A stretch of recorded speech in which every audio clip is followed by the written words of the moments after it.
Ég segi þá fund settan í bæjarstjórn. Þetta er fundur nr. 3453 og 7. fundur ársins. Ég ætla að byrja á því að leita afbrigða hérna og koma inn 2 málum. Fyrst á dagskránni sem snúa að breytingum í ráðum. Þessi geta samþykkt það, gefur merki.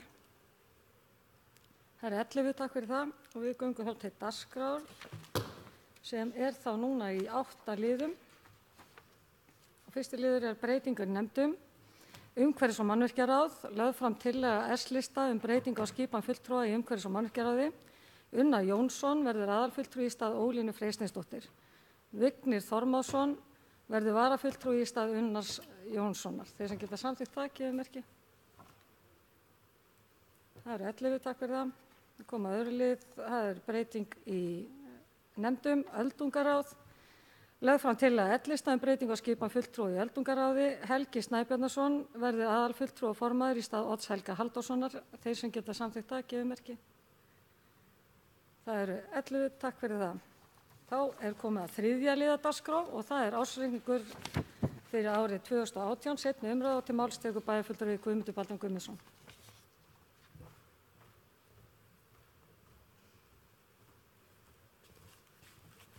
Forseti ágætu bæjarfulltrúar. Hér er tekið fyrir ársreikningur Akureyrarbæjar 2018 í seinni umræðu.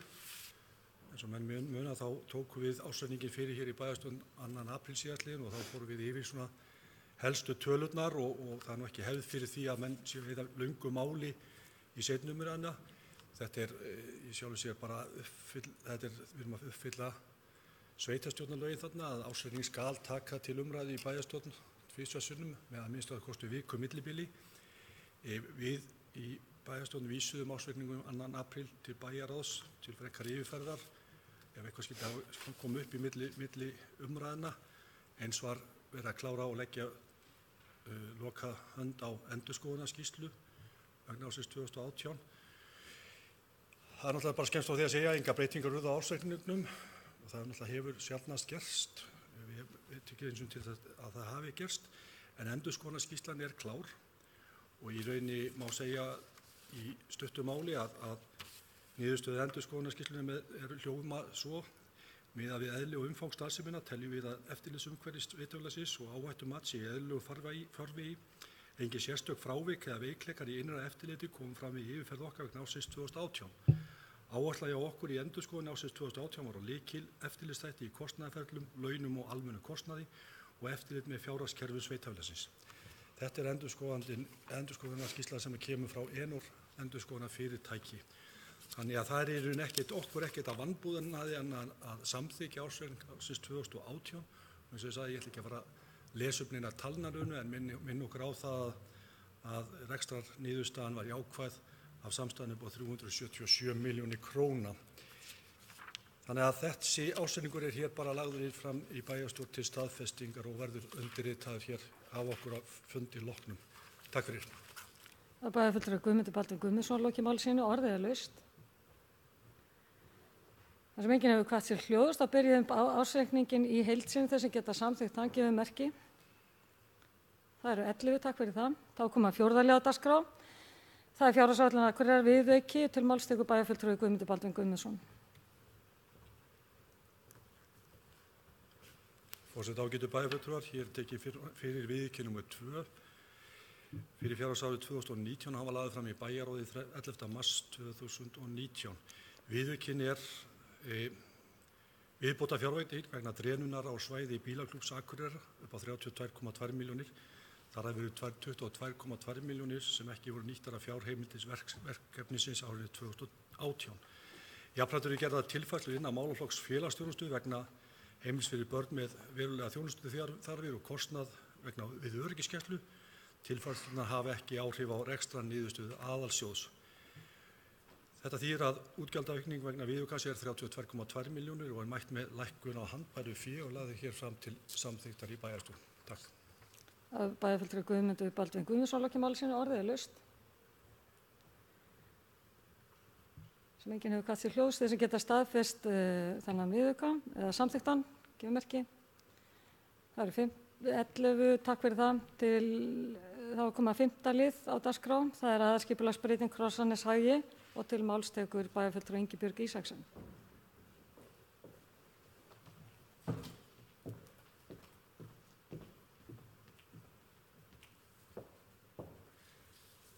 Forseti, ágætu bæjarfulltrúar, er að ræða 14. lið í fundargerð skipulagsráðs frá 10. apríl 2019.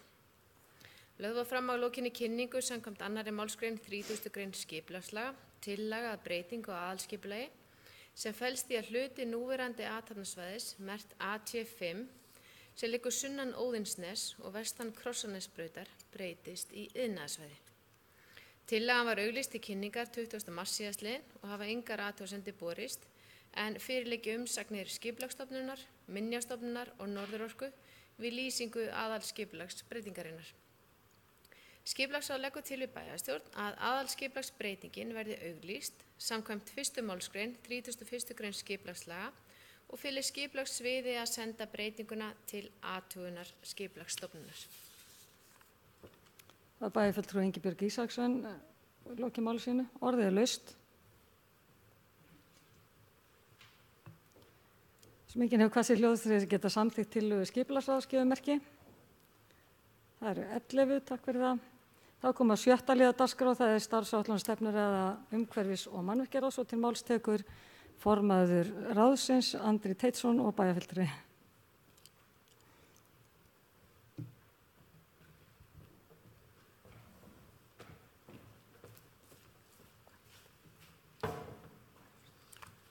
Forseti, ágætu bæjarfulltrúar. Þann 1. janúar 2017 voru fasteignir Akureyrarbæjar og framkvæmdadeild sameinaðar í eitt svið, umhverfis- og mannvirkjasvið. Sviðinu er skipt upp í 4 deildir, það eru nýframkvæmdir, viðhald mannvirkja, umhverfismál og sorphirða saman og loks slökkvilið og brunavarnir. Á sviðinu í heild eru áætluð stöðugildi 106 manns, sami fjöldi og 2018. Þó hafa orðið breytingar á milli deilda sviðsins þar sem fjölgun er á skrifstofu umhverfis- og mannvirkjasviðs og hjá slökkviliði en fækkun hjá umhverfismiðstöð á móti. Stöðugildin skiptast þannig að 33 eru hjá umhverfismiðstöð, 18 hjá strætisvögnum og ferliþjónustu, 28 hjá slökkviliði, 22,5 hjá skrifstofu umhverfis- og mannvirkjasviðs, 3 í Listigarði og 1 hjá leiguíbúðum Akureyrarbæjar. Deildirnar. Nýframkvæmdadeildin heldur utan öll verkefni sem snúa að nýframkvæmdum sem eru eignfærð. Viðhaldsdeildin heldur utan allt viðhald mannvirkja, gatna og stíga sem Akureyrarbær á og hefur í sinni umsjá. Umhverfisdeildin heldur utan öll umhverfismál og rekstur af ýmsum toga sem og sorphirðu og sorpeyðingu, dýrahald, listigarðin og fleiri verkefni. Slökkvilið, undir það fellur slökkvistarf, björgunarstarf, eldvarnir, sjúkraflutningar og almannavarnir. Svo er stoðþjónusta sem vinnur þvert á deildir. Það eru rekstrardeild, hönnun og mælingar og umhverfismiðstöð. Rekstrardeildin heldur utan allt bókhald og rekstur sviðsins, starfsmannamál, fundi umhverfis- og mannvirkjaráðs, skjalamál, samningagerð, yfirumsjón með útboðum, samræmir vinnu milli deilda, sér samskipti við bæjarbúa og notendur ásamt fleiri verkefnum.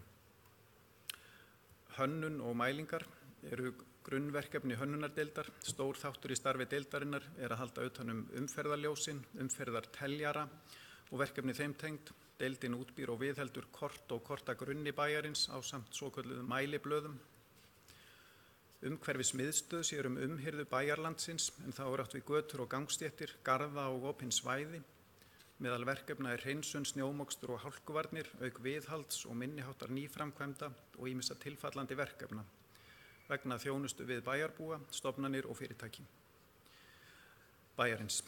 Rekstur strætisvagna Akureyrar heyrir einnig undir umhverfismiðstöð með ferli þjónustunni og rekur áhaldahús með öllum tækjum sem bærinn á og notuð eru af umhverfismiðstöðinni. Þá slökkviliðið. Slökkvilið Akureyrar rekur eldvarna eftirlit, slökkvilið og björgunarþjónustu samkvæmt lögum brunamál. Starfsvæði nær yfir 4 sveitarfélög, það er Akureyrarbæ, þar með talið Hrísey og Grímsey, Eyjafjarðarsveit, Hörgársveit og Svalbarðsstrandarhrepp. Rekstur slökkviliðs utan Akureyrar byggir á samningum við sveitarfélögin 3 og formlegt samstarf er við slökkvilið Grýtubakkahrepps, slökkvilið Þingeyjarsveitar og Ísafía á Akureyrar flugvelli. Íbúafjöldi á starfsvæðinu rúmlega 20.000 og stærð þess meira en 2.800 ferkílómetrar. Samkvæmt samningi við Sjúkratryggingar Íslands þá sinnir slökkviliðið sjúkraflutningum á landi frá Ljósavaskarði í Þingeyjarsveit, út á Grenivík, upp á miðja Öxnadalsheiði og að Fagraskógi. Nú eftir opnun Vaðlaheiðarganga munu sjúkrabílar frá slökkviliði Akureyrar verða kallaðir til í auknum mæli í bráðatilfellum austur í Kinn, Bárðardal og jafnvel Reykjadal. Að auki sinnir slökkviliðið flutningi sjúklinga frá sjúkrahúsinu á Akureyri, austur á Egilsstaði og vestur á Hvammstanga. Á ársgrundvelli gert ráð fyrir 2600 sjúkraflutningum á landi. Í samstarfi við Mýflug sendir slökkviliðið sjúkraflutningamenn í öll sjúkraflug.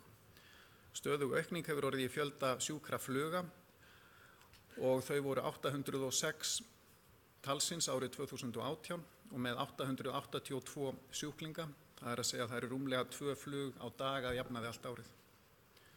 Stærsta einstaka fjárfesting sem við stöndum frammi fyrir hjá slökkviliðinu endurnýjun á körfubíl. Núverandi bíll 32 ára gamall. Það hefur verið reynt að finna nothæfan uppgerðan bíl, ekki of gamlan, og eru 50 milljónir á áætlun.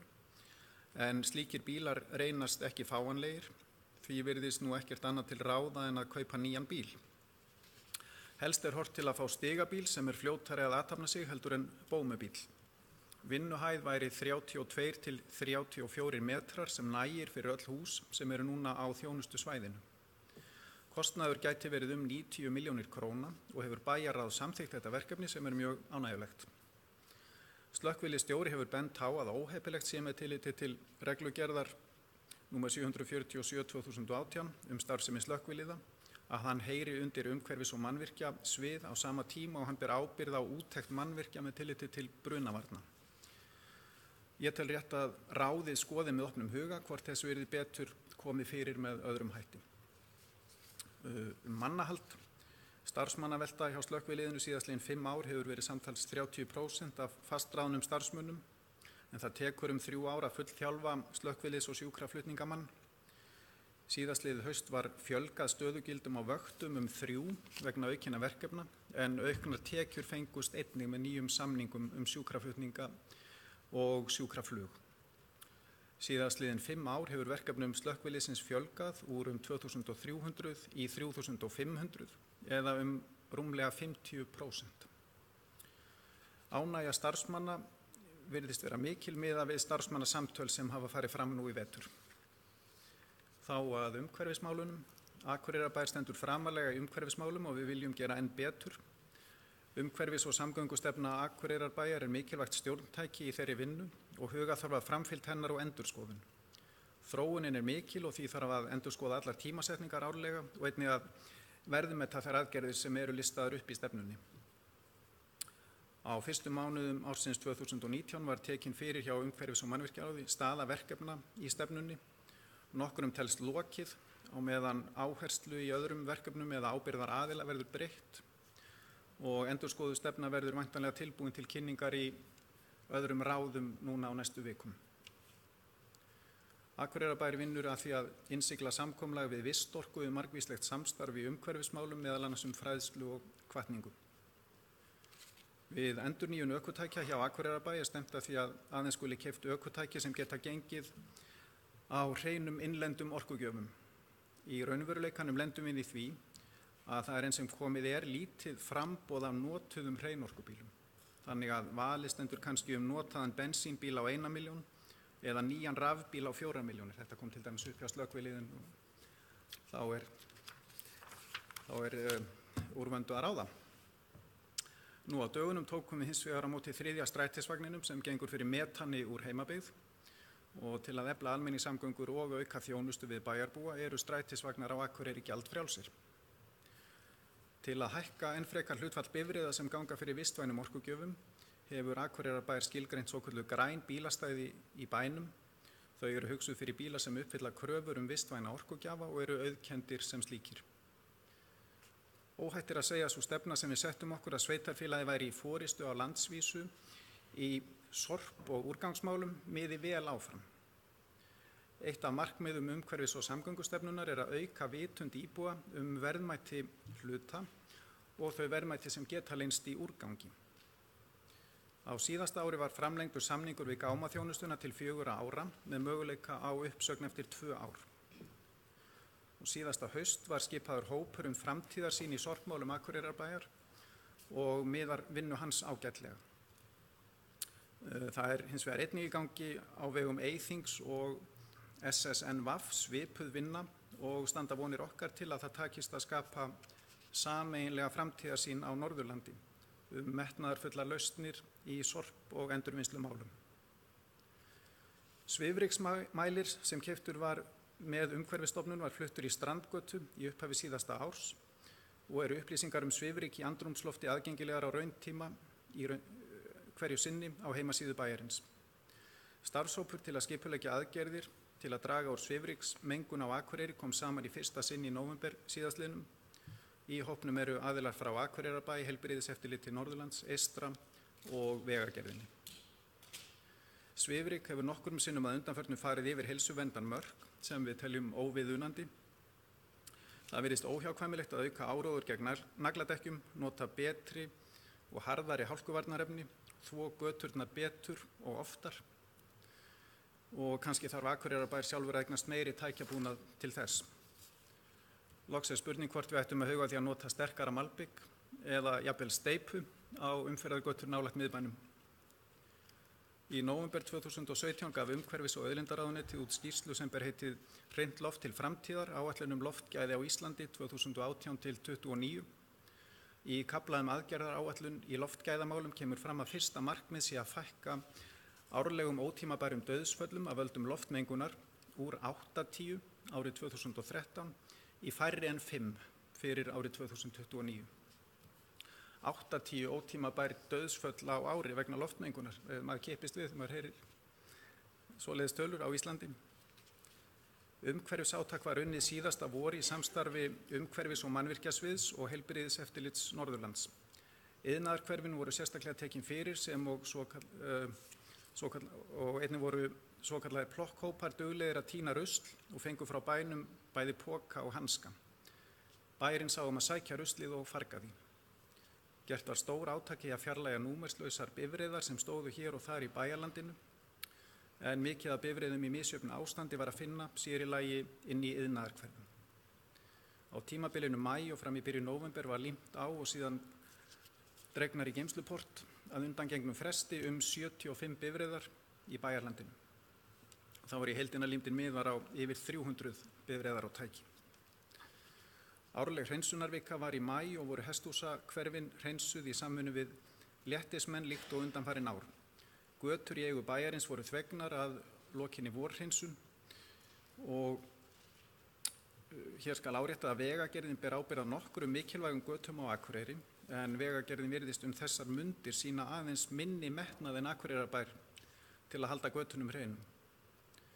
Framkvæmdir í umhverfismálum hafa verið miklar á undanförnum árum og ber þar helst að nefna uppbyggingu og viðhaldi í Kjarnaskógi, þar sem gerðir hafa verið 2 strandblakvellir, salernishús, grillhús, bifreiðastæði og fjölbreytt leiktaki hafa verið sett upp fyrir alla aldurshópa. Þá hafa verið gerðir stígar ásamt viðhaldi á núverandi stígakerfi. Stefnt á að loka tjaldstæðinu við Þórunnarstræti eftir sumarið 2020, enda aðstaða þar mjög takmörkuð. Sá reitur hins vegar áhugaverður fyrir uppbyggingu þjónustu starfsemi eða íbúðabyggðar. Tjaldsvæðið að Hömrum verður eflt í staðinn enda fer aðsókn vaxandi. Útplöntun í græna trefili norðan Glerár hefur verið stöðug og nauðsynlegt að skipuleggja svæðið betur með tilliti til framtíðar útivistarsvæðis. Unnið var að skipulagningu á græna treflinum og verður það skipulag kynnt á næstunni. Endurgerð allra leiksvæða bæjarins hefur staðið yfir undanfarin ár og þeim nánast lokið. Opnu leiksvæðin eru 38 talsins. Þau eru langflest með vottuðum leiktækjum og undirlag, en mikið fjármagn hefur verið lagt í þau undanfarin ár. Vöktun á fuglalífi í Krossanesborgum hefur verið framkvæmd á 5 ára fresti og vöktun á fuglalífi í Naustaflóa á 2 ára fresti. Báðar voru gerðar 2018. Hverfisráðin í Hrísey og Grímsey fá í ár 15 milljónir eftir á að taka ákvörðun ráðstöfun í samráði við hverfisráðin. Síðust ár hefur verið unnið að mörgum verkefnum í Lystigarðinum. Síðasta sumar var núverandi lækur þéttur, auk þess sem unnið var að ýmsum viðhaldsverkefnum. Rekstur Kjarnaskógar, Naustaborga og Eyrarlandsháls í höndum Skógræktarfélags Eyfirðinga. Miklar framkvæmdir hafa verið í skóginum og hafa starfsmenn félagsins unnið við þær ásamt verktökum og starfsmönnum Akureyrarbæjar. Núverandi samningur við Skógræktarfélagið rennur út í lok þessa árs og unnið að nýjum samningi. Alheimshreinsunardagurinn fór fram í fyrsta sinn á Íslandi 15. september síðastliðinn og það talið að 17 milljónir manna í 158 löndum hafi tekið þátt. Akureyrarbær tók þátt í evrópsku nýtnivikunni í fyrsta sinn síðasta haust með fjölbreyttri og skemmtilegri dagskrá. Eitt af stóru umhverfisvænu verkefnum Akureyrarbæjar Molta sem stofnuð var árið 2007. Molta tekur við lífrænum úrgangi og framleiðir jarðvegsbæti með miklum umhverfisávinningi. Í dag fæst Moltan endurgjaldslaust og hvet ég íbúa til að nýta sér það. Vistorka tók til starfa árið 2015 og eitt af þeim verkefnum sem við erum virkilega stolt af. Markmið Vistorku að halda utan öll þau umhverfisvænu verkefni sem eru í gangi, meðal annars stuðla að framleiðslu umhverfisvæns eldsneytis með sjálfbærri nýtingu hráefnis sem fellur til á svæðinu. Auk þess kannar félagið möguleika á nýtingu á þeim hliðarafurðum sem framleiðslunni tengjast og með hvaða hætti nýting og samspil þeirra getur stutt við markmiðið. Í desember 2016 skrifaði bæjarstjóri undir yfirlýsingu sem ber heitið Compact of Mayors að ræða sameiginlega yfirlýsingu borgarstjóra heim allan vilja sinn til að draga úr losun gróðurhúsalofttegunda, birta tölulegar upplýsingar frammistöðu viðkomandi borga í loftslagsmálum og setja markmið enn betri frammistöðu. Niðurstöður vegna ársins 2018 voru kynntar í umhverfis- og mannvirkjaráði fyrr í vetur. Á síðasta ári voru gerðar skoðanakannanir ýmsa þjónustu sviðsins eins og leiðakerfi SVFA, sorphreinsun, snjómokstur og hálkuvarnir, hreinsun gatna og svifryksmengun. Saman dregið má segja íbúar séu nokkuð sáttir við það þjónustu sem bærinn býður upp á. Þá eru komin að viðhaldsmálum. Viðhaldsáætlun 2019 hjá umhverfis- og mannvirkjaráði gerir ráð fyrir 380 milljónum í viðhald á árinu. Það sama fjárhæð á 2018 en það ár endaði þessi liður í 430 milljónum og 436 árið á undan. Þetta fjármagn í lægra lagi miðað við umfang og aldur og ástand eigna en þess ber þó að geta að fleiri verkefni sem eru í raun viðhald bætast við þetta en lenda á öðrum liðum í bókhaldinu. Þannig til dæmis með Glerárskóla eins og ég kem að síðar í kaflanum nýframkvæmdir. Fastur og ófyrirsíður kostnaður í viðhaldi fasteigna 50% af áætluðu fjármagni til viðhalds. Og þetta viðhaldsfé skiptist þannig á flokka, leikskólar 60 milljónir, skólahúsnæði 95 milljónir, menningarhúsnæði 50 milljónir, íþróttamannvirki 85 milljónir, þjónustuhúsnæði aldraðra 45 milljónir og þjónustuhúsnæði fatlara 5 milljónir, ýmsar þjónustubyggingar 20 milljónir, annað 20 milljónir, samtals 380. En svo sem sagt verulegir peningar sem að bætast á við og í eignfært viðhald. Innan hvers af þessum flokkum eru svo alltaf 15 liðir, þannig að það eru mjög mörg verkefni í gangi og nokkur af stærri atriðunum eru þessi: Íþróttahús Káa, endurnýjun á búningsklefum, Íþróttahús Glerárskóla, nýtt þak, bætt hljóðvist, nýtt gólf, sundlaug Akureyrar, nýjar flísar í Grettisker. Í menningu og listum meðal annars verkefni við Davíðshús, Hof, Sigurhæðir og Nonnahús. Og af leikskólum örfá dæmi: Hólmasól, lagfæringar á lóð skólans hjá Trönusvæði, Hulduheimar Sel, endurnýjun á gólfdúk, setja hita í gólf í fataherbergi, yfirfara girðingu. Skólar, það er Glerárskóli, endurnýjun á þaki B-álmu, Oddeyraskóli, endurnýja þak á Austurálmu og í öldrunarþjónustu þar ætlunin að setja nýja lyftu á Hlíð. Við reiknum með að taka fyrir á næsta fundi ráðsins tillögu að gera heildstæða athugun á ástandi skóla og leikskóla í sveitarfélaginu með tilliti til rakaskemmda og mögulegra vandamála af þeim orsökum. Einkum hvort heilsuspillandi aðstæður kunni í einhverjum tilvikum að hafa skapast. Það engin launung að þau mál sem hafa komið upp á höfuðborgarsvæðinu og af þessum toga þau ýta á okkur að kanna þetta til hlítar. Við höfum þó brugðist við þegar vart hefur orðið við leka og við teljum að ástand bygginganna sé heilt yfir gott, en við metum það svo að nauðsynlegt sé að kanna þetta með kerfisbundnum hætti. Það liggur svo í augum uppi að ef ráðast þarf í stórfelld niðurrif og viðgerðir þá eru fljótar að fara þær fjárhæðir sem að hafa verið ætlaðar til viðhalds á þessum byggingum. Þá er ég komin að nýframkvæmdum. Framkvæmdakostnaður á árinu 2019 samkvæmt framkvæmda yfirliti Akureyrarbæjar er áætlaður 1335 milljónir. Þar af eru áætlaður 666 milljónir í götur, stíga og fleira. Ég ætla að nefna nokkur atriði sem að falla undir þennan lið. Snjótróðari, umhverfis- og mannvirkjaráð samþykkti síðasta föstudag að taka lægsta tilboði í nýjan og umhverfisvænan snjótróðara fyrir Hlíðarfjall. Það tilboð er innan kostnaðaráætlunar sem var 60 milljónir. Nýji tróðarinn hefur þá fulla heimild til að athafna sig í nágrenni við vatnsverndarsvæðin, bæði á skíðagöngusvæðinu norðan til í Hlíðarfjalli og eins í syðri skál sunnan við aðalskíðasvæðið ef því er að skipta. Samkomubrú, ákveðið var á vordögum 2017 að fara í smíði brúar á Drottningarbrautarstíg austan við leikhúsið. Hún var vígð 23. ágúst 2018 og setur svip sinn á Akureyri. Kostnaður var 86 milljónir og skeikaði aðeins 2% frá áætlun.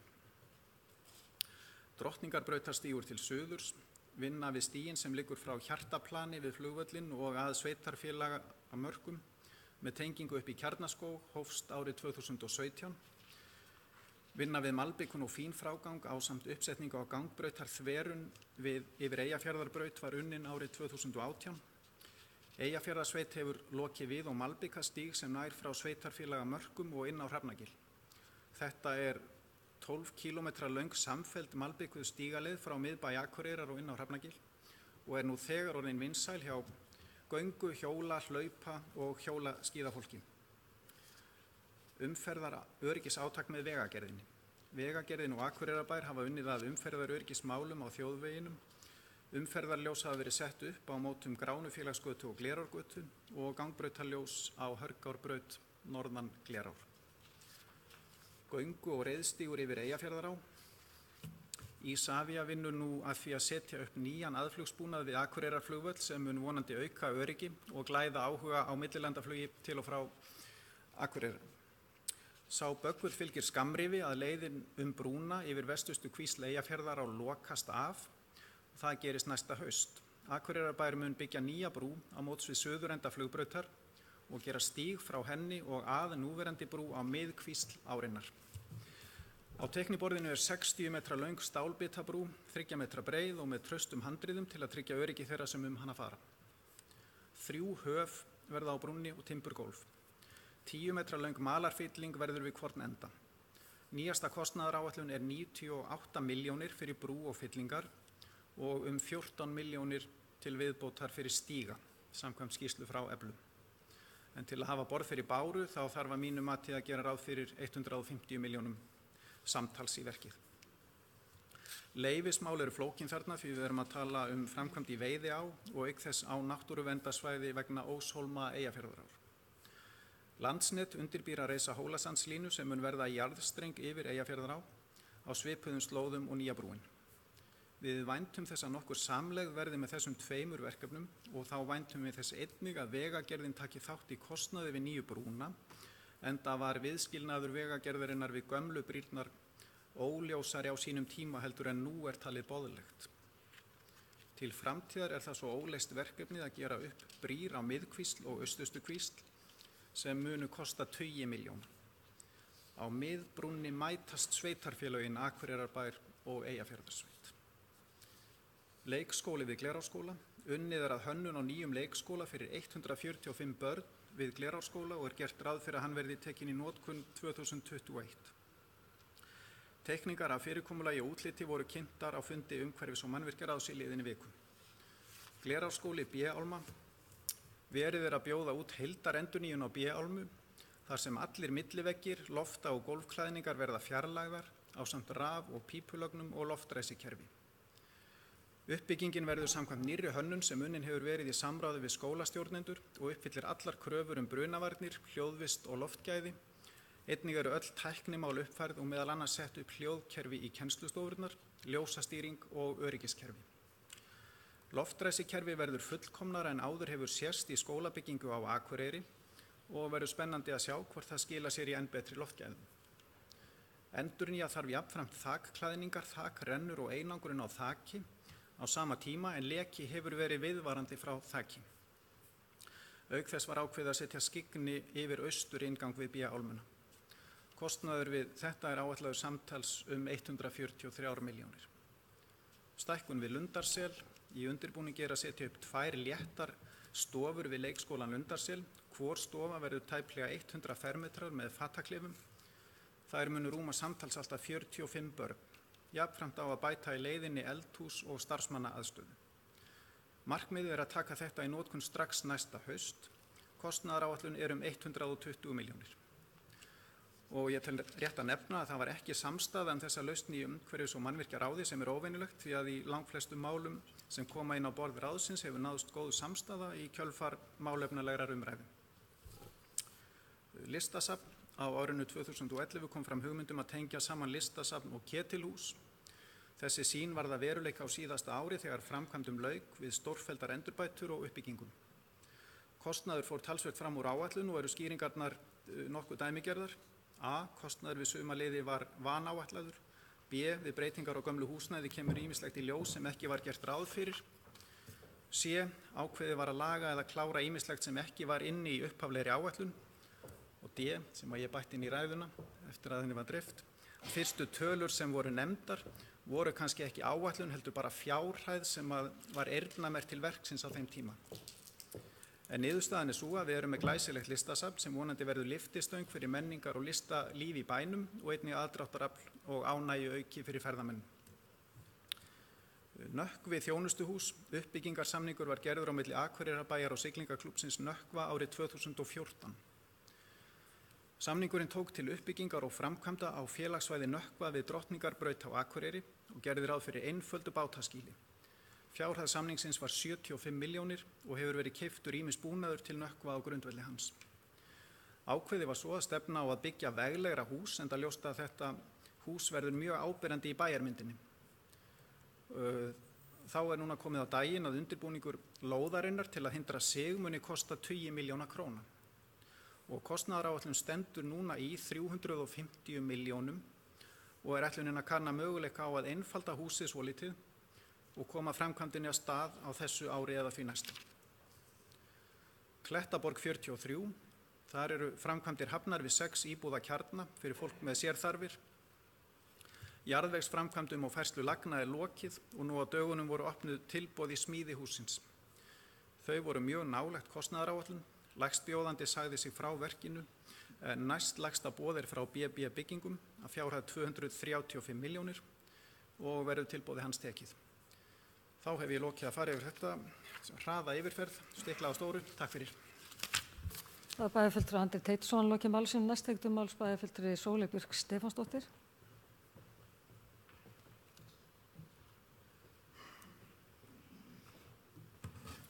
Forseti, ágætu bæjarfulltrúar.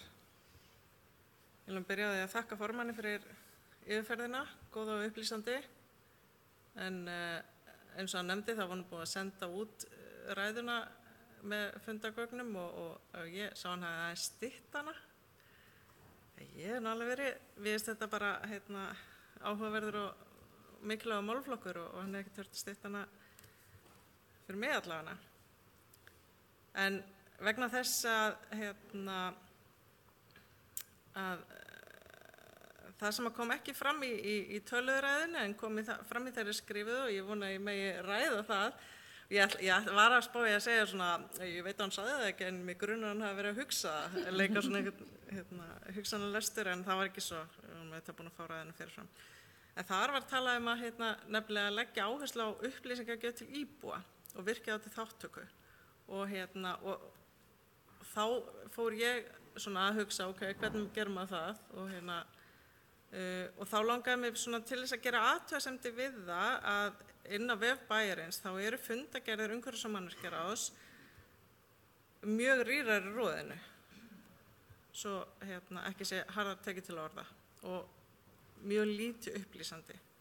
Og mig langar bara til að skora á formana að bæta þetta og beita sig fyrir meira upplýsandi fundagerðum og fylgja kannski þeirri reglu sem ég veit svo sem ekkert alveg hvort almenn eða bara við í bæjarráði. Við höfum allavega rætt í bæjarráði að gögn fylgi almennt fundagerðum nema annað sé ákveðið sérstaklega og ég held að þetta ætti bara að vera fyrirmynd annarra ráða. Þannig að ég vil svona hvetja til þess.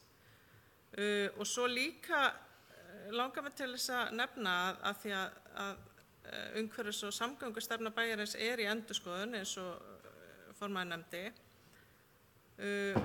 og ég fletti upp á fundagerð frá 12. apríl síðastliðinn þar sem þess getið að breytingar á stefnunni hafa verið kynntar en þar engin gögn ekki einu sinni á innra vefnum þannig að ég sem bæjarfulltrúi finnst svona spilunum heldur þétt að sér og hvað þá varðar íbúa bæjarins og mig langar til að segja og ég held ég hafi nú sagt það áður en ég ætla bara að endurtaka það núna að mér finnst ótrúlega góð hugmynd að opna gefa íbúum kost á að tjá sig stefnur og aðgerðaáætlanir sem eru í vinnslu af því að það svo ótrúlega mikil þekking það sem býr út í samfélaginu og við eigum að nýta hana.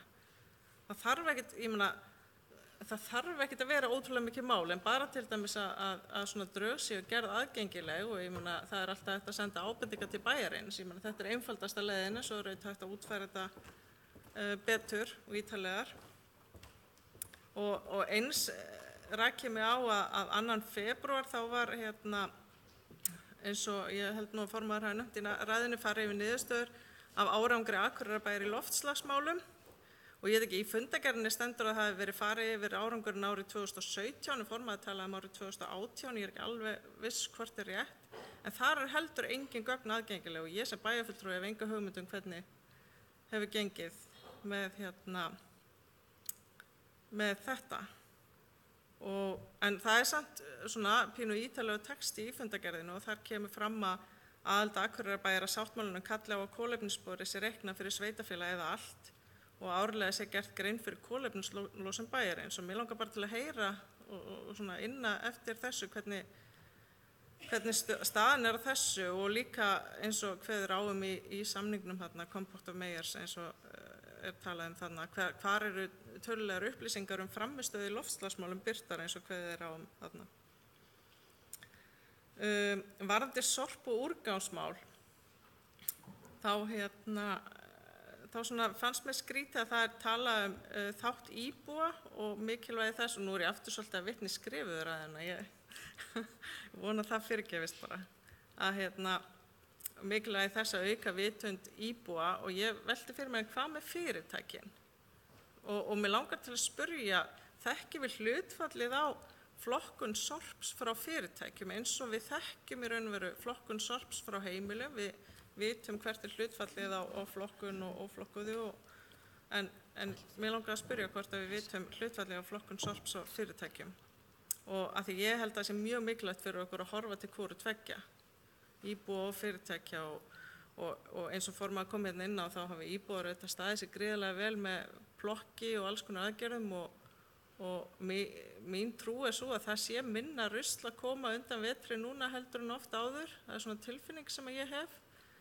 En ég hef líka kannski tekum maður samt meira eftir því en mér finnst þetta ég alveg viss að íbúar að standa sig ágætlega í þessu þá auðvitað mig alltaf gera betur og auðvitað mig alltaf minna á og hvetja fólk en líka þurfum við að horfa í eigin barm og ég svona velti fyrir mér og ég eiginlega vonaði að sorp sé flokkað á öllum starfsstöðum Akureyrarbæjar en mér langaði svolítið að spyrja hvort að við höfum einhverja fullvissu fyrir því og hvernig þá sé fylgst með því og svo bara í framhaldinu hversu áform grænt bókhald eða erum við að halda grænt bókhald.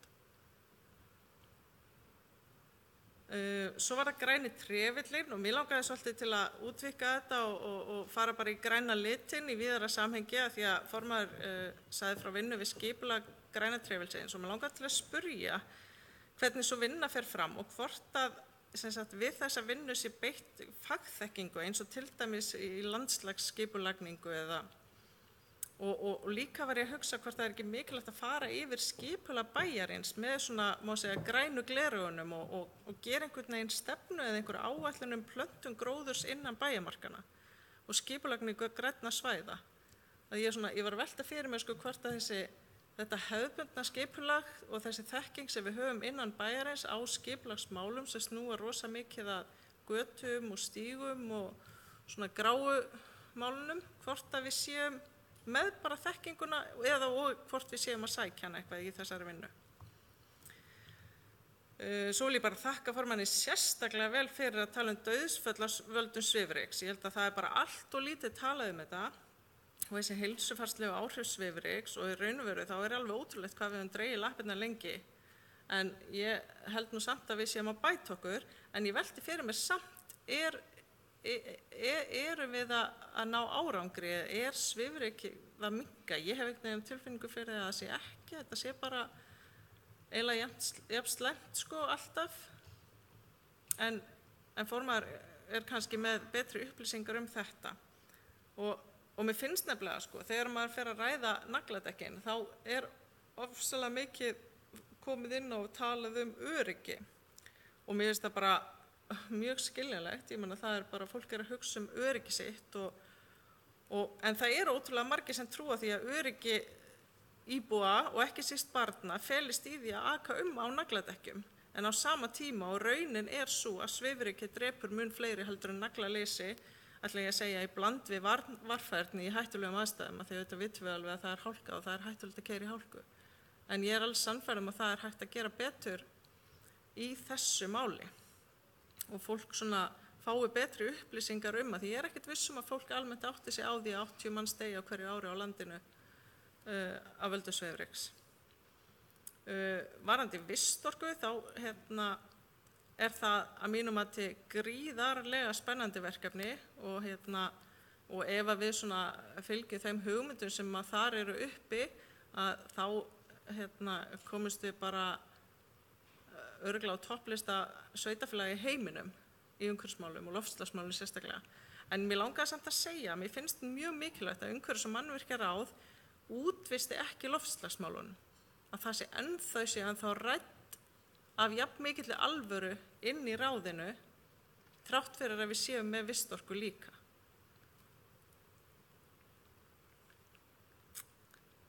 Ertu að skrifa þetta allt niður? Þá er ég núna búin að fara yfir þessar athugasemdir og spurningar sem ég hef í bili varðandi þessa ágætu framsögu en þá ætla ég að snúa mér að málefni sem að formaður talaði ekki og þetta er alveg sjóðandi heitt málefni þar sem bærinn hefur fullkomlega vanrækt hlutverk sitt í samfélaginu. Ég tala kattahald. Þið til? Ég bara hef ekki tölu á því hversu oft íbúar hafa komið í viðtalstíma bæjarfulltrúa til þess að ræða málefni þessara yndislegu og skemmtilegu dýra. Og jafn oft höfum við bæjarráði vísa málinu til umhverfis- og mannvirkjaráðs eða umhverfis- og mannvirkjasviðs. Og ég held ég fari ekki með rangfærslur þegar ég fullyrði að það hefur ekkert verið gert í málinu. Og meðan ekkert er gert í málinu, þá bara versna þessi samskipti kattaeigenda og íbúa sem að hafa ama af annarra manna köttum. Því að þetta eru bara tvær hliðar. Og við verðum að fara að takast á við málið áður en að, ég ætla bara að segja, áður en til verulegri illinda kemur á milli fólks. Og það stendur upp á okkur, bæjaryfirvöld, að gera eitthvað í því og það fyrr en síðar. Og ég vil segja, áður en við verðum vitni að dýraníði eins og átt hefur sér stað í einstaka sveitarfélögum á Suðurlandi þar sem eitrað hefur verið fyrir heimilisköttum. Við viljum ekki missa samfélagið okkar í svona ástand, ætla ég bara að segja. Svo ætla ég að viðra mínar skoðanir og tillögur og hugmyndir í málinu sem að ganga ekki út á að fara beint í að banna lausagöngu katta. Það er held ég síðasta úrræði. Ef við getum ekki betur, þá hugsa ég að við endum þar með þessu áframhaldi. En ég er alveg sannfærð að það er hægt að grípa til aðgerða sem eru mildari og geta lægt þessar öldur. Og ég ætla bara að segja því ég var velta vöngum bara yfir því hvað er hægt að gera og ég ætla bara að segja, þetta eru ekki svona úthugsaðar endilega vísendalega staðreyndar aðferðir, en þetta er bara eitthvað svona til þess að sýna að það er bara hægt að velta upp hugmyndum og það er hægt að ræða þetta mál lausna með það. Og ég til dæmis hugsa með mér, kannski er hægt að setja fjöldatakmarkanir á ketti. Kannski bara höfum við kattakvóta, ein hugmynd. Kannski getum við banna lausagöngu katta upp að vissum aldri og þá er þetta miða við einhvern aldur þar sem að maður getur svona verið nokkuð tryggur að það sé búið að venja það við að gera þarfir sínar í kassa á heimilinu sínum. Það eru hugsanlega hægt að banna lausagöngu katta á aðalvarptíma fugla og örugglega margt fleira. Ég held bara að við þurfum að fara að taka þetta mál upp á borðið og velta upp hugmyndum á lausnum áður en allt fer til fjandans. Og ég veit það eru ótal ástæður sem er hægt að finna upp á hvers vegna þetta og hitt er ekki hægt eða gengur ekki upp, en ég er alveg sannfærð að með góðu samtali á milli bæjaryfirvalda, kattareigenda og kattakvartenda er hægt að finna lausnir sem í það minnsta er hægt að pröfa og sjá hvort virka. Þá hefur þessari heitu kartöflu verið kastað og ég hlakka til að sjá hver grípur. Takk fyrir mig. Það er bæjarfulltrúi Sóley Björk Stefánsdóttir lokið máli sínu. Næst tekur til máls bæjarfulltrúi Gunnar Gíslason.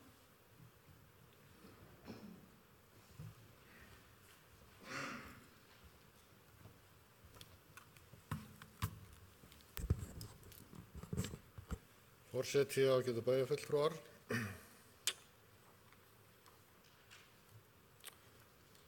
Ég ætla ekki að svo sem að bæta miklu við kattahaldsumræðina sem var hérna áðan eða innleggið hana, en hins vegar að það geti upplýst bæjarfulltrúa Sóley Björk það að þetta var nú rætt á síðasta fundi umhverfis- og mannvirkjaráðs lítillega, en eins og hún kom ágætlega inn á þá er þetta snúið mál. Og það er alveg rétt hins vegar að þetta er stórmál og það þarf einhvern veginn að taka á þessu.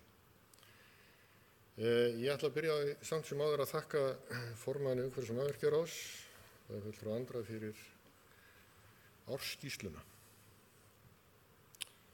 Aðeins að nefna þetta, og ég kem að því á eftir, ég ætla að tæpa hérna nokkrum málum, en við erum því miður í þessari ræðu og þessari stefnuræðu að þá erum við fyrst og fremst að ræða það sem búið er ákveðið að gera eða hefur verið gert. Og það hefði verið mjög gott að taka á því hvert við erum að fara í mörgum málum. Hins vegar er það náttúrulega þannig með umhverfis- og mannvirkjaráð að þetta er mjög víðfeðmur málaflokkur eða málaflokkar. Við erum að fjalla þarna fasteignir, byggingar. Við erum ekkert ákveðið að fara í einhverja byggingar, það er einhver önnur ráð sem ákveðið að gera eitthvað og okkar hlutverk er að sjá til þess að það sé þá gert og framkvæmt. Við erum svo með framkvæmdir og framkvæmdamiðstöð og þar komum víða við. Og síðan er ráðið líka umhverfisráð, þar að segja fjallar umhverfismál í bænum. Og það hefur svo sem verið gagnrýnt að umhverfismálin fái nú kannski ekki nægilegan svona tíma til að í umfjöllun ráðsins eða verkefnum ráðsins, en það hefur nú svona aðeins verið að skána upp á síðkastið og það er eitthvað sem að ég held að við erum eftir að sjá. Við erum náttúrulega líka með þessa samstarfsaðila, við köllum hann samstarfsaðila þegar við nefnum Moltu og líka Vistorku sem við erum í raun að vera að gera samning við til að halda utan ákveðin mál. En það þýðir ekki að umhverfis- og mannvirkjaráð sé að vísa frá sér verkefnum, eins og var svona óttast hér í máli bæjarfulltrúa Sóleyjar áðan. Ég lít allavega þannig á að þetta sé meira gert til þess að tryggja það að upplýsingar séu teknar saman reglulega og birtar og þær fjallað þær í umhverfis- og mannvirkjaráði. Svo er það hins vegar umhugsunarefni þegar við erum aðilar að fyrirtæki eins og Moltu sem er að vinna lífrænan úrgang, að það hefur þótt heldur dýrt til dæmis að til skamms tíma að fara með ýmsan lífrænan úrgang á vegum bæjarins í Moltu því að það kostar. Og þá getum við veltið fyrir okkur af hverju við erum að setja slíkt fyrir okkur, ef við erum annað borð aðilar aðeins að teljum mikilvægt að allir standi vel að þessu, íbúar sem fyrirtæki. Þá finnst mér að við eigum að taka þennan þátt og gera hann að bara föstum lið, allur lífrænn úrgangur sem fellur til að hálfu Akureyrarbæjar hann bara fer í moltu en ekki eitthvað annað.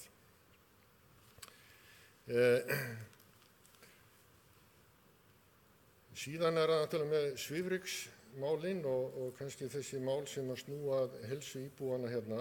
Við erum á þeim stað núna, virðist vera, miðað við það veðurlag sem verið hefur. En það mikið svifryk í lofti. Það stafar alveg pottþétt af ýmsum orsökum. En þegar maður að gangi í svona vind eins og í dag, að þá rýkur rykið upp hér af plönum og götum og allstaðar. Og þá þýðir lítið að vera að salta götur eða sjóbera götur eða eitthvað slíkt. Þannig að við þurfum einhvern veginn að komast fyrir þennan vanda sem liggur þarna í því að reyna að hefta það að þetta rykur raun og veru bara að fara af stað yfir höfuð. Það kom til dæmis í ljós í vetur að bærinn að standa sig ágætlega í því að bera hérna á göturnar hreinsaða sand, ekki sand heldur, við getum kallað þetta mínimöl. Og eins og kom fram í ræðu formanns að þá svona spurning hvort að þetta efni sé nógu hart þannig að það verði ekki að salla þegar keyrt á því. Það svo aftur annað mál. Og það eitthvað sem við þurfum að skoða en það hefur allavega verið talið vera nokkuð hart. En það sem maður hefur tekið eftir hins vegar og tók eftir í vetur var það var verið að bera á sand í raun og veru, bara foksand, ryk og mjög mörg plön. Ef við erum að bera slíka efni á plönin, þá ekki öðru að búast heldur en að við stöndum bara í rykmekki þegar þetta þornar og fer að fjúka. Og það alveg hárrétt að það þarf að horfa sér líka til naglana. Eftir því sem mér skildist á síðasta fundi, formaður leiðrétti mig að það rangt með farið hjá mér, þá var verið að greina svifrykið sem mælist og þá ætti að koma í ljós hvaðan rykið að koma. Þetta það sem að koma upp úr malbikinu eða þetta það sem við erum að bera á göturnar eða getur verið að þetta sé líka efni sem bara fýkur hér af vöruflutningabílum. Ég var til dæmis á leiðinni yfir Hellisheiði í morgun, lendi þar á eftir svona stórum trailer með fullt af möl á pallinum.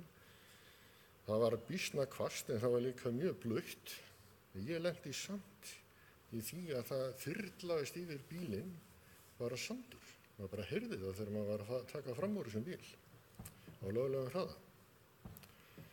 Og þannig að ég svona bara velti því fyrir mér að því að hér eru gríðarlegir flutningar á efni til og frá í bænum, hvort að það geti haft áhrif að einhverju marki, ég held við ætlum bara að skoða þetta. Og svo komum við að hinnu, ef við ætlum ekki að bera sand á göturnar eða þessa mínimöl, ætlum við þá að fara að salta meira. Ég nú ekki að sjá það fyrir mér að það verður mjög vinsælt í bænum.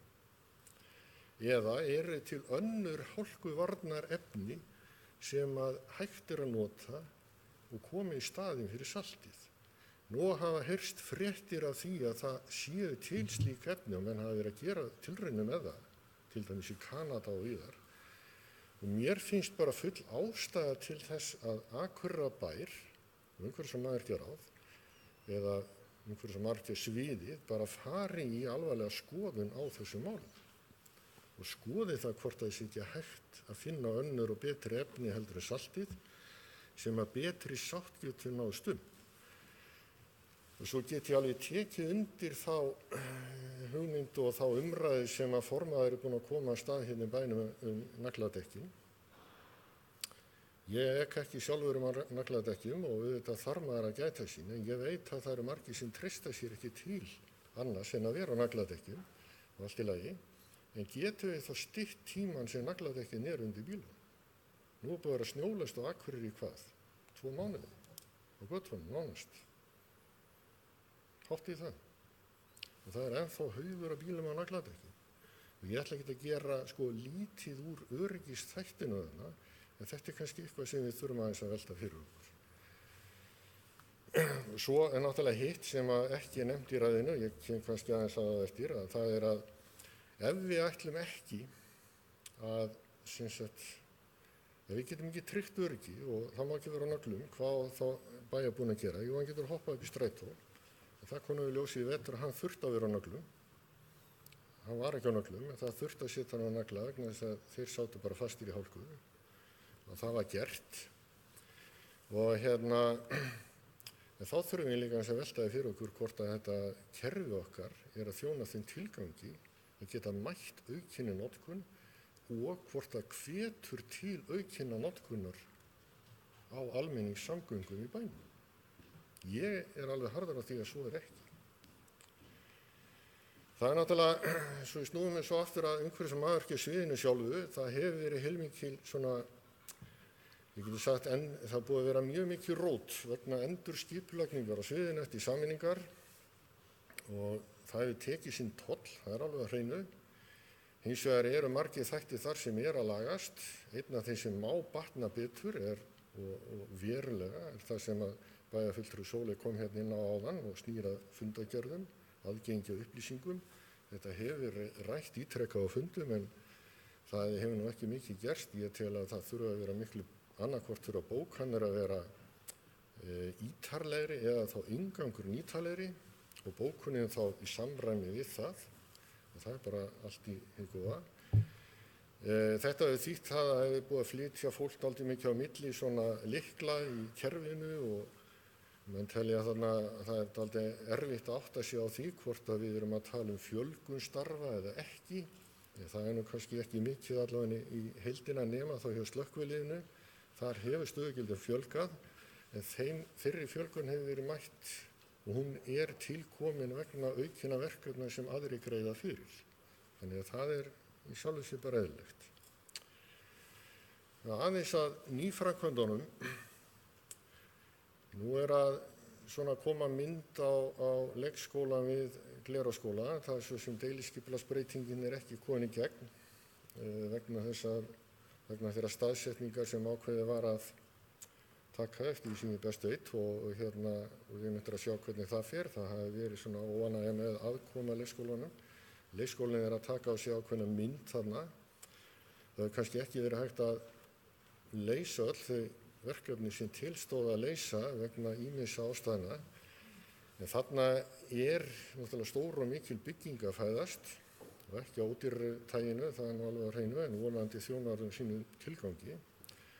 En það sem ég langa bara minna á er það að það er ekki gert ráð fyrir því miðað við það sem kom fram á fundum daginn að það verði hafin bygging á leikskólanum á þessu ári. Þá dregst það yfir á næsta og þá er spurningin nú að opna leikskólan 2021 og þennan leikskóla átt að opna 2018 eða 19 upphaflega, ef ég man það rétt. Og þetta eru í raun vinnubrögð sem koma umhverfis- og mannvirkjasviðinu og ráðinu kannski ekki beint við. Þetta er náttúrulega pólitísk ábyrgð hvernig þetta gengur fyrir sig. Og þarna þurfum við aðeins að velta fyrir okkur stefnumörkun bæjarstjórnar og þá meiri hlutans í sjálfu sér. Vegna þess að nú stendur til að fara að bæta við lausum stofum við Lundarsel. Þá kemur upp krafa það að stækka stofurnar. Það kemur upp krafa að gera ákveðnar breytingar hér og þar til að geta gert þetta og haldið þannig áfram. Nú hefur það legið fyrir alveg frá því að ákvörðun var tekin að byggja leikskóla við við Glerárskóla og færa Pálmholt, starfsemi Pálmholts þangað á næstu leyti, að það yrði að koma einhver framtíðarlausn í Lundarhverfi. Það er alltaf legið fyrir. Og mér finnst það sorglegt, ég er búinn að segja það hérna í þessum ræðustól áður, mér finnst það sorglegt að horfa upp á það að það sé verið að fara í þessa framkvæmd núna sem er raun og veru neyðarbrauð, ég ætla bara að orða það þannig, þetta er bara neyðarbrauð vegna þess að það hefur ekki verið sýnd svo framsýni sem þarf og stefnufesta að koma þessu málum í lag. Þannig að verður að rísa hvort þið er nýri leikskóli á einhverju tímapunkti. Og halda því fram að það sé ekki fjármuni fyrir þessari framkvæmd, þá segi ég, þá bara forgangsröðum við öðruvísi. Og við erum náttúrulega að fara núna vegna þess að það er neyðarbrauð í brú yfir Eyjafjarðará sem mun kosta einhverstaðar á bilinu 110, 20, 30 milljónir í heildina. Hvort sem við fáum einhverja aðkomu að því frá öðrum, það veit ég ekkert en ég meina við stökkum bara það eins og ekkert síðan.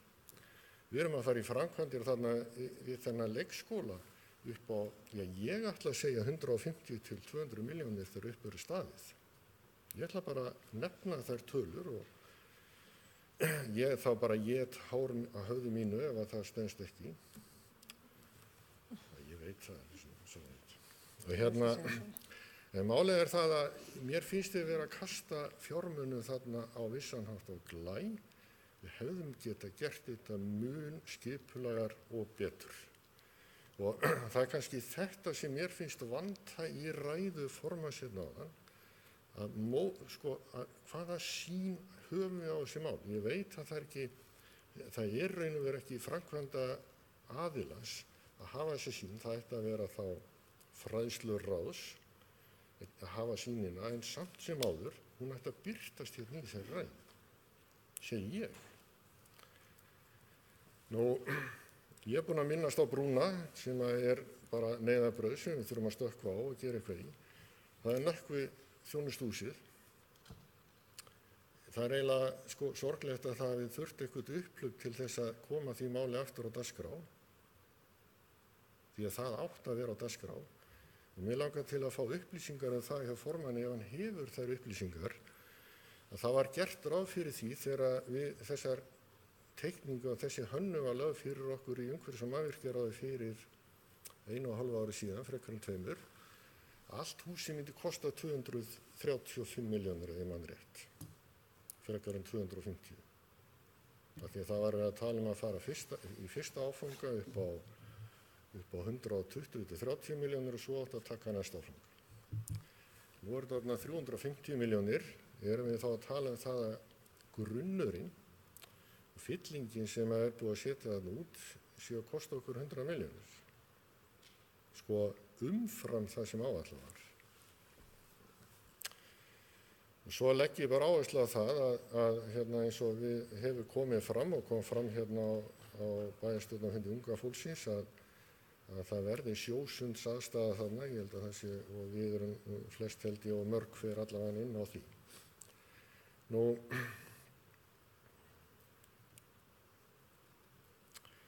þá langar við aðeins að taka fyrir viðhaldsmálin sem var komið hérna inn á áðan. Á þessu ári áætlaðar einhverja 380 milljónir í viðhald fasteigna og það er þar fer náttúrulega stærstu hlutinn í viðhald grunnskóla. Við erum átt okkur að því að á síðustu árum að þá hefur þessi upphæð yfirleitt endað í einhverju 430 til 440 milljónum og það er bara vegna þess að reynslan hefur sýnt okkur það, eða reyndin að það hefur bara viðhaldið orðið að vera meira. Og þá er spurningin þessi, Bæjarfulltrúi Guðmundur, þá er spurningin þessi, erum við átt okkur á því að við fórum í gríðarlega fjárfestingar á árunum 2000 til 2010-11 og margt af þessu húsnæði er þess vegna að verða núna í dag alltaf 15-20 ára gamalt og það er alveg gefið mál að þegar að húsnæði er komið á þennan aldur þá er það farið að kalla á viðhald. Og ég veit að mörgum svíður í raun að vera það að setja of mikla fjármuni þannig, en þetta er bara eitthvað sem við þurfum að held ég að fara að huga betur að. Vegna þess að ég man ekki betur en að það komið fram á síðasta fundi í ráðinu að það stefni í það að þessi upphæð, hún kom ekki til með að duga vegna þeirra verkefna sem bíða. Og þá er spurningin ef að þá færa fleiri verkefni sem við erum að gera með Glerárskólann, því það er bara viðhald sem við erum að gera þar. Það er bara dýrt viðhald. Þannig að það er eitthvært. Og ég vil taka undir það með formanni ráðsins, bæjarfulltrúa og andra, að þar er verið að skoða leiðir til þess að, og ég vona að það verði að veruleika, að hugsa loftræstinguna í húsinu með öðrum hætti heldur en gert hefur verið. Því að við hefum verið að setja upp mjög stór kerfi sem er að þjóna mjög mörgum ólíkum rýmum og þetta hefur bara ekkert virkað og kostar okkur augun úr, bæði í rekstri og stofnkostnaði. Þannig að það er svona spurning hvort að þarna þurfi ekki að bregðast í og ég vil bara ítreka það sem formaðurinn kom inn á áðan að það verður lögð fram tillaga eftir því sem ég best veit um það að fara í athugun á öllu skólahúsnæði Akureyrarbæjar með tilliti til þess hvort þar þurfi að grípa til einhverra aðgerða. Við getum ekki setið hjá og horft fram hjá því að það er verið að kvarta undan nokkurum byggingum hérna, skólabyggingum á Akureyri og við þurfum bara að fara í þessa skoðun með hlutlausum aðilum og fá það bara hreint hvort að þetta er ekki bara í lagi. Ef þetta er ekki í lagi, þá er betra að grípa inn í fyrr en seinna. Því ef við fyrir seinna og horfum fram hjá hlutunum, þá náttúrulega kostar þetta augun úr. Eins og hefur orðið reynslan í nokkurum sveitarfélögum og ég nefni bara til dæmis Þórshöfn sem dæmi þar sem menn eru að nánast að hreinsa allt út úr húsinu og byggja upp nýtt. Og þar á búið að kvarta undan húsi mjög lengi. Þannig að sko við getum heldur ekki beðið eftir því að fólk hringi hérna niður í veikindum einhverju slíku og fyrir þá að bregðast við. Og ég er ekkert að mála skrattan á veggi hérna, ég held bara það sem að formaður bæjarfulltrúa Andri kom inn á áðan var bara einfaldlega þetta að það verður að skoða þetta til að búa til ákveðin frið þessi mál og við þurfum líka að vera alveg pottþétt á því að við séum að með heilsusamlegt húsnæði fyrir öll þessi börn sem við erum að hýsa stóra hluta dagsins og veturnar og fram á sumar.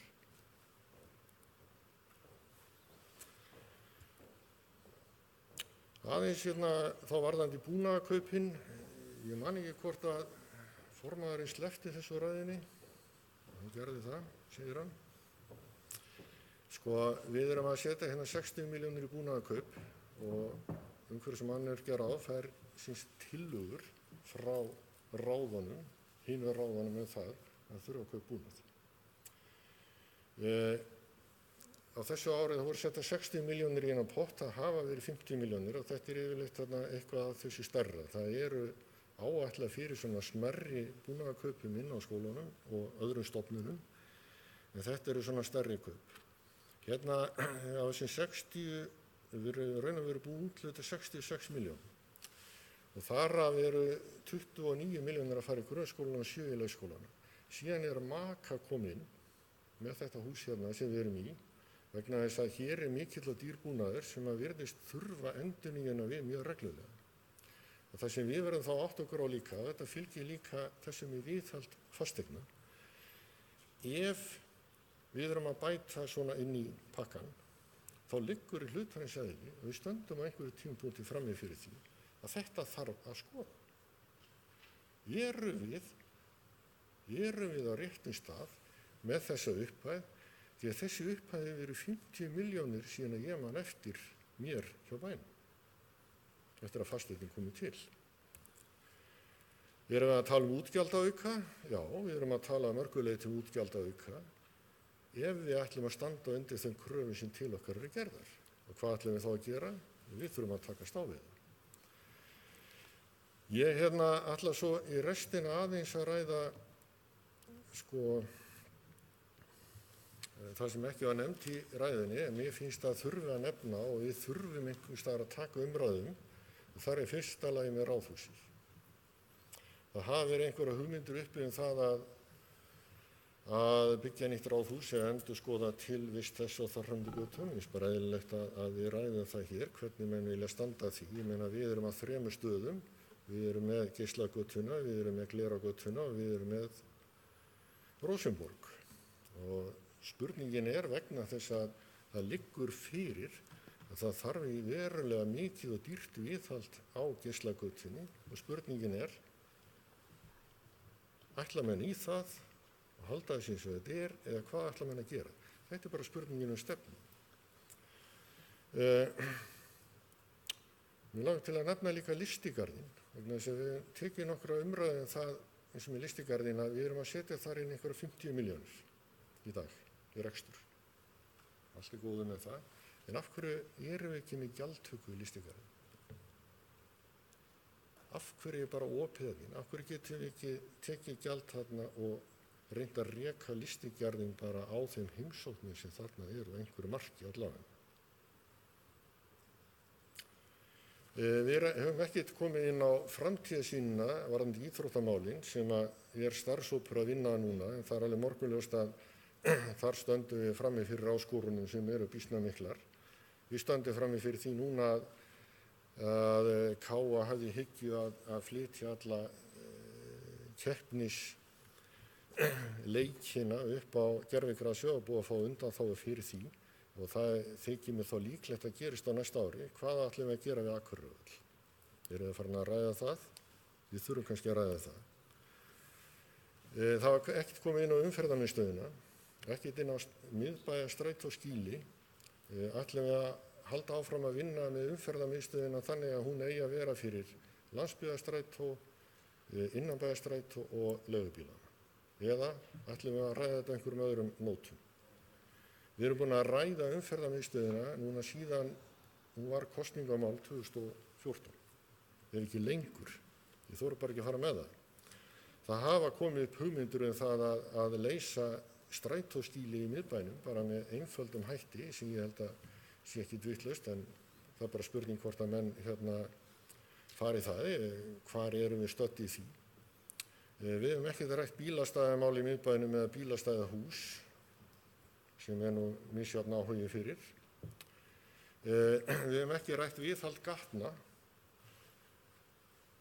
Ég veit að bæjarfylgdur Guðmundur fer að fá hjartaáfall. En viðhald gatna í bænum því í raun mjög ábótavant og það hefur komið fram ítrekka á fundi hjá okkur að nú stöndum við frammi fyrir því að íbúðagöturnar allar komnar á tíma, meira og minna. Þær voru allar teknar í gegn þegar hitaveitna lögðu á sínum tíma. Það lítið verið gert inn síðan og okkur hefur verið bent á það að þarna þurfa að taka til hendi og það kostar sitt. Síðan er spurningin þessi, hvaða framtíðarsýn höfum við, og það kannski er velferðarás í sjálfu sér, en það er eitthvað sem þarf að hugsa gagnvart skipulagi, það þarf að hugsa gagnvart staðsetningum, hvar ætlum við að koma fyrir íbúðum fyrir fatlaða. Þessum íbúðakjörnum. Nú stöndum við frammi fyrir því að við erum búin að fara með tillögur núna inn og reynda að byrja að byggja eitt svona kjarna, en það dæmir í málaferli. Erum við búin að hugsa það til enda, hvernig við ætlum að koma því fyrir til framtíðar. Og hér ætla ég að láta staðan í bíli og reikna með því að fá einhver viðbrögð við þessu. Takk. Það er bæjarfulltrúi Gunnar Gíslason lokið máli sínu. Næst tekur til máls bæjarfulltrúi Guðmundur Baldvin Guðmundsson.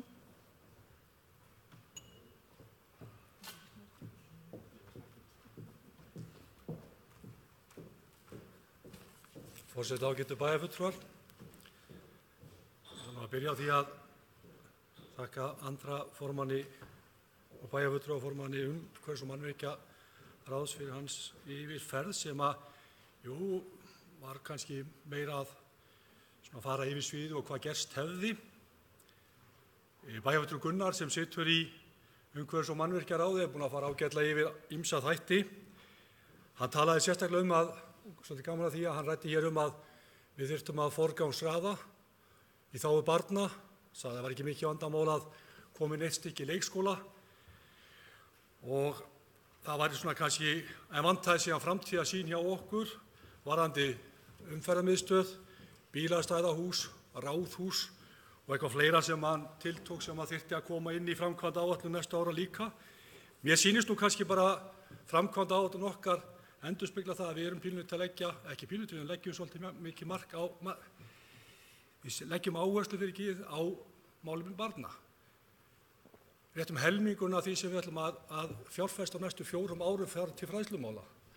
Og við erum að bæta í þó þar. Við erum núna að setja þessar kennslustofur við Lundarskóla sem að gera það verkum að við erum að sjá enn frekari uppbyggingu í þágu barna. Þannig að við erum svona, höfum kannski í fjárhagsáætlun fyrir árið 2019 til 2022 lagt áherslu á það að horfa til þess. Það er voðalega auðvelt og gott að geta gert allt, en við höfum bara takmarkaða fjármuni til að fjárfesta og við erum að reyna að koma þessu þannig fyrir að við séum í rauninni að koma þessu öllu svona skikkanlega án þess að við séum að reisa okkur hurðarás öxl. Ég hjó eftir því bæði að Andri bæjarfulltrúi og Gunnar ræddu það að áætlun fyrir viðhald væri 380 milljónir, að við farið í 430 milljónir, þá spyr ég bara hvernig ráðið er að virka. Við verðum að fara að horfa til þess að fjárhagsáætlun er fjárhagsáætlun og við verðum að reyna að vinna eftir því. Menn segja núna að nú sé komið einhver list það til að mynda búnaðarkaup. Við áætlum 60 milljónir í búnaðarkaup. Það getur vel verið að sé á lág upphæð, en samt höfum við komið með 66 milljónir sem við ætlum að fara í. Hvaðan komast það 6 milljónir? Þannig að við þurfum aðeins að velta því fyrir okkur þegar við erum að gera fjárhagsáætlanir. Það getur alveg vel verið að þetta sé gagnrýnivert, að við séum ekki að setja nógu mikla peninga í þetta. Það kom fram hjá í ræðu formanns að við varum að setja 380 milljónir í viðhald. Það er talað það að helmingur af því sé svona fast viðhald, síðan hinn helmingur þá 190 milljónir sem þá eitthvað sem svona er hægt að velja. Og ég trú ekki öðru en að við getum þá valið svolítið af þessum 190 milljónum til þess að framkvæma fyrir. Við þurfum ekki að fara í 240 milljónir eða 50 milljónir fram yfir þessar 190 milljónir sem við þá höfum til þess að vinna í viðhaldi. Og svo má ekki heldur gleyma því að á undanförnum árum þá höfum við líka tekið inn í framkvæmdir og framkvæmdaáætlunum verulegt viðhald.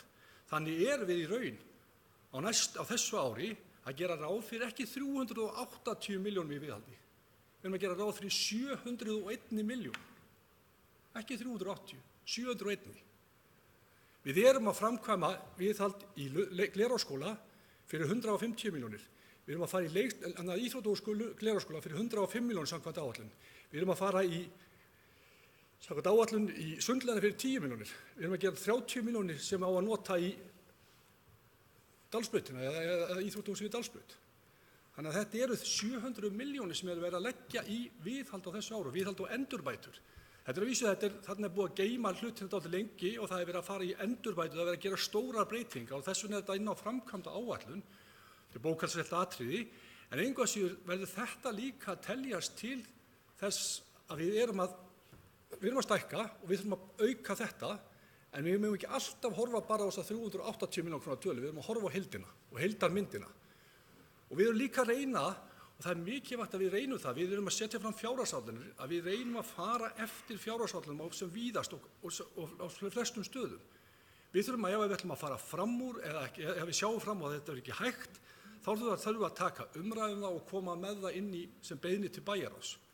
Þannig að pólitíkin fá að taka ákvörðun við þennan viðauka. Mér finnst þetta við þurfum aðeins að skerpa þessi vinnubrögð og ég skora á formanna að gera það. Aðeins að því, kannski ræðan hans, mér fannst að vera full hæverskur. Við erum að gera fullt af góðum hlutum og við þurfum að vera svolítið grobbin að því. Við erum að gera mikið, við erum verið farabroddi í umhverfismálum. Ég var bara staddur fyrir sunnan daginn á fundi þar sem við erum að tala að Akureyrarbær er stór og gildandi í þessum málum og sveitarfélög horfa til okkar.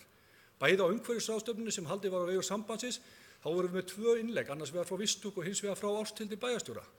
Þau vöktu bæði athygli þessi innlegg og ekki síður var innlegg Höllu Bjarkar bæjarfulltrúa á heimsmarkmiðaráðstefnu sem að fólk tala og var mjög athyglisvert. Þannig að við höfum sýnt það að við erum í fararbroddi, við erum að gera góða hluti og við erum bara töluvert langt á undan öðrum sveitarfélögum. En við þurfum að halda því og við þurfum að halda áfram að vinna í þessum málum. Þá kem ég líka kannski aðeins að því að mér fannst í ræðu formanns vanta kannski hvað við erum að gera á þessu ári. Það var kannski í skrifuræðinni, ég kannski ekki tekið eftir að hann bætti inn í inn í talamál, en til að mynda, hann talaði blokkið og hann talaði umhverfisátaki og hann talaði samgönguviku og fleira. Við ætlum að gera þetta áfram og við þurfum að blasta þessu svolítið og gera meir úr þessu.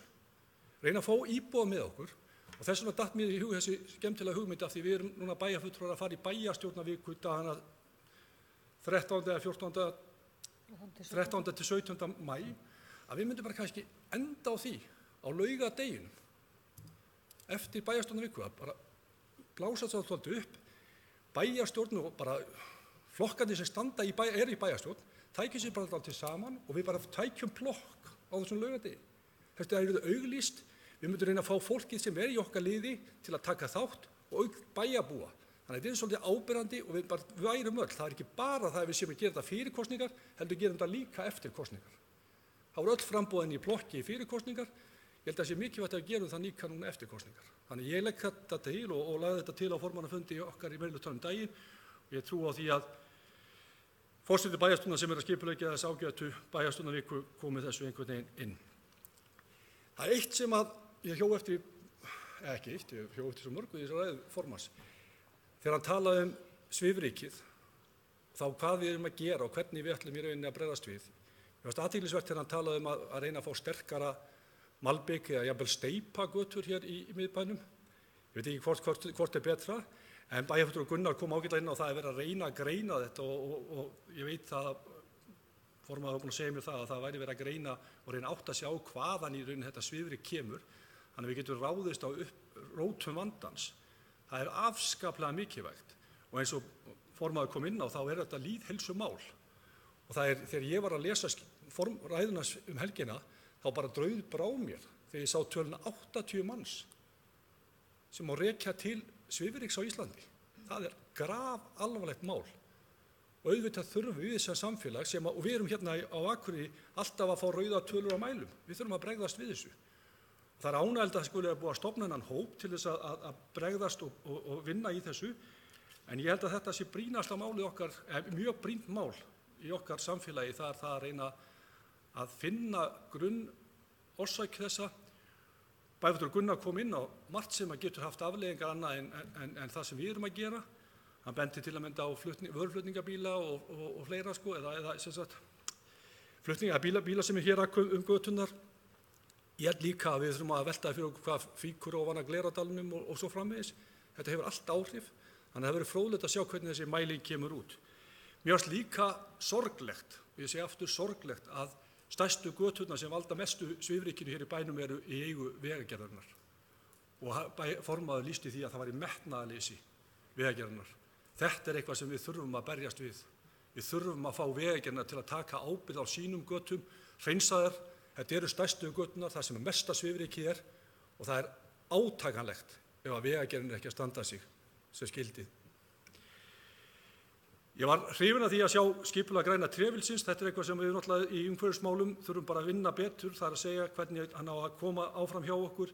Ég veit það og ég held að hafnarsamlagið sé að fara í stóraukið átak í akkurat trjárækt á móti þeirri mengun sem til að kolefnisjafna skulum við segja, þessi skip sem eru að koma hingað og það er mikilvægt að hvernig við ætlum að nýta þau tré inn í þennan græna trefil okkar. Þannig ég held að það getur verið spennandi hvernig það kemur. Ég ætla aðeins líka varðandi í það sem við erum að gera líka í framkvæmdum. Ég var líka kannski ekki vant að það var talað mikið um hvað við höfum gert, en eitt af því sem við erum líka að fara að framkvæma á næstu 3 árum og kannski menn eru ekki alveg að kveikja á. Bæjarfulltrúi Gunnar talaði við þetta og forgangsraði í málum barna. Við erum til að mynda að fara í tæpa 1.500 milljóna króna framkvæmdir á Glerárskólasvæðinu. Það eru 1.355 milljónir og svo skildist mér að það var eitthvað að bætast við, þannig að ég segi bara að þetta verður lengur. Nálægt 1.500 milljónir sem er framkvæmt á þessu svæði næstu 3 árum. Þarna á að búa til eitt stærsta, flottasta leikskólan í bænum. Það er mjög metnaðarfull bygging. Ég var á aðalfundi hverfisnefndar, Holtá Hlíðarhverfis daginn. Það er mikil spenningur í bæði foreldrum og þarna var líka leikskólastjóri sem að horfi til þessa skóla. Þetta er og sviðsstjóri umhverfis- og mannvirkjaráðs, eða sviðs kynnti þessa byggingu. Þetta er mjög spennandi dæmi og verður mjög metnaðarfullt og er vel.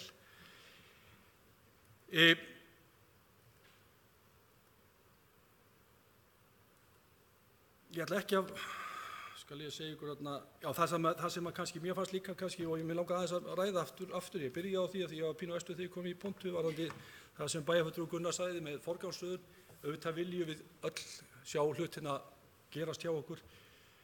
Við höfum verið að ræða bílastæðahús, það er ekki gert ráð fyrir því per se en við höfum líka verið að ræða umferðarmiðstöð, henni verið frestað aftur og maður veltir alltaf fyrir sér sko, hvað eru menn að tala með þegar rætt umferðarmiðstöð.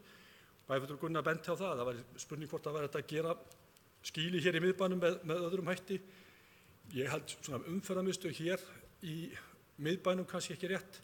Kannski ættu menn að horfa frekar til lengri tíma og að þessi samgöngumiðstöð væri nær flugvöllunum vegna þess að, og þá höfum við líka rætt það að ríkið kæmi inn í þessa byggingu og þeir hafa meira að tala það.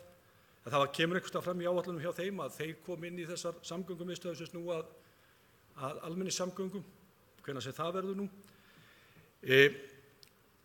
Ég tók líka eftir, ég skrifaði þetta hjá mér á blað, varðandi það sem að bæjarfulltrúi Gunnar kom inn á, það náttúrulega, og ég hef tekið eftir því bara í kringum Glerárskólann, að þar eru efni sem að verið að bera á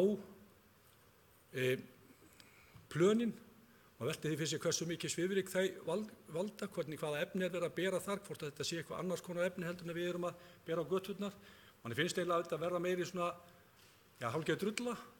En þetta er eitthvað sem ég held að við ættum að reyna að samræma og þetta að gera kröfu til verktaka að þeir séu að nota efni og þannig erum við að tala svifryk og ryk við hliðina á mannvirkjum skólum og þannig mjög mikilvægt að menn gera nú svolítið bragarbót á að mínu mati. Þannig ég held að við ættum að skora á formann að reyna að það verði unnið í því að koma þarna samræmingu á. Ég held að þetta sé líka varðandi það sem ég hrósa formanni fyrir það að hann kom hér í viðtal í sjónvarpinu daginn og talaði nagladekkin og ég held að við þurfum bara alls staðar að vera að tala að fólk taki nú nagladekkin undan, að manni svíður þegar maður lappar eftir götunum núna eða hjóla eins og maður gerir núna þessa dagana, nota bene, að manni svíður það að heyra bílana á nöglum. Það er allt og margir ennþá á nöglum, fólk það er ekki allir að fara í langferðir og það er löngu komið tími fyrir þá sem að hafa ekki hyggju að fara út fyrir bæjarmörkin að taka þessi ágætu nagladekk undan. Þannig ég skora nú bara alla að taka þetta til sín. Varðandi það sem hefur líka verið rætt þetta, varðandi nökkvamálið, við leggjum áherslu á það, ég legg áherslu á það að við reynum að finna lausn á þessu. Þetta var náttúrulega upphaflega var gerður samningu við Nökkvi upp á 75 milljónir uppbyggingu. Það fór nú allt fyrir ofangar og neðan og mestur hluti af þessum peningum hefur farið í að fergja svæðið þarna og láta það síga. Þannig það þarf að finna lausn á þessu. Þetta er náttúrulega viðkvæmur staður í bænum. Það er að framkvæma fallegt og einfalt hús og ég treysti nú að formanni til að fylgja því eftir og hann hefur verið ásamt forseta bæjarstjórnar verið að vinna í þessu máli að finna lausn á þessu. Þannig ég er nú bjartsýnn að það takist. Svo vil ég eitt varðandi það sem að bæjarfulltrúi Sóley kom inn á. Það er náttúrulega gögnin í umhverfis- og mannvirkjaráði. Það er vond þegar maður er að skoða aftur í tíman. Það er töluvert mikið ef má segja bara að það er algjör vöntun á fylgiskjölum inn í fundargerðum umhverfis- og mannvirkjaráðs og meira þess að þannig að það er líka vöntun á að mínu mati inn í fundargáttina sem að bæjarfulltrúar hafa aðgang að kannski gögn sem eiga ekki að fara til opinberra birtingar af því að þau eru bara drög eða minnisblöð. En mér finnst stundum að þau vanti bara hreinlega inn á fundargátt þannig að við getum átt á hvernig málin eru stödd. Þannig ég held að ég sé hérna að fólk í umhverfis- og mannvirkjaráði kinka kolli þannig að ég er ekki á neinu villugöttum. Svo finnst mér alltaf, þegar við erum að tala umhverfismál, þá finnst mér bara að við eigum alltaf að tala vistorku og vera svolítið ánægð með okkur þar. Við erum núna, það er búið að samþykkja að gera 5 milljóna króna samning til viðbótar við það sem að til þess að auka þeirra starfsemi sem er bara hérna góða. Sá samningu verður væntanlega undir að það næstu vikum þegar menn hafa tíma til að setjast niður og skrifa nafnið sitt en ég held að þetta sé eitt af því sem við eigum að halda á lofti. Vistorka er okkar svona, hvað ég segja, rós í hnappagatinu sem við eigum að láta sjást og bera á. Takk fyrir. Það er bæjarfulltrúi Guðmundur Baldvin Guðmundsson lokið máli sínu. Næst tekur til máls bæjarfulltrúi Rósa Njálsdóttir.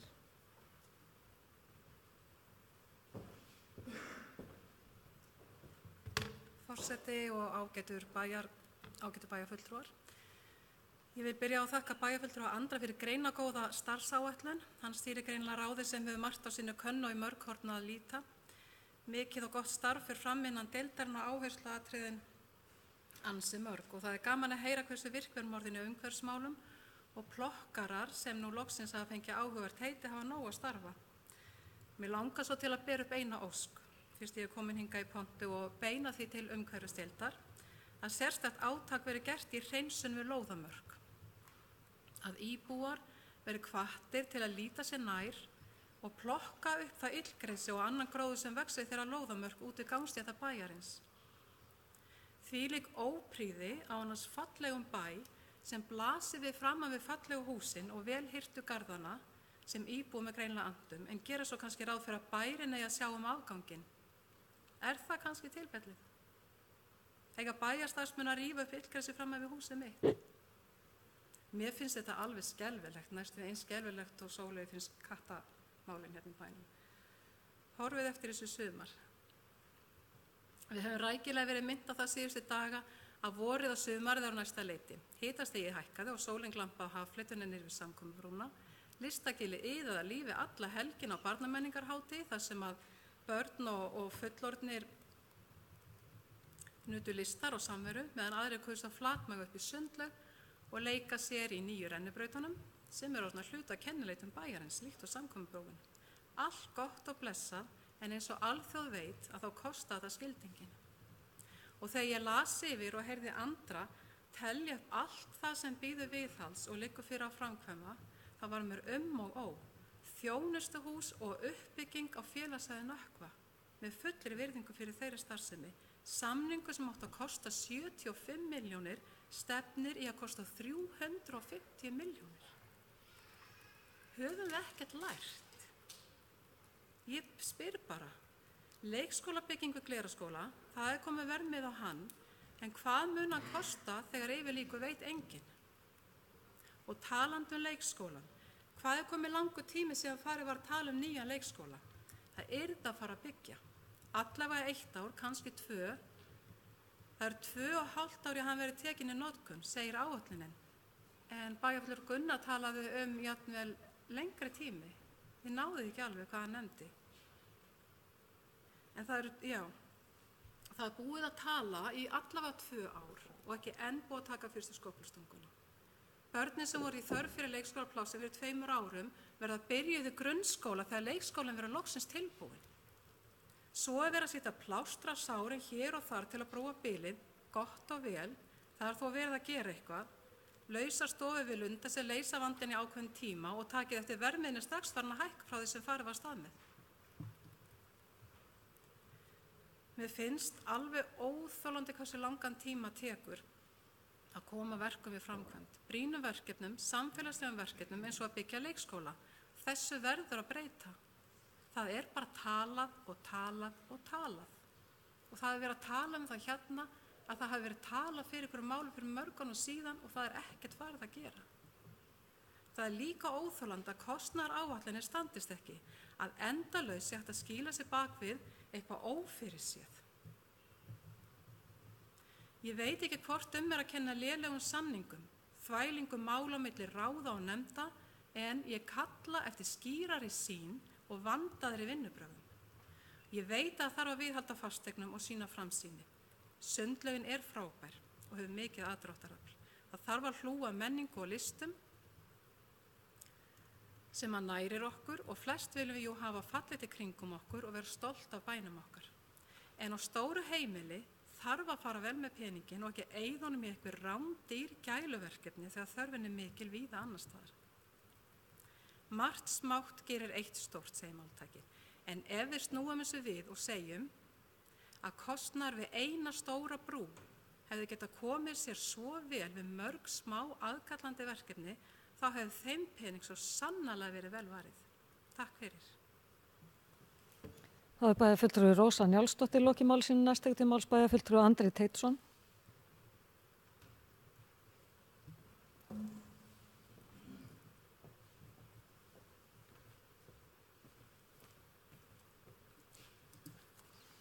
forseti, ágætu bæjarfulltrúar. Ég vil þakka fyrir glimrandi góða umræðu, fjölmörg atriði sem hafa verið nefnd og ég get tekið undir þau flest. Ég ætla að reyna að stikla á stóru, reyna að snerta alla punktana sem að var beint til mín, kannski sérstaklega. Upplýsingagjöf frá umhverfis- og mannvirkjaráði, ég er bara sammála. Ég hef rekið mig á það sjálfur, ég hef verið að reyna að grafa aftur í tíman, skoða fyrri fundi, maður grípur í tómt stundum. Ég held að þetta sé einhver leyti því að ástæðan sé svo að það hafa verið mannabreitingar og kannski ferlinn bara ekki alveg í skorðum. Við reynum að laga þetta. Nú með Compact of Mayors var það árið 17 eða 18. Ég hygg að það hafi verið þannig að við töluðum hvað var gert á árinu 2018 en þá hafa aðalega verið tiltækar tölur frá 2017. En bæjarfulltrúi Sóley spurði líka hvar erum við stödd með þetta verkefni og hver er staðan. Ég vildi að við getum sagt, sko, við erum með 11% betri en Reykjavík eða eitthvað en staðreyndin er svo að þekkingin er brotakend sem er búið að afla í þessu verkefni. Við höfum svona glefsur hérðan og þaðan af upplýsingum en þetta er ekki orðið heildstætt og ekki þannig að þessi hægt að sem sagt, gefa einhverja einkunnir hvar við erum stödd. Það er ekki komið á það stig því miður. Varðandi sorp og úrgang að eins og bæjarfulltrúi Sóley nefndi að vitund íbúa er prýðileg svona í flestum hópum. Það er þó, sjáum við að í fjölbýlishúsum hallar aðeins á, vantar svolítið upp á ábyrgð og metnað og líka í stúdentablokkunum sem allir minnum vonbrigðum að heyra því að það er mikið af ungu fólki sem að þetta maður veit að hefur metnað á þessu sviði en kannski skila sér ekki alveg alltaf. Og hvað með fyrirtækin? Jú, það er þekkt að það vantar upp á hjá fyrirtækjum í einhverjum tilvikum líka og þau mörg hver eru kannski dálítið gjörna að horfa á krónur og aura og eins og kom fram hjá bæjarfulltrúa Gunnari líka þá var til skamms tíma ódýrara að keyra ákveðna flokka til urðunar vestur í Húnavatnssýslu heldur en að fara með í moltu, lífrænan úrgang. Ég held að þetta sé breytt núna, það er að segja gjaldskrá moltu hefur staðið nokkuð í stað en kannski hækkað kostnaðurinn við að keyra vestur.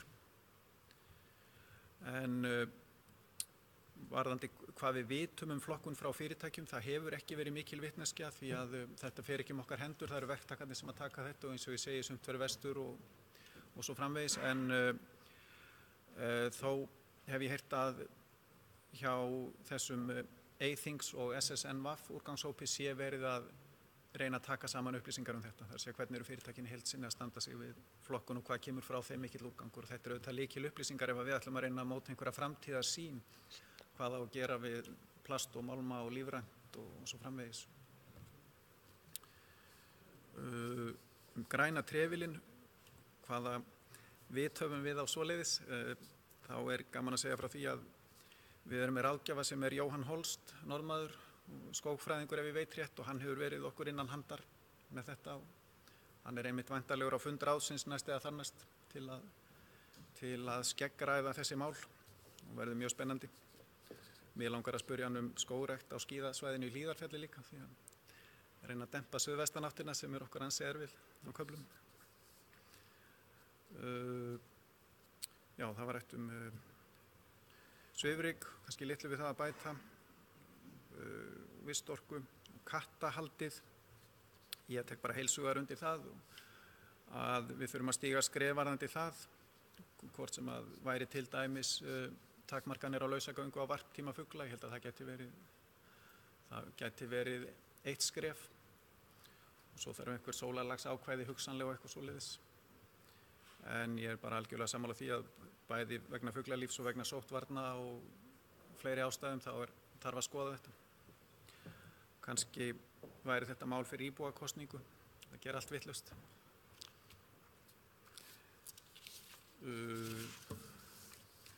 Bæjarfulltrúi Gunnar sagði réttilega að ræða formanns fjallaði talsvert fortíð, hefði mátt vera meir framtíð en svo svaraði hann sjálfur líka hvers vegna það er óhjákvæmilega í eðli sínu svolítið þannig. Það er að segja að það kemur í hlut annarra ráða að marka ýmsa stefnu eins og velferðarráðs og fræðsluráðs og svo umhverfis- og mannvirkjaráðs að uppfylla þær óskir með mannvirkjum. En hins vegar eru líka á okkar könnuðu þetta svið þar sem að við erum í bílstjórasætinu eins og umhverfismálin og slökkviliðið og fleira. Já, það var töluvert rætt svifrykið. Kom fram svo seinna að það er væntanleg greining einmitt á innihaldi þess og það mun segja okkur talsvert. Og augljóslega þurfum við að spýta í lófana með þetta. Það ber alltaf sama brunni með það, þetta er mikið vandamál. Ég þekki ekki hvort að það er meira svifryk núna heldur en fyrir 10 árum, svo var spurt, en allavega of mikið. Hérna á árum áður þá bara stundum var bara moldrok og það var bara þannig, maður sá alla milli húsa, moldrok af Glerárdal, það var bara svona einhvern veginn einhver staðreind og það var ekkert hvarflaði ekki að neinum að reyna að gera eitthvað í því, bara hundspýtt, en nú erum við kannski farin að hugsa öðruvísi. Já, bæjarfulltrúi Gunnar ræddi nýframkvæmdirnar og að Lundarsel væri neyðarbrauð. Ég tel að það sé reyndar, til að það verði prýðileg lausn, auðvitað er hún komin fram svona í tímahraki en þetta er sveigjanleg lausn og ég held að hún verði prýðileg fyrir börnin og fyrir starfsfólk og við höfum rekið okkur á það núna á undanförnum áratugum að það er mjög erfitt að horfa ár eða áratugi fram í tíman þegar við erum að skipuleggja skólabyggingar eða leikskóla og ég hef nefnt sem dæmi að ég var í Glerárskóla þegar að var verið að byggja hann upp og allt sem hefur breyst síðan þá og þar er kjallari sem að þykir ekki boðlegt í dag, þar er engin matsalur, þar er engin samkomusalur, þar er hljóðvist, eldvarnir, loftræsing, þetta er allt úrelt á 40 árum, 30-40 árum. Þannig að sveigjanleikinn er góður og kröfurnar breytast sífellt.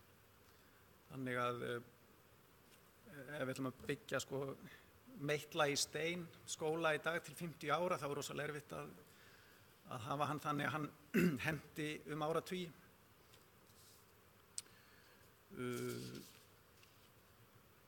Já, varðandi Nökkva, það kom fram að það hefði verið á lofti fyrir 1,5 eða 2 árum áætlun upp á 200 milljónir eða rúmlega það, en núna væri það 350 og þá var spurt hvort grunnurinn skýrði mismuninn.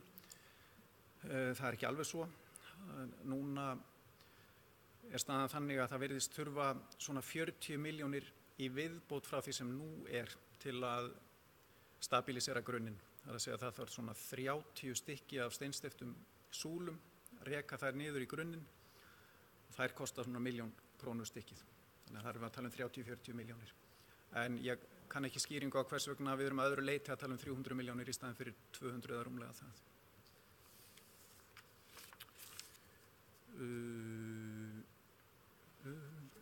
Já, það var eitt raka, engu við það að bæta.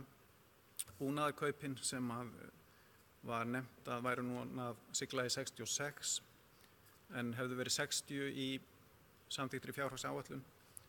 Að skýringin á því er að það eru þannig 2 liðir, klukka í Káaheimili og hjólabraut við Oddeyrarskóla sem að við vorum með tölur á en svo á lokametrónum hækka þær og það eru þó hvort og ekki verkefni sem að við töldum ótækt að slá út af borðinu eða fresta. Þannig að þess vegna lendum við þeirri stöðu að fara fram yfir þessar 60. Ráðhús og framtíðarsýn og þá vísa ég kannski aftur í 50 ára framtíðarsýnina grunnskólastarf að ég held að við ekki að stefna á risavaxið ráðhús sem hýsi alla starfsemi bæjarins, heldur kannski frekar að huga að táknrænu ráðhúsi sem myndi hýsa skrifstofu bæjarstjóra, fjármáladeild, starfsmannadeild eða stjórnsýslusvið en láta hugsanlega umhverfis- og mannvirkjasvið vera annar staðar skipulagssvið. og þau svið sem í dag eru ekki í Ráðhúsi. Gjald í listigarðinn, bara góð hugmynd. Og framtíðarsýn í íþróttamálum, það mun dálítið snúast Akureyrarvöll og núna það falla þau vött til Dýrafjarðar að KA sé á leiðinni upp eftir og Akureyrarvöllur sé að svona losna, kannski eftir næsta sumar. Þannig að við þurfum að huga því hvernig við ætlum að nýta hann. Umferðarmiðstöðin eins og umræðan núna, þá kannski aðal áhugin í þeirri umræðu að rýma til í miðbænum til að geta haldið áfram uppbyggingu. Þar sem að strætó núna og þar sem að leigubílastöðin núna. Og það nefnt að störfum til að vinna í því að finna nýjan stað fyrir strætó, innanbæjarstrætó sérstaklega.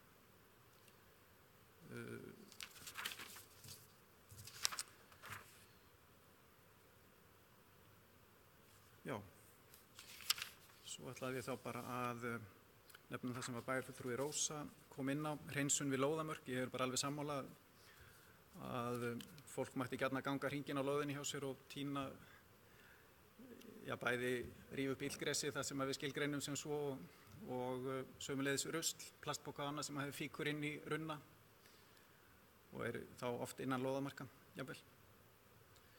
Og svo þetta með hvernig 75 milljónir urðu að 350, það náttúrulega tvær stærstu skýringar á því, annars vegar að við erum að tala um allt annað verkefni heldur en að fóra af stað í upphafi og svo má spyrja hvers vegna það og svo hins vegar þá að þessi vinna við grunninn sem sagt að kosta 20 milljóna en við höfum kannski ekki séð fyrir. Takk. Það er bæjarfulltrúi Andri Teitsson lokið máli sínu og ég ætla að gera örstutt hlé á fundi.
Þá göngum við aftur til dagskrár og næst á mælendaskrá var bæjarfulltrúi Dagbjört Pálsdóttir.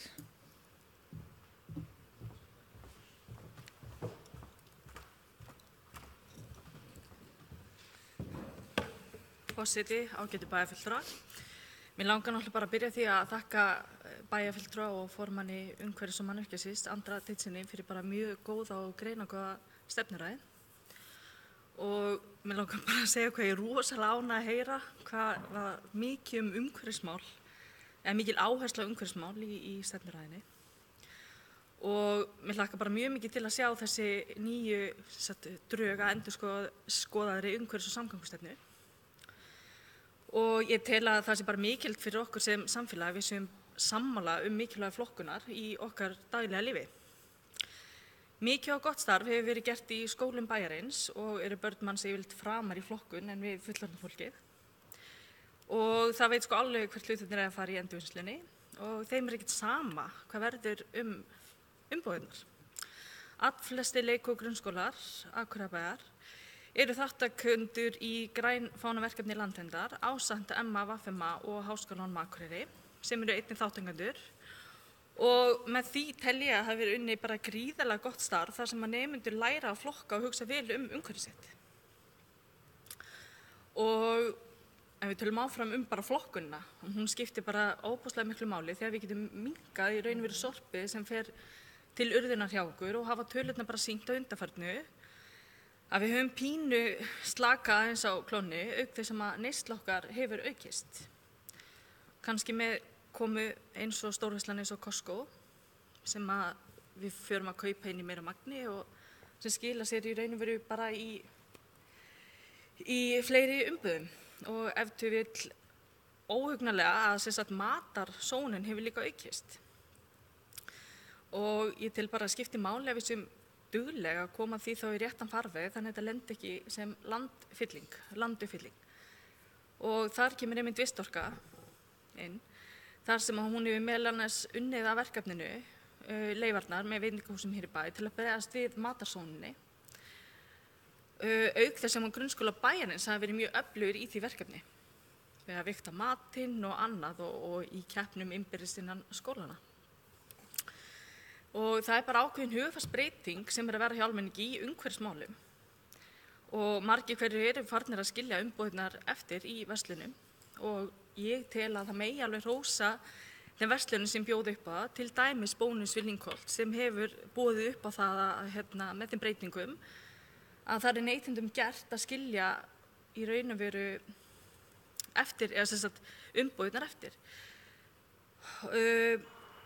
Þetta er í raun og veru, það er ekki nóg að neytendurnir, við tökum okkur saman, heldur vera líka bara framleiðendurnir og verslunareigendur að hugsa máli upp á nýtt.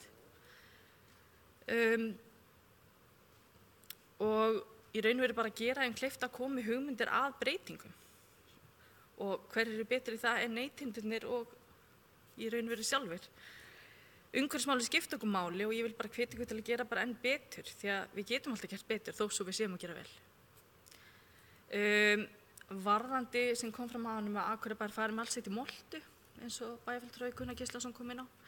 Þá get ég alveg tekið undir það. Mér finnst að við eigum að tala fyrir því að allir sjá sinn hag í því að fara með lífrænan úrgang inn í moltu. Fyrirtæki og sveitarfélög hér í kring og það hefur kannski bara verið þungur róður þar sem að það er bara ódýrara að fara með í raun og veru úrganginn í urðun heldur en inn í moltu. Og það er að ég tel mun alltaf vera. Það er í raun og veru dýrara að fara þessa leið heldur en í urðun, hversu sorglegt sem það er. En þetta bara er mikilvægara og við þurfum bara að tala hátt fyrir því að hver umhverfislegi ávinningurinn okkar er að fara þessa leið því að til framtíðar mun það klárlega skila sér. Við þurfum líka bara að vera duglegir að nýta okkur moltuna eða þann jarðvegsbæti sem að í raun og veru búinni til í moltu. Bæði sveitarfélögin og íbúarnir. Kannski er það aukin auglýsingaherferð sem þarf innan moltu til þess en við erum stór eigendur moltu og við getum gert okkar til að reyna að styðja og sýna að við erum framarlega í umhverfismálum með því að nýta okkur moltu sjálf í okkar sveitarfélagi til fulls. Aðeins Parísarsamkomulagið eða Compact of Mayors sem kom inn á. Það er náttúrulega bara að setja skyldur á sveitarfélagi að minnka kolefnissporið sitt. og ég tel það bara vera mjög stórt skref hjá Akureyrarbæ, bara í okkar framlagi sem í raun og veru skógræktin og lífræni úrgangurinn. Og það var nefnt með græna trefilinn, en það var náttúrulega hugmynd sem kom upp fyrir ansi mörgum árum síðan og að bara utanum yrði byggður þessi skógur, sem sagt þessi græni trefill, en hann mikið nýttur og hann að binda 3000 tonn á hverju ári í CO2. Þannig að mér finnst það bara gífurlega mikilvægt að koma fram.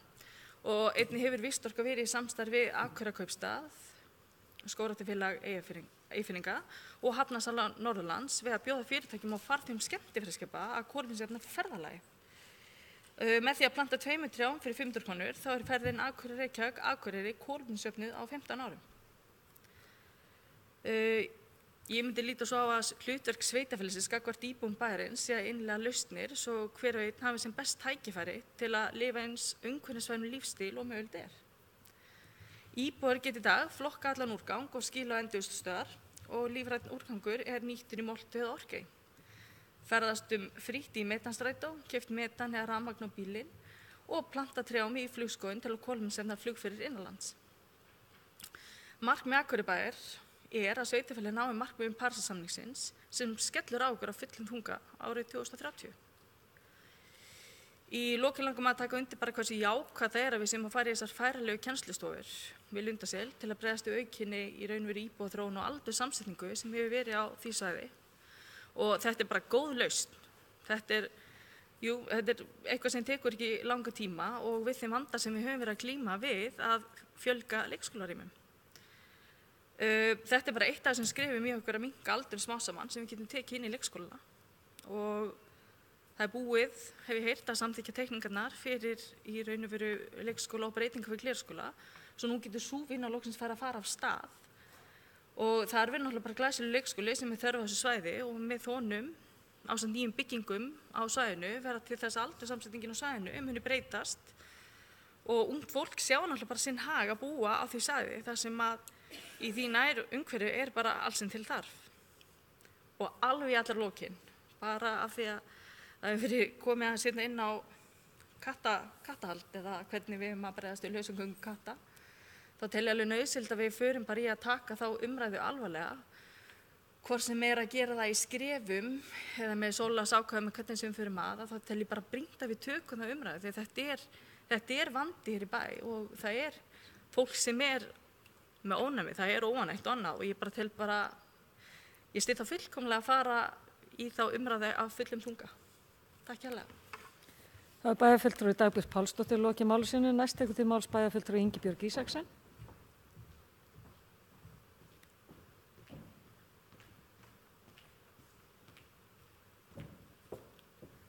Forseti, ágætu bæjarfulltrúar. Mig langar líkt og aðrir að þakka formanni umhverfis- og mannvirkja ráðs og bæjarfulltrúa Andra Teitssyni, þetta heldur betur titill, fyrir ræðu sína.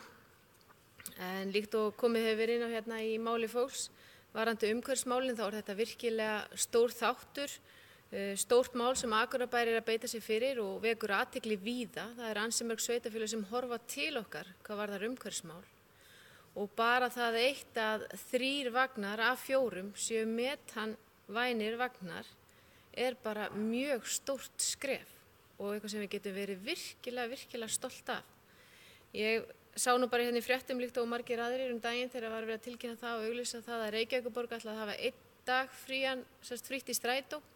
Við erum með það alla dag, allan ársins hring hérna og við endilega slá okkur varðandi þessi mál.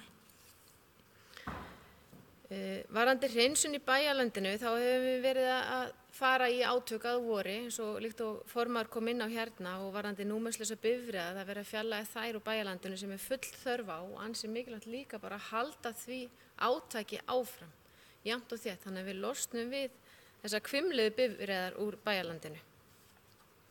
Það hefur verið komið líka hérna aðeins inn á varðandi hreinsun gatna og hlut vegagerðarinnar sem að skortnu skammti því miður og ég held að við þurfum endilega, ég vil gjarnan hvetja formanninn til þess að beita sér þar að reyna að fá vegagerðina í frekar samstarf hvað varðar hreinsun gatna og eins líka hafa samband við fyrirtækin malarefnin sem hefur verið að dreifa á plönin þeirra því að þetta ekki kannski verið að tala plön sem á vegum bæjarins heldur plön á vegum fyrirtækja í bæjarlandinu.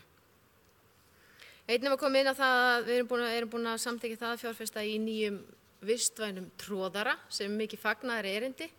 Ég nefnilega átti einmitt samtal við forstöðumann skíðasvæðisins hérna í gær af því að ég fekk ábendingu það að gönguskíðabrautirnar hérna væru svolítið hlykkjóttar á köflum, á beinum köflum meðal annars og mér fekk upplýsingur það að það væri vegna þess að það vantaði tróðara og þetta mun væntanlega leysa það mál sem er bara fagnaðar efni en við höfum þá fjárfest í 2 tróðurum á 2 árum. Varðandi umferðaröryggismál sem við höfum nú rætt reglulega hérna í bæjarstjórn, þá fagna ég því að það séu komin umferðarljós hérna á gatnamóti Gránafélagsgötu og Glerárgötu. En það var nú nokkrir í bæjarbúi að koma að tala við mig og kvarta við því að það sé ansi langur biðtími til þess að komast inn á Glerárgötuna við ljósin. En ég spurði að þessu á fundi umhverfis og mannvirkjaráðs á síðasta fundi umhverfis og mannvirkjaráðs og fekk upplýsingar það að það væri búið að kanna til hlítar, þetta væri bestun á tímanum svokallið. En umferðin eftir Glerárgötunni hefur forgang og svo þegar þú kemur eftir Gránafélagsgötunni þá þarftu aðeins að hingra. Varðandi Glerárskóla þá var aðeins komið inn á það að við erum að fara í viðhald á Glerárskóla, B-álmu svo kallað. Hún mun vera sem ný eftir þessar endurbætur sem er bara alveg frábært og virkilega nauðsynlegt að ráðast í. Við ætlum einnig að fara í aðra álmu árið 2020. Og ég vil endilega að við skoðum það að ganga lengra því líkt og forma kom inn á hérna þá voru skólar sín tíma ekki hannaðir fyrir þá starfsemi sem er í dag í skólum. Það var ekki gert ráð fyrir matsal og mötuneyti, samkomusal og þar fram eftir götunum og þetta er eitthvað sem við þurfum að huga þegar við erum að fara í viðhaldsframkvæmdir hvort við getum komið þessu við. Varðandi skólastofurnar sem hafa verið hér til tals við Lundarsel þá er ég ekki sammála því að það sé neyðarbrauð. Þetta úrræði kom til tals í hópnum Brúum bili sem í rauninni er með það verkefni að skapa framtíðarsýn varðandi uppbyggingu í leikskólamálum og mannvirkjum hér á Akureyri og hann mun skila af sér í lok maí og hlakka ég mikið til þess að koma og kynna þá skýrslu fyrir ykkur hér og taka til umræðu. En það þurfti að bregða skjótt við. Lautin sem er 5 ára deild í Glerárskóla, hún verður lögð af frá með sumrinu og við þurftum að bæta við plássum. Þannig að það var ákveðið það í staðan fyrir að fara í þetta næsta ári að ráðast strax í þetta. Og allir hafa tekið saman höndum að gera þetta vel. Það er verið að grípa tækifæri núna og bæta aðstöðu starfsfólks og barna á leikskólanum sem ég til afar brýnt. Því að þessi lausn, hún þarf ekki að vera verri heldur en margar aðrar. Þetta er nýtt land allt við góða raun. Og það er nú meðal annars þannig að í sveitarfélögum sem hafa verið í svona færanlegum skólastofum eða skólastofum, þau vilja helst ekki fara inn í nýbyggðar byggingar vegna þess að þeim líður svo vel. Að auki er líka bara afar mikilvægt fyrir okkur og við sjáum það núna þegar fjölgunin er svona mikil í Lundahverfinu þá er mikilvægt að hafa einingar sem við getum fært á milli svæða eftir því hvernig þróun byggðar þróast. Vegna þess að það getur komið upp að kannski við síðuhverfi þurfum að bregðast við og þá eigum við einingar sem við getum nýtt og fært á milli. Fyrir utan það líka við erum að sjá það því miður hér á Akureyri að börnum er að fækka. Fæðingartíðnin er lægri núna heldur hún hefur verið á undanförnum árum og við viljum ekki standa uppi með tóma byggingar. Við erum búin að byggja fullt af nýjum leikskólum og vera með það hálftóma í bænum. Þannig að við þurfum að skoða þetta, við þurfum að greina þetta. Vissulega er þetta allt byggt á spám út frá því hvernig þróunin hefur verið í fæðingartíðinni. En þessi hópur sem er í gangi sem ég vitnaði áðan sem er Brúum bilið, hann er að vinna þvert á svið. Hann er að vinna með umhverfis- og mannvirkjasviði, hann er að vinna með skipulagssviði, auk þess sem við erum líka með ráðgjafandi teymi með okkur sem er fagráð leikskólastjórnenda, auk þess sem við höldum upplýsingafundi með dagforeldrum. En varðandi það orð bæjarfulltrúa Gunnars Gíslasonar það að þetta væri 120 milljónir og þetta ætti klárlega eftir að vera dýrara, já við vitum það. Það er rauninni alveg sama hvar við komum niður leikskóla í dag, hvort sem það er nýbygging, skólastofur eða viðbygging við annan leikskóla, þá þurfum við alltaf að huga að bílastæðamálum. Það er aukinn kostnaður. Við þurfum alltaf að huga því hvernig aðbúnaðurinn er, því að taka inn yngri börn þá þarf að breyta aðbúnaði, bæði innandyra sem og líka á lóð. Og þetta er eitthvað sem þarf að greina og þetta er sem hópurinn er að skoða. Og bara vera að vinna mjög vel með starfsfólki Lundarsels. Með þessum lausnum eins og með þessum skólastofum sem ég er búin að vera að nefna hérna, þá ætlum við líka að gera Árholt aftur að leikskóla sem mikið fagnaðarerindi Og svo það líka nýji leikskólinn sem kom fram áðan, þá voru teikningarnar samþykktar á síðasta fundi fræðsluráðs, þannig að það hægt að halda áfram með þá vinnu og það enn og hefur verið núna undanfarið ár alltaf á döfinni að taka hann í notkun haustið 2021 og við bregðum ekkert frá því og stefnum ótrauð áfram í þá átt. En þegar þessar 3 lausnir eru allar komnar inn þá hefur okkur tekist að fjölga leikskólaplássum á Akureyri 130 til 140. En að auki þá líka til þess að bregðast við á þessum uppbyggingartíma, þá ætlum við núna frá og með haustinu að taka upp jöfnunargreiðslur. Þannig að kostnaður við vistun barna frá 17 mánaða aldri hjá dagforeldrum verður jafnaður við gjöld í leikskóla, ef frá talin fæðiskostnaður. Þannig að það má segja það í algjöru forgangi hjá þessum meirihluta að stíga skref í málefni leikskóla og huga að börnum og ungmennum. En varðandi uppbyggingu þá í rauninni alveg rétt sem bæjarfulltrúi Gunnar Gíslason kemur inn á, það þarf að huga því að byggja nýjan leikskóla við Lundarsel, en það þarf líka að huga því hvað við ætlum að gera varðandi Hagahverfi. Þar erum að byggja heilt nýtt hverfi, mjög ungt hverfi og það þarf að skoða það. Það þarf að skoða Naustahverfi því að hluti af Naustatjörn, 5 ára deildin inn í Naustaskóla. Við þurfum að koma þeim líka fyrir. Það þarf að skoða Síðuhverfi en þar erum við með húsnæði á leigu og eins þá Lundarhverfi. Þannig að þetta ansi stór og mikil verkefni sem eru að liggja fyrir okkur og ég held að við þurfum að gefa okkur tíma og vanda til verka þannig að við getum haft góða uppbyggingu hér í leikskólamannvirkjum til framtíðar. Takk hérlega fyrir. Það bæjarfulltrúi Ingibjörg Ísaksen lokið máli sínu, næst tekur til máls bæjarfulltrúi Hilda Jana Gísladóttir.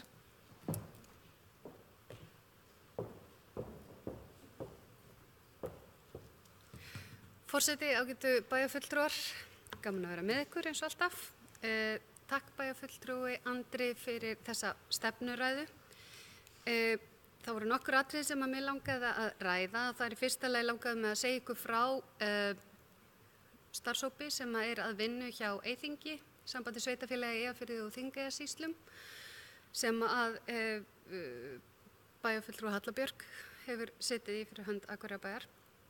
En þar verið að vinna í og vinnan í fullu gangi sem sem sagt styrt úr sóknaráætlun svæðisins. En þar sem sagt markmiðið að leysa meðhöndlun og förgun úrgangs og sorps á Norðurlandi með hagkvæmum og umhverfisvænum hætti. Og þar verið að greina mögulega leiðir til aukið samstarf sveitarfélaga á Norðurlandi hvað varðar förgun á sorpi. Og ég held að það sé lykilatriði að við horfum til samstarfs á öllu Norðurlandi, bæði samtaka sveitarfélaga Norðurlandi vestra og Eyjafirði og Þingeyjarsýslum, þegar við erum að skoða það sem framundan þar. En það skiptir ekki síður máli að eiga í góðu samtali við ríkisvaldi þegar kemur að þessum málefnum, ekki síst hvað varðar til dæmis brennslur og hvað varðar greiðslur, þannig að það sé, eins og komið fram hérna, það sé bæði hagkvæmara og ódýrara að vera vistvænn og vera umhverfisvænn. Og endanum þá það eitthvað sem að mun gerast og við vitum að mun gerast þegar urðun mun ekki vera með þeim hætti sem að verið hefur. Ég held að það sé alveg ljóst og ég held að samstarf á þessum vettvangi skipti okkur gríðarlega miklu máli. Það líka verið að safna eins og bæjarfulltrúi Andri nefndi lauslega. Það verið að safna gögnum sem ég held að verða okkur mjög verðmæt. Þar sem við förum yfir samanburð milli sveitarfélaga á flokkun, bæði hjá heimilum annars vegar og hjá fyrirtækjum hins vegar.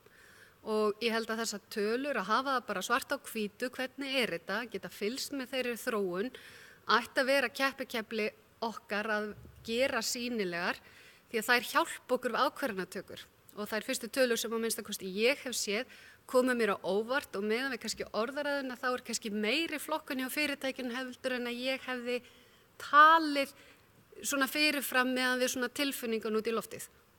En ég held að þarna sé lykilatriði að hafa gögn sem hægt að byggja á.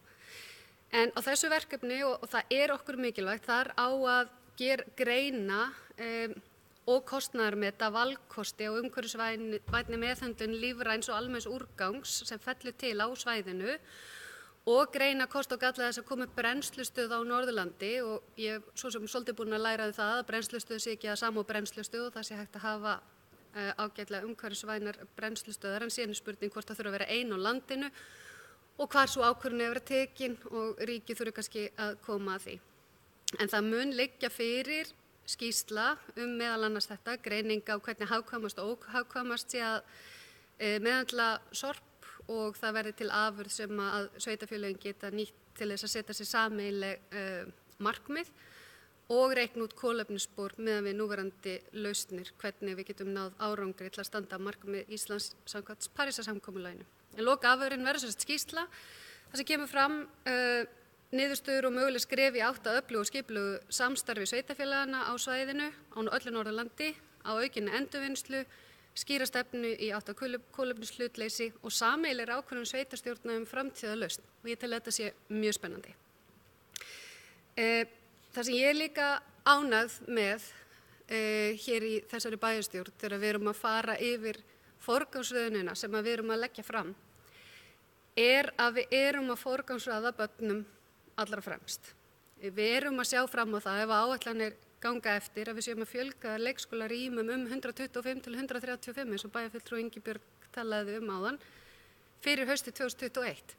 Strax fjölgun núna í haust og síðan aftur þar á eftir og taka upp þessar jöfnunargreiðslur þannig að það sé í rauninni ekkert barn og ekkert foreldri sem að falli milli skips og bryggju. Og við erum að flýta okkur að sjálfsögðu að einhverju leyti og það verður bara að hafa sig vegna þess að þetta er forgangsmál okkar held ég allra hérna í bæjarstjórninni. Hvað varðar lausar kennslustofur þá held ég að við megum jafnvel horfa meira til þeirra, þeir eru ótrúlega góðar og virðast vera mjög bara í fyrsta lagi góðar að vera í góð fyrir börni ef að rétt er því að það er ekki alveg sama lausar kennslustofur og lausar kennslustofur. Þegar þú ert að tala lausar kennslustofur sem eru þess eðlis að þær uppfylla allar kröfur en eru þar að auki færanlegar, þá hljóta þær að vera frábær valkostur fyrir okkur til að sveiflujafna þegar að íbúðaþróun er með þeim hætti. Svo tel ég að við þurfum líka og höfum aðeins rætt hvernig við getum nýtt byggingar bæjarfélagsins enn betur.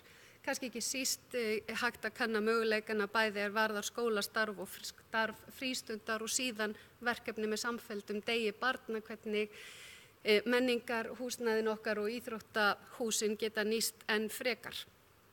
Og þegar það er rætt hvað sé í forgangi og hvað sé ekki, þá skulum við heldur ekki gleyma því, eins og við öll vitum, að lang stærstu hluti af þeim fjármunum sem að við verjum til málaflokka eru til fræðslu og velferðarmála. Varðandi umhverfismáli þá held ég að við séum nú öll tiltölulega ánægð með í hvaða átt við höfum farið þar og ég held að könnun Capacent sem var kynnt hérna sýni okkur fram á það að við séum að gera vel en það er ekki nóg að gera vel í samanburði við alla aðra, við viljum og ætlum að halda áfram. Og að því að vistorka hefur nú verið nefnd nokkrum sem í dag, þá vil ég benda ykkur á að það var skemmtilegt í dag að þá var vistorka að kynna vefsíðu sem að var að fara í lofti fyrir eigendur rafbíla og þetta var kynnt hérna í menningarhúsinu Hofi í dag og þetta var kynning fyrir rafvirkja og rafvirkjameistara og raflagnahönnuði og kynning frá Orkusetri og Ísorku og Hlöðu og það kom líka í dag sem nú teljast nú til tímamóta fyrsti lithium rafhlöðu rafbílinn sem náði 50.000 km markinu og fyrstli Tesla Model 3 bílinn settur í hleðslu hjá Norðurorku. Varðandi endurbætur og uppbyggingar þá er ég líka stolt af því að við séum að forgangsraða með þeim hætti eins og bæjarfulltrúi kannski Guðmundur kom inn á og fleiri að er uppbygging við Glerárskóla að það sé tæplega 1,5 milljarður sem að við erum að fara að verja í uppbyggingu leik, grunnskóla, íþróttahús og þakja á skólanum, held ég að sýni mjög vel þá forgangsröðun sem að við erum að velja þegar kemur að því hvert fjármagnið á að fara sem að auðvitað er skýrasta stefnan hvað við viljum gera. Varðandi svifrykið, ég verða að viðurkenna, ég hef áhyggjur af þessu og mér finnst það stundum svolítið yfirþyrmandi hvernig á að takast á við það og kannski ekki til eins miklar töfralausnir og ég hefði viljað, en ég held að ég finni það allavega mjög vel að það er mikill áhugi hér, en þess að ég er mikið úti við, að þá finn ég svifryki taka á lungun og þetta er alveg ferlegt og við þurfum einhvern veginn sameiginlega bæði sjálf og hvetja okkar samfélag til þess að horfa á það, þau verðmæti sem eru í því að hafa hreint loft. Og þegar það kemur að þessari blessuðu umræðu salt og sand, þá bara get ég sagt fyrir mitt leyti að ég myndi alltaf velja lungun fram yfir þessa bíla. að verja lungun fyrst. Og mér finnst líka tiltölulega ósanngjarnt þegar maður stígur vistvæn skref og fer til dæmis að ferðast á rafhjóli að það séu þeir sem að fái alla drulluna. Ég vil nefna nokkra hluti sem ég sérstaklega ánægð með. Það var þetta átaki að fjarlægja númerislausar bifreiðar sem mér fannst mjög mikið lítið á bæjarfélaginu og ég held að hafi vel tekist til. Ég er alveg einstaklega ánægð og stolt af uppbyggingu í Kjarnaskógi með tilheyrandi strandblakvelli, hjólastígum, hoppubeljum, gönguleiðum og frisbígolfvelli. Og mér finnst það skipta svo miklu máli þegar maður er að horfa á það hvernig við ætlum að verja fjármununum. Það þarf bæði að vera hægt í fyrsta lagi, að upplifa það að það sé hægt að mæta grunnþörfum manns sem mannveru og svo að það sé möguleiki að njóta lífsins og það sé þess virði að vera í samfélaginu. Og þetta dæmi finnst mér verkefni sem skiptir miklu máli varða lífsgæði. Varðandi flokkunina, þá myndi ég gjarnan vilja sjá okkur og ég held að við tökum skrefið í að horfa sérstaklega til þess að það sé auðveldara og einfaldara að vera vistvænn og umhverfisvænn heldur en það er að vera það ekki. Ég heyrði nú einu sinni fleygt að hvort við ættum að fara að setja flokkunina heimadyrum en setja almenna sorpið á grenndarstöðarnar. Mér finnst það spennandi valmöguleiki. Umbuna þeim sem fari í rétta átt, ekki öfugt. Og ég veit ekki, það næstu eins og það fljóti framhjá að við séum búin að byggja upp 38 opin leiksvæði á Akureyri í þessum litla bæi hérna á norður hjara. Ekki nóg með það heldur að þau eru með vottuðum leiktækjum og undirlagi. Og mér finnst svo mikils virði að í almannarýminu séu aðgengileg svæði sem eru fyrir alla. Og í því samhengi þá myndi ég nú reyndar ekki vera sammála því að fara í gjaldtöku í lystigarðinum. Ég tel að lystigarðurinn sé akkurat dásamlegt almannarými sem að við ættum að fjármagna frá bænum.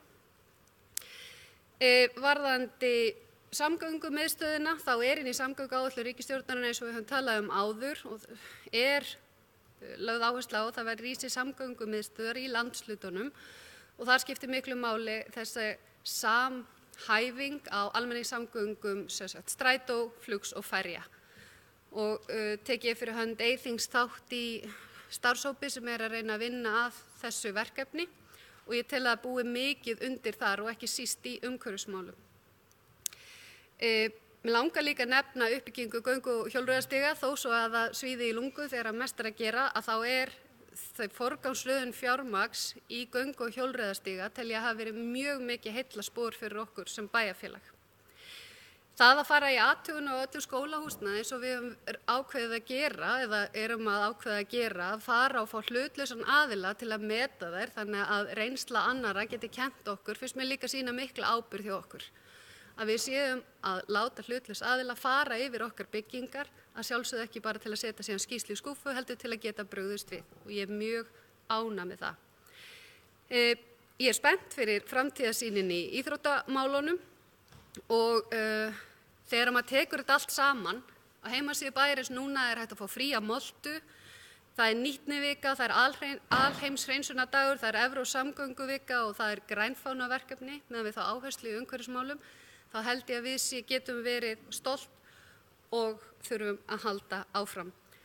Varðandi lausagöngu katta, að þá verði ég að viðurkenna fyrir mig að mér finnst það ákaflega sorglegt að menn eigi svona erfitt með að umgangast dýr í bæjarlandinu. Ég vildi óska að það væri meiri vilji til samvista milli dýra og manna en að sjálfsögðu þarf að taka tillit til þess þegar maður býr í samfélagi með öðrum, því hvernig öðrum líður og þess vegna þurfum við auðvitað að ræða þann valmöguleika hvort að lausaganga katta geti orðið heimil en mér finnst gríðarlega mikilvægt að við hugsum það út frá öllum hliðum.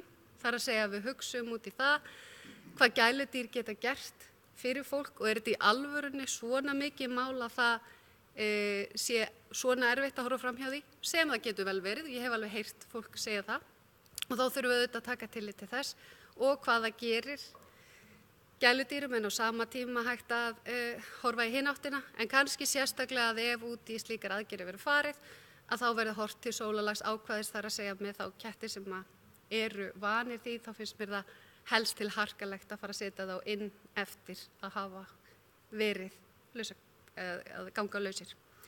En þar sem ég bý í samfélagi þá vil ég bera virðingu fyrir skoðunum annar og skoðunarkannanir hafa sýnt að það töluverður vilji meðal bæjarbúa til þess að takmarka lausagöngu katta og það þýðir ekkert að horfa fram hjá því þó maður sé ósammála. En takk fyrir góðar umræður og takk enn og aftur Andri og þið hinn sem sitið í umhverfis- og mannvirkjaráði hér, bæjarfulltrúi Gunnar og bæjarfulltrúi Ingibjörg, að það gott að taka þessa umræðu hér. Það er bæjarfulltrúi Hilda Jana Gísladóttir loki málsins, næst tekur til máls bæjarfulltrúi Eva Hrund Einarsdóttir.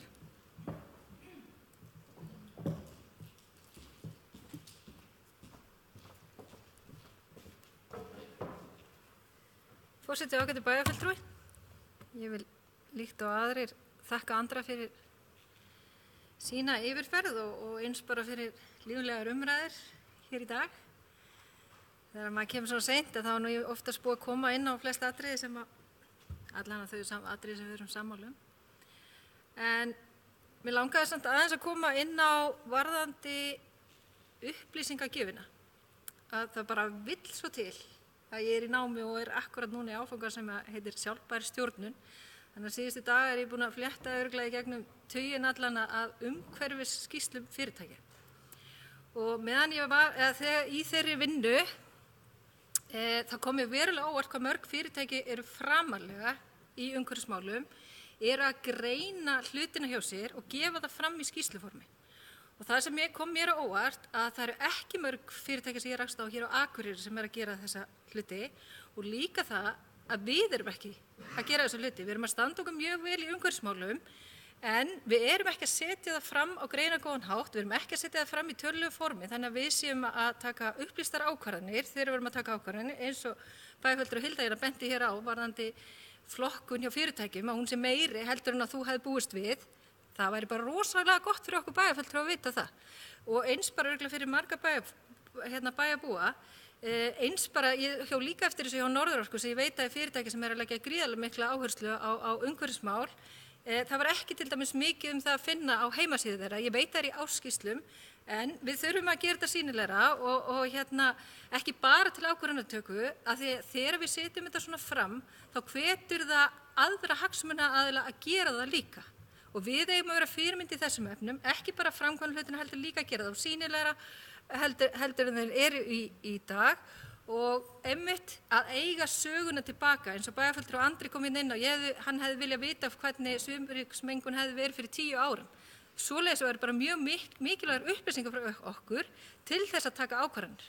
Erum við jafnvel á betri stað heldur vorum fyrir 10 árum en við erum bara ekki að upplifa það af því að við erum upplýstari hætturnar sem fylgja svifryksmengun. Þannig að bæjarfulltrúi Sóley kom inn á grænt bókhald, ég held að við ættum bara verulega að fara að skoða það og það til fullt af flottum kerfum sem er hægt að taka upp og eins og ég segi mörg íslensk fyrirtæki að gera þetta í dag þannig að ég hvet ykkur bara til að skoða hvað verið að gera og við ættum að því ég ekki viss að kostnaðurinn við að taka svona grænt bókhaldi upp eða að setja þetta tölu fram muni kosta okkur mikið til lengri tíma litið því ég held að þetta hugsanlega geti leitt til sparnaðar að því að þá erum við að taka kannski ákvarðanum frekari að koma í veg fyrir frekari sóun til dæmis það að stýra notkun á vatni meira, rafmagni innan okkar stofnana hjá bæjarbúum þannig að ég legg bara gríðarlega mikla áherslu á þetta. Eins varðandi sorpmálin, við höfum aðeins rætt það, við erum að gera góða hluti en við rættum líka á bæjarráðsfundi daginn að nú eru önnur sveitarfélög að taka þetta upp hjá sér. Mér finnst rosalega mikilvægt eins og við rættum á bæjarráðsfundi að við komum þeir skilaboðum áleiðis til sambandsins eða ríkisins að það yrði samræmt yfir landið eins og við tölum af því að það er bara mikilvægt þegar við erum að ferðast sjálfur landið eða þegar ferðamenn að fara að það séu sömu vinnubrögð við þau allstaðar. Við rættum þetta inn á lokum fundi í okkur. Mér finnst mikilvægt að við komum þessum skilaboðum áfram, hvort að bæjarstjóri gerir það eða einhver annar er mikilvægt að taka ákvörðunum. Varðandi viðhalda á skóla eða að taka út skólan. Ég vil bara þakka bæjarfulltrúa Gunnar að koma með það ábendingu að gera það núna strax, að við förum í það áður en að skaðinn skeður. Að við sáum það að Reykjavíkurborg var að lenda í slæmum málum með skóla hjá sér. Að ég er mjög ánægð með að við ætlum að gera úttekt með óháðum aðila hvað þetta varðar. Varðandi lystigarðinn, sko, nú verð ég aðeins að taka undir með bæjarfulltrúa Rósu. Það er rosa mikið oft talað og ekkert gert, því miður. Af því að þessi umræða gjaldtöku lystigarðinn var örugglega fyrir 3 árum fyrst. Og þá var komin lending sem við vorum nokkuð sammála allan sem við ræddum nokkur, að fara millileiðina. Af því að það alveg aðilar sem fara í lystigarðinn sem vilja alveg borga eitthvað. Fullt af útlendingum sem alveg tilbúnir, jafnvel að gefa frjáls framlög og það hægt, en það mjög óaðgengilegt í lystigarðinn. Þannig að ég held að lausnin væri svo að setja upp í rauninu bara svona sjálfsala sem þú bara ræður hvort þú borgar í eða ekki.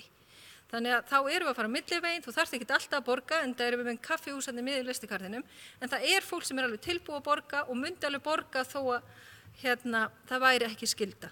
Ég held að þetta sé til dæmis verkefni sem að kostar ekki mikið og við myndum í rauninni græða á til lengri tíma litið, það bara þarf að framkvæma.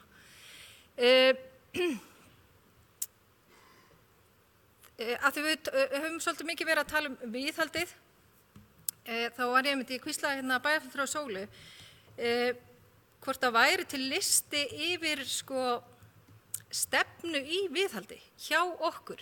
Þannig að ég veit að koma oft inn það að segja þá stefnu sem að við bæjarfulltrúar höfum aðgang að. Því að ég veit að koma beiðni frá hinum á þessum aðilum og þeir fara á einhvern lista hjá sviðinu. Eins og svo fréttir maður bara eins og það nú á að fara í viðhaldsaðgerð upp í Káaheimili, að það hafi verið eitthvað eldgamalt fyrir 5 eða 10 árum einhver beiðni. Og svo hefur ekkert verið farið í það og svo núna búið að vera í umræðinni á að fara í frekari uppbyggingu á Káasvæðinu og þá alltaf einu komið viðhald á því húsnæði. Þannig að ég held að vera mjög mikilvægt að þetta veri sýnilegt okkur bæjarfulltrúum og þá líka við værum svolítið að forgangsraða fram í tíman. Við værum kannski með 5-10 ára áætlun og röðum upp, auðvitað færist eitthvað til fram og tilbaka og þetta fer náttúrulega allt eftir hvernig fjárhagsáætlunin hverju sinni. En þetta eitt af því sem mér finnst þurfa að vera sýnilegra. Eins varðandi framkvæmdir, mér finnst þau rosa mikið vera að ræða og ekki taka neina ákvarðanir. Mér finnst frekar við eigum bara að setja svolítið framtíðarplan í þessum efnum og taka ákvörðun. Bara taka þá ákvörðuna, við ætlum ekki samgöngumiðstöð strax, hún á að vera til flugvelli. Ég held að það sé betra heldur en sem endalaust að ræða það fram og tilbaka, að við tökum einhverja lendingu í málinu, það þá hægt að endurskoða það á sínum tíma. Þá ég líka að segja hvar hún eigi að vera. Já, þú varst að koma, bæjarfulltrúi Guðmundur að reyna að læra þetta mig En heyrðu, síðan varðandi svifryksmengunina, bæjarfulltrúi Andri koma inn á að hugsanlega þyrftum við að bæta í tækjakost í þeim efnum og ég bara alveg tilbúin að skoða það. Ég held að það væri vel þess virði. Ég mjög ánægð að sjá og ég heyri það á mörgum bæjarbúum að hreinsitækin hafa verið mun sýnilegri núna á þessu ári heldur en oft áður og það vel. Ég held að það sé gríðarlega mikilvægt. Og varðandi við vegagerðina, þá langar mig bara að spyrja Andri, búið að taka samtali við þá, með að þeir geti bætt sín vinnubrögð og hvernig hafa þá móttökurnar við það samtal verið? Gæti það líka kannski leyst aðeins úr málum að þeir gerðu bara samning við okkur að við myndum sjá hreinsun og þeir borgi fyrir það, hvort að það gæti verið einhver lausn. Og bæjarfulltrúi Rósa, Glerárskóla, leikskólinn, hann búinn að vera í umræðu síðan held ég allan á 2015. Við ræddum þetta á fundum daginn, þannig við erum ekki bara að tala 2 ár, við erum að vera að tala að það sé verið að koma 5 ár. Þannig að ef að næsti leikskóli mun taka jafn langa umræðu, þá eitt að víst að við þurfum að byrja undirbúning á því strax.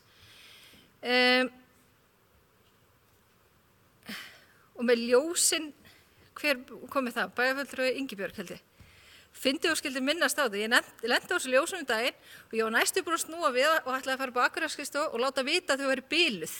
Án gríns. Ég veit ekki hvort að ég var svo mikil hraðferð en bara fyndi, ég var að nefna það fyrst þú myndist á þetta hérna. Og varðandi lausagöngu katta, við höfum mikið rætt þetta innan okkar flokks að við þurfum að fara að taka umræðuna og taka ákvörðun í þessum málum hvað við ætlum að gera því að ég tek undir með bæjarfulltrúa Sóleyju. Mér finnst ástandið orðið alvarlegt bæði í samskiptunum og líka bara hvernig bara hversu margar kvartanir að koma. Þannig að það er eitthvað að veist, og við getum ekki forðast þess að heitu kartöflu endalaust. Þannig að ég bara vil þakka þér fyrir að taka þetta til umræðu og ég vil í rauninni bara hvetja til þess að við tökum bara umræðu hér í bæjarstjórn þessi mál, hvað við viljum gera og með hvaða hætti og það fyrir en seinna. Auðvitað vonast maður til að við náum árangri með mildari aðgerðum og samtali og ég alveg sammála því að það ætti að vera fyrsta skrefið. En ef að það gengur ekki, þá eigum við ekki að hika líka við að taka stórar ákvarðanir í þessum efnum.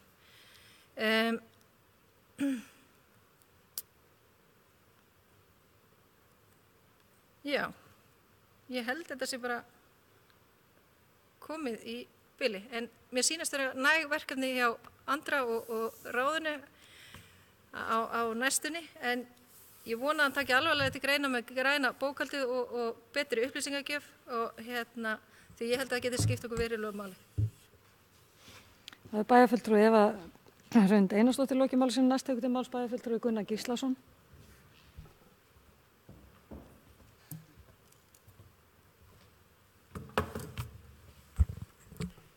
Forseti ágætu bæjarfulltrúar. Því að bæjarfulltrúi Guðmundur var að veifa framkvæmdaáætluninni, þá var það svo sem alveg rétt að umferðarmiðstöðin ekki inn á 3 ára plani, það ekki þar. En biðskýlið í miðbænum inn á plani. Við höfum hins vegar ekki tekið umræðuna til enda. Mér vitalega nema meirihlutinn sé búin að ræða þetta á einhvern annan hátt og það sé þá að koma fram núna að þetta sé bara ekkert inni. En aðeins svona, mér langar aðeins til að bregðast við nokkrum þáttum. Í fyrsta lagi kom bæjarfulltrúi Guðmundur inn á kostnaðinn og viðhaldið og hvernig væri staðið að því og bæjarfulltrúi Andri kom aðeins inn á það í sínum andsvörum áðan. En það er alveg rétt að það menn að vera að fara fram úr þessum lið og það er kannski vegna þess að menn hafa staðið frammi fyrir verkefni sem þeir hafa ekki komist hjá. Ég ætla bara að nefna eitt sem okkur hefur verið bent á umhverfis- og mannvirkjaráði, það er með leigu íbúðakerfinu. Þar hafa oft komið upp mjög fjárfrek verkefni þegar leiguskipti eiga sér stað og það er ekkert hægt að bíða með að fara í þau. Því miður að þá er það þannig að í sumum tilvikum að íbúðirnar koma mjög illa undan leigu í einhverjum mæli og þetta virðist vera að vaxa kostnaður bara vegna þessa. Þannig að ég legg nú til að við fáum bara þessa fulltrúa eða starfsmenn og stjórnendur inn á umhverfis- og mannvirkjasviði til að fara yfir þetta með okkur í bæjarráði þá líka. Og það hafa verið gerðar áætlanir af því að bæjarfulltrúi Eva Hrund kom inn á áðan, varðandi viðhald. Það hafa verið gerðar áætlanir og þær hafa verið lagðar fram á fundum. En þær hafa bara ekki með einhverjum hættin að ná fram að ganga og þá þurfum við kannski aðeins að fara yfir það hvernig við ætlum að nálgast þetta.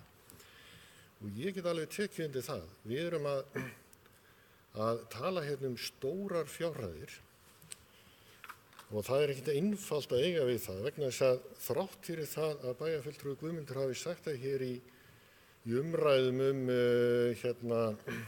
ársreikningin að samstæðan væri rekið með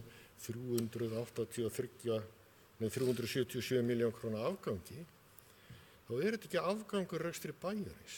Við erum með 761 miljóni afgangar rekstri Norðurorku og Hafnasamlagsins, þá fjármuni flytjum við ekki yfir í rekstur bæjarins. Þannig að það er alveg morgunljóst að við erum að reka bæjarsjóð með 383 milljónir króna halla, sem þýðir bara einfallega það, vegna þess hvernig við stöndum frammi fyrir þeim verkefnum sem við erum í, við þurfum til að taka bara djúpa umræðum í þessu mál og reyna að takast á við þetta. Ég get líka alveg tekið undir það að það er alveg frábær staða hérna á umhverfismálum að mörgu leyti og sérstaklega í samanburði við aðra. Og við höfum verið að gera mjög góða hluti, það er búið að byggja hérna upp þessa vinnu mjög lengi, tilkoma vistorku skiptir okkur miklu máli. Við tókum líka ákvörðun hérna 18. september 2018 það að fara í endurskoðun á virkni vistorku, hvernig hún gæti virkað sem ennþá sterkari aðili akkurat inn í þessu verkefni okkar að við stöndum bara fram úr á heimsmælikvarða hvað öll þessi mál varðar. Ég veit, við höfum búin að halda 1 fund, en ég veit ekki hvar það mál er statt í dag. Ég hef ekki heyrt frekar það. Við höfum líka verið að vinna með, við erum með stefnu hérna í samgöngustefnunni, við ætlum að kaupa nýorkubíla. Formaður umhverfisráðs, Bæjarfulltrúi Andri, kom inn á það að þá stöndum við frammi fyrir því þegar við erum að fara að kaupa nýja bíla að við fáum ekki notaða nýorkubíla á hagstæðu verði. Nei, ef við ætlum að standa við stefnuna þá verðum við bara að gjöra svolítið að kaupa dýrari bíla og við verðum þá bara að takast á við það. Og við náum ekki kolefnisjöfnun hér nema að við stígum ákveðin skrifi þess að bærinn verður að ganga undan í þessum efnum. Og þegar ég var að nefna það að við erum ekki að fara með ákveðin lífrænan úrgang í moltu, þá fékk ég þær upplýsingar á fundi umhverfisráðs í fyrra frekar en hitt í fyrra, að við varum ekki að fara með það sem kemur út úr slætti hérna á sumrin, þangað. Heldur væri það urðað einhver staðar eða farið með það hérna eitthvað upp yfir, ef ég man rétt. Það getur vel verið að hafa orðið breyting á. En ástæðan var talin sú að þetta kostaði og mikið. Það væri ekki til fjárveiting fyrir þessu. Þannig að þurfum við þá að skoða hver er áherslan hjá okkur. Eitt annað dæmi, Norðurorka hefur verið að styðja við hérna, fyrirtæki Orkei sem er að framleiða hérna, lífræna olíu. Þar hafa safnast upp byrðir vegna þess að það er gengið illa að selja þetta. Malbikunastöðin, hún getur gengið fyrir þessu, en þetta er dýrari orkugjafi heldur en hráolía. Og menn hafa verið þess að blanda þessu inn og reyna að nota eitthvað hluta. En af hverju, þá spyr ég, af hverju erum við þá ekki bara að nota eingöngu þessa olíu? Ef við eigum hana, hún er lífræn, hún mengar ekki, hún kolefnisjafnar.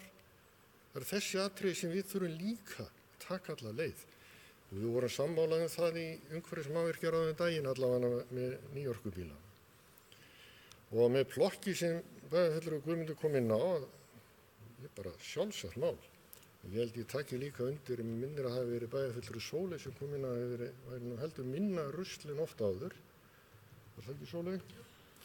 Ég er eiginlega sammálað því á göngu hérna bæinn að það hefur dregið úr sig, það er samt allt of mikið. Og kannski ætti bæjarstjórna því að við tökum ekki allan bæinn 11, kannski ætti við bara farið hverfisgöngur eins og sjálfstæðismenn voru með hérna í den og plokka rusl bara bæjarstjórnin. Það væri ekkert vitlaust. Af því að Guðmundur nú Rósa býr reyndar norðanári líka, er það ekki Bæjarfulltrúi? Núna? Eða það ekki? Nei. Þá er Guðmundur eini Bæjarfulltrúi sem býr norðanári. Já. Kannski hefði við bara gott að taka einmitt rúntið þar. En hérna, aðeins hérna varðandi stefnuræða, ekki stefnuræða, Bæjarfulltrúi Andri, þú komst inn á það að segja ég hefði svarað því. Já, ég svaraði á vissan hátt, af því að umhverfismannvirkjaráð getur ekki flutt stefnuræði fyrir önnur ráð, en það kannski lýsir það líka bara stefnuleysinu að hluta til þar ef að staðan er svo að við getum ekki flutt stefnuræðu sem byggir á því sem aðra nefndir og ráð hafa ákveðið að gera og horfa til. Það er bara mín innkoma inn í þetta. Varðandi Lundarsel og þessar stofur, hér er talað prýðilega lausn og kannski ekki neyðarlausn. Þetta er neyðarlausn vegna þess að menn voru ekki búnir að hugsa málið til enda, segi ég enn og aftur. Fyrirsjáanleiki á fjölda barna, hann er ekkert alltaf 100%. Við erum búin að sjá það. En við erum samt þannig stödd að í Lundarhverfi þá hefur verið tiltölulega lítil breyting á fjölda barna mjög lengi. Við erum búin að vera að spá því að myndi fækka börnum í Lundarskóla sem dæmi, bara gerist ekkert.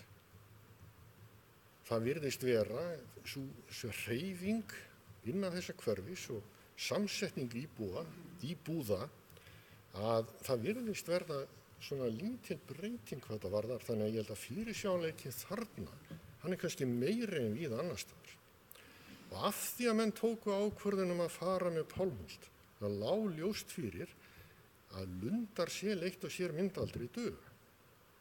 Það við erum búin að vita það síðan 2015. Þannig að við áttum þá að mínu viti strax og við bendum á það að fara að huga þessu og ef það er gott að hafa sveigjanleika á lausastofur, ekki ætla ég að draga úr því. Þá segi ég á móti, við erum og eigum nú þegar 2 lausastofur við Lundarsel, 2 lausastofur við Pálmholt, við eigum lausastofur við Kiðagil, við eigum 5 lausar stofur sem hefur verið plantað niður og við færum ekki neitt. Þá spyr ég, okkur færum við það ekki? Jú, vegna þess að það er bara að vera að nýta rýmin eða annarkvort inn í húsinu og reikna þetta sem starfsmannarými eða eitthvað í þáveruna ef það er verið að reikna þið. Nú veit ég ekki hvernig búið er að breyta þeir reglum og það er eitt af því sem hefur áhrif og þörf. Þannig að þetta er bara eitthvað sem við þurfum að hafa í huga. Og já, það er alveg hárrétt að sko húsnæði það verður úrelt á 30-40 árum.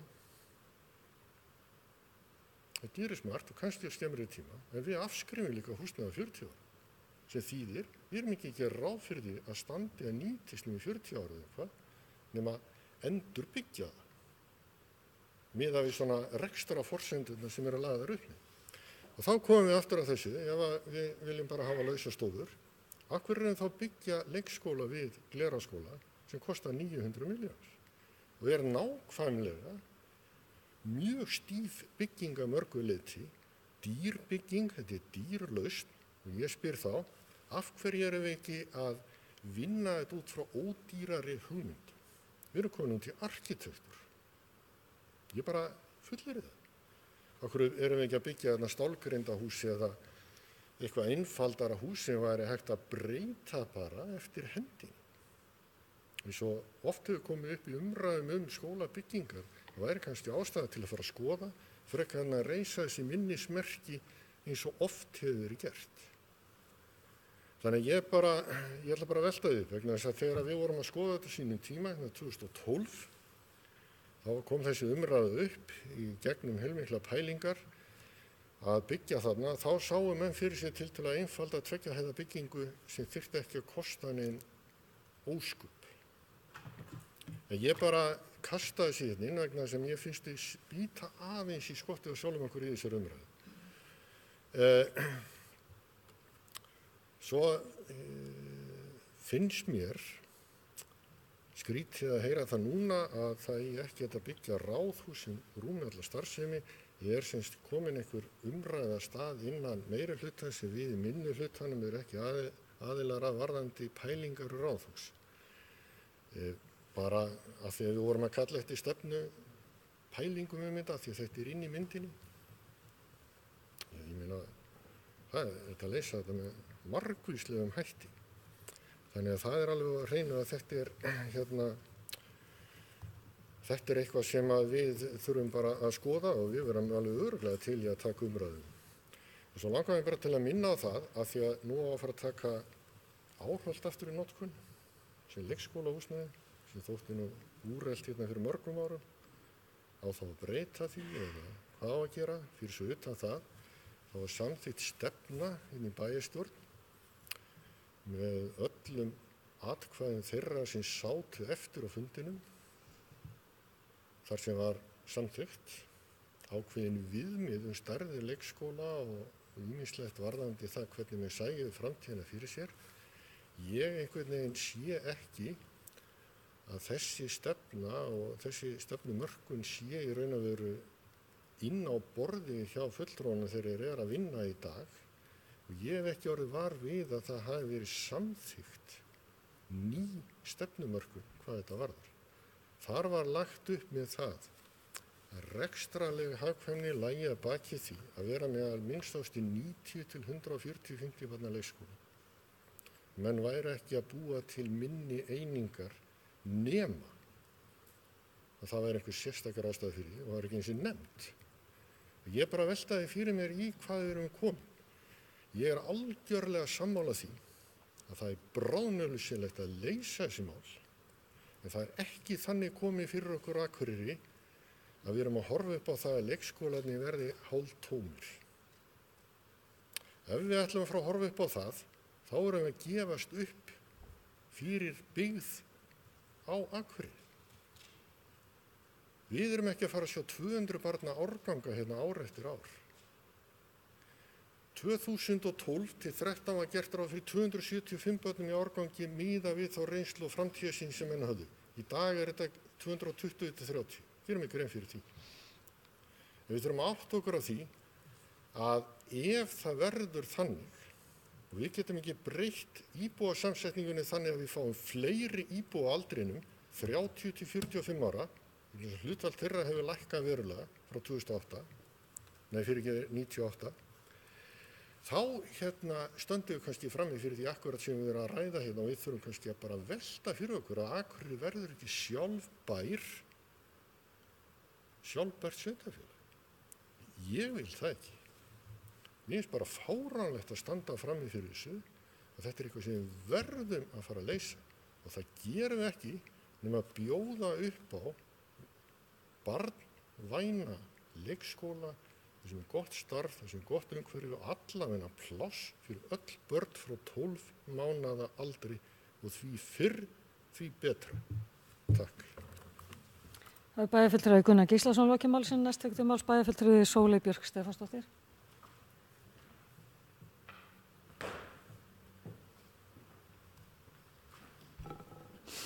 Forseti, ágætu bæjarfulltrúar, ég vona að þessi ennþá í stuði, þetta er uppáhaldsmálaflokkurinn minn, þannig að ég ætla að tala meira. Ég vil kannski aðeins byrja á því að ítreka spurninguna mína varðandi Compact of Mayors samningin. Að ég var að spyrja í raun og veru ekki stöðuna á því hvernig okkur gengur að kolefnisjafna Akureyri, heldur hvernig gengur okkur á að til dæmis að skipuleggja útreikninga kolefnissporið. Það er að segja hvar erum við bara í þessu sem og birtingu tölulegra upplýsinga og þess háttar. Það er það sem ég var að spyrja Svo vantaði mig líka svar við spurningunni þar sem ég ræddi græna trefilinn og var bent á þennan skógfræðing sem tekur þátt þeirri vinnu og ég útvíkkaði spurninguna því ég fór líka að hugsa hvernig við ætlum að skipuleggja græn svæði og plöntun innan bæjamarkana og ég velti fyrir mig hvort skógfræðingurinn líka ráðgjafi þar eða hvort að við ætlum að fara í einhverja, ég veit ekki, landslagsráðgjafi eða eitthvað. Ég er bara að spá í hvaða þekkingu við erum að nýta í þessu. Ég fekk í raun og veru ekki svar heldur við spurningunum minni grænt bókhald. Ég skynja það á umræðunum að við séum ekki með grænt bókhald. En mér langar að segja ykkur frá því að í staðdagskrá 21 sem gerð var hérna fyrir Akureyri og árið 2002 var samþykkt og ég bara flissa pínu inn í mér að ég ætla að biðja ykkur að hugsa núna með öðru heilakvælinu jafnréttismál og með hinu heilakvælinu hlustið á það sem ég er að segja núna. Árið 2002 voru tilnefnir umhverfisfulltrúar frá deildum og stofnunum bæjarins sem höfðu það hlutverk að vera tengiliðir meðferð úrgangs, orkunotkun, umhverfisvæn, innkaup, útboð, grænt bókhald og fleira. Ég segi þetta minnir mig bara svolítið mikið á þróunarleiðtogana sem við ætlum að leysa jafnréttismáli með núna. Þannig að ég bara segi, ég vona bara það gangi betur. Þetta hefur augljóslega ekki verið að virka þarna 2002. Með flugskóginn sem að Dagbjört nefndi, þá var ég bara svona, hvaða flug, svo ég googlaði og upp fékk ég frétt frá vikudegi, eða á vef vikudags, 5. júlí 2017. þar sem að stendur Guðmundur H. Sigurðsson, framkvæmdastjóri Vistorku, með leyfi forseta vitna í Vikudag, segir að búið sé að skrá niður mörg fyrirtæki á Akureyri sem ætla að vera með í verkefninu Flugskóginn sem að planta trjám fyrir þeirra starfsfólk sem ferðast á milli.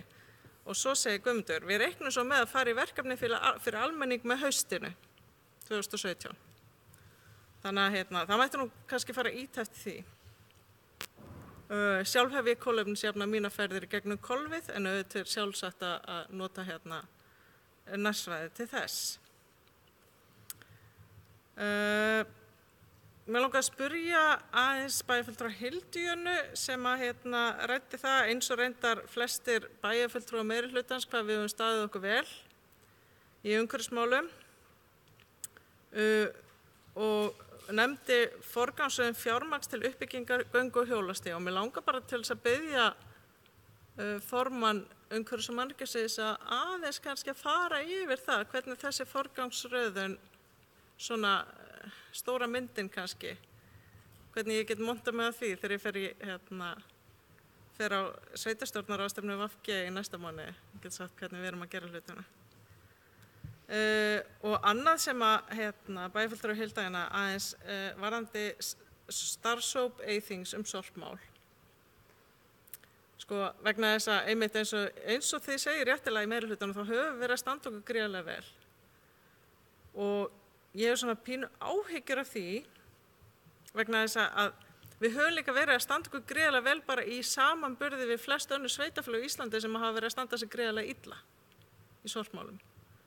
Og ég hef svona pínu áhyggjur af því, allavega held ég að sé mjög mikilvægt að við höldum á spöðunum hvað þennan starfshóp varðar, að við förum ekki einhvern veginn að missa dampinn til þess að bíða eftir því að öll önnur sveitarfélög á Eyþingssvæðinu nái samstöðum hvernig á flokka.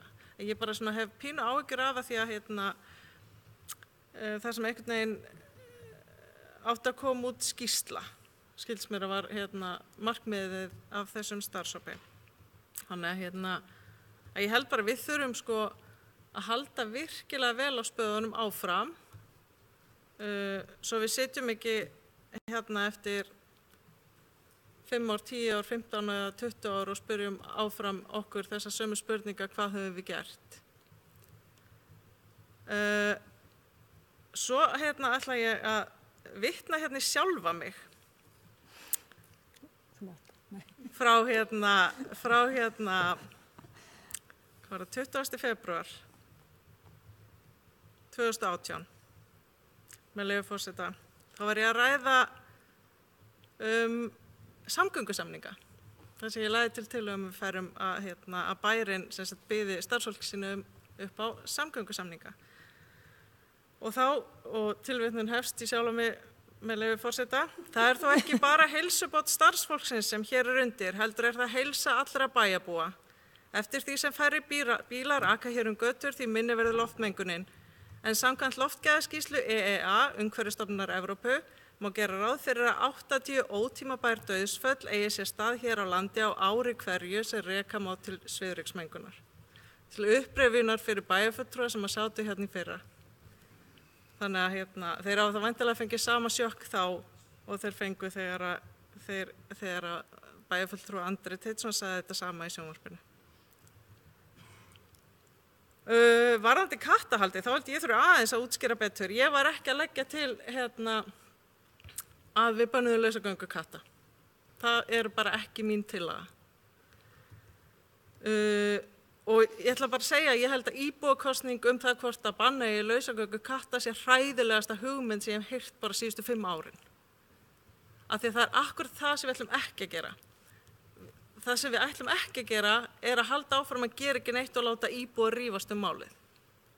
Það sem við ætlum að gera er að taka þátt í samræðinu og taka ábyrgð af því við sem stjórnvald af því að skipuleggja hvernig hægt að gera hlutina og hvernig hægt að gera hlutina vel og hvernig við getum hjálpað íbúum og skapa ramma til þess að fólk getur lifað í sátt og samlyndi. Bara svo það sé alveg skýrt, af því að mér fannst einhverju vera að misskilja þó einhverju höfðu greinilega skilið samt hvað ég var að fara. Varðandi síðan að lokum flokkun og fyrirtæki og krónur og aura. þá ætlum ég bara að segja að við getum gert miklu meira heldur en að vonast til þess að fyrirtæki sjáu sér hagræna hvata til þess að standa sig í flokkun. Við getum gert alls konar hluti sem geta kallast hvatar eða geta kallast þvingun og aftur það er bara að hugsa í lausnum, koma upp með hugmyndir og finna út hvað virkar. Það sem ég hef einna mestar áhyggjur af vegna þess að það er alveg rétt eins og var komið hérna inn á, þetta snýst oft í umræðinni við fyrirtækin, snýst þetta oft lífræna úrganginn. Það er því hann svo þungur. Það er svona auðveldast til þess að fá fyrirtæki sem þurfa að greiða sérstaklega fyrir losun á úrgangi. Það er auðveldar að fá þau til þess að skoða þetta með lífræna úrgangi vegna þess að þungur, það eru peningarnir. Það sem er samt áhyggjuefnið er plastið. En það skiptir engu máli vegna þess að það kostar eiginlega ekkert af því að það er svo létt.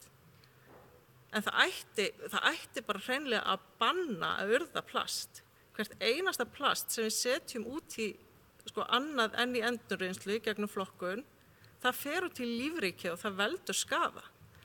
Og aftur ætla ég að vitna í þennan dásamlega sjónvarpsþátt sem RÚV er að sýna núna, sem hvað höfum við gert, eins og Stefán Gíslason, umhverfisfræðingur sem við þekkjum vel vegna þess að hann hjálpaði okkur við að gera staðdagskrá 21 og hjálpar okkur líka í Compact of Mayors. Hann sagði það er ekki plastið, það er ekki plastnótkunni sem er vandamál, það er hvernig við förum með það og hvað við gerum við það. Og þetta, ætla ég að segja, er stóra málið að mínum mati, en hefur ekkert hagrænt gildi í umræðinu fyrirtæki og hvernig þau flokka sorp.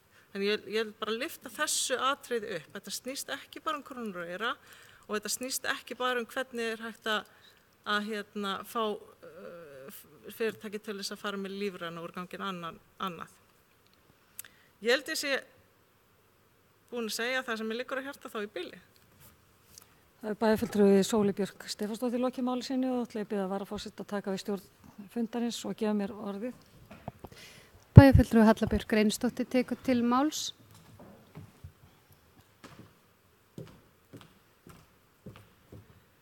Forseti, ágætu bæjarfulltrúar, ég ætla líkt og aðrir að þakka formanni umhverfis- og mannvirkjaráðs fyrir sína yfirferð og ræðu, löng og upplýsandi. Og líka þakka fyrir umræðurnar. Ég er náttúrulega að koma svolítið seint, þannig að ég ætla svo sem ekkert að vera að bæta við því sem hefur komið hér þannig fram nema að mér langar að bregðast við nokkru og það er náttúrulega umhverfismálin. Því ég er svo heppin að fá að setja í bæði ruslahóp bæjarins og svo í ruslahóp Norðurlandssvæðisins.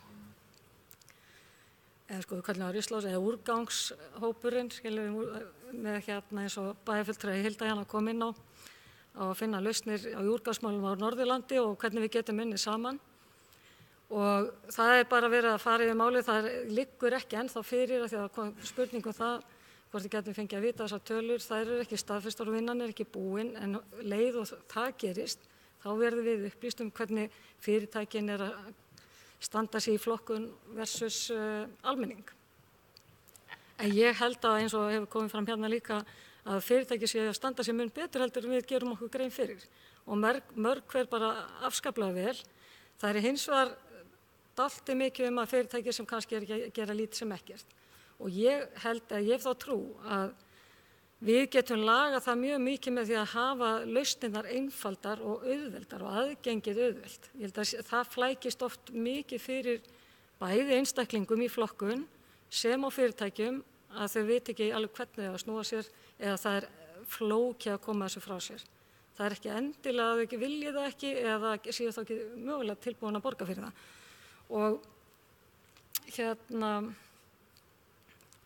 við getum gert ýmislegt, við þurfum að vera með eitthvað hagræna hvata. Við getum haft gjaldskrána þannig að við stýrum þessari flokkun með einhverjum hætti og það hefur komið fram að moltan var til skamstíma mjög dýr lausn fyrir fyrirtæki og einstaklinga eða fyrir bæinn að losa sig við að þangað frekar en að virða það.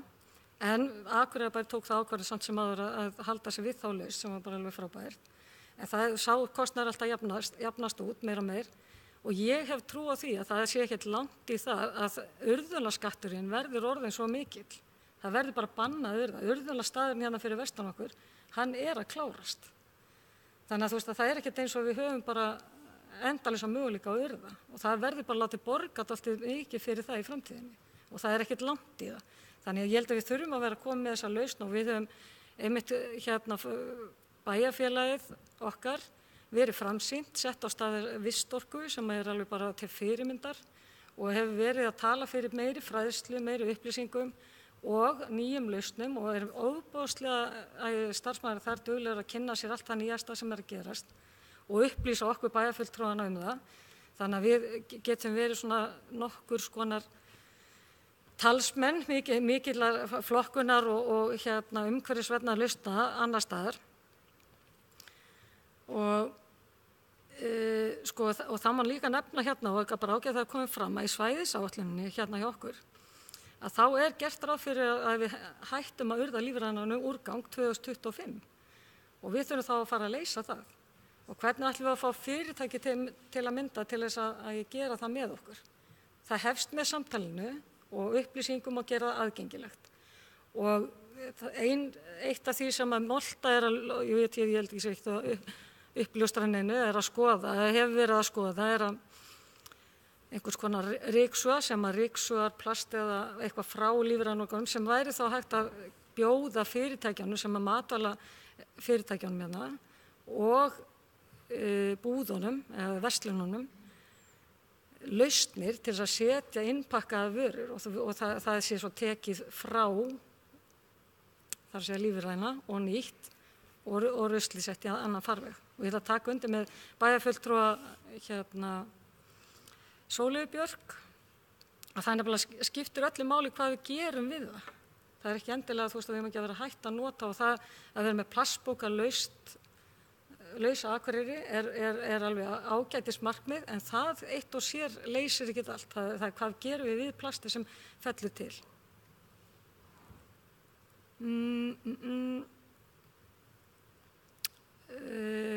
Hvað varðar kom fram í máli bæjarfulltrúa Hildíunu, held ég, að það sé verið að skoða sorpbrennslur. Og þar getum við horft kannski bara til Grænlands. Það verið í Grænlandi og í Færeyjum verið að setja upp sorpbrennslur sem væri á svipaðri stærðargráðu og það sem Norðurland þyrfti allt saman. Þannig að það bara hægt að fá upplýsingar kostnaðinn og við þurfum ekkert að leita neitt rosalega langt eða fara í miklar rannsóknarvinnu hvað þetta varðar. Þetta ætti alltaf að geta legið fyrir og ég ætla ég er svona að reyna bara að punkta það sem hefur komið fram í umræðinni. Ég ætla svona að reyna að taka því. Svifrykið, já. Það áhyggjumál sem við erum öll einmitt höfum ágjörð þessu. Við viljum að loftið sé þannig að við getum andað í okkur og við getum farið út og hjóla og þurfum ekki að vera með grímu fyrir vitunum. En það ekkert alveg einfalt. Þó að við sópum og þrífum götur þá það bara eitt. Og eins og bæjarfulltrúi Andi kom alveg ágætlega inn á, það kom bara í den moldrokið en ofan úr Glerárdal eða bara hálendinu. Og ég bara í vinnunni hjá mér í dag, því að það verið að setja niður ILS-búna sem við börðumst nú bara hatranlega fyrir, að þá bara verktakarnir þar og þar heilt flughlað sem stendur opið, sem ekkert yfir. Þar verið að keyra stíg meðfram allir flugbrautinni sem bara moldarhaugur og bara gusaðist yfir bæinn okkar. Þú veist, án þess að væri verið að gera neitt í því. Og þessir bílar, ég keyrði það eftir einum þeirra og þú veist, þá ekki að gagnrýna þessa framkvæmd eða fyrirtæki eða neitt slíkt. Þetta bara eitt af því sem við þurfum að huga að. Þá keyrði ég eftir þessum trukk og bara í moldarroki á eftir honum í gegnum allan bæinn og inn á flugvöll. Þannig að eitt og annað svona, þarf ekki nema eitt bíl og þá eru bara allir sem að hjólaðar í nágrenninu að kafna. Og svifryki mælist yfir öllum mörkum. Þannig að það svo margt sem við þurfum að huga annað en það að þrífa götuna, þó ég sé ekki að tala það neitt niður.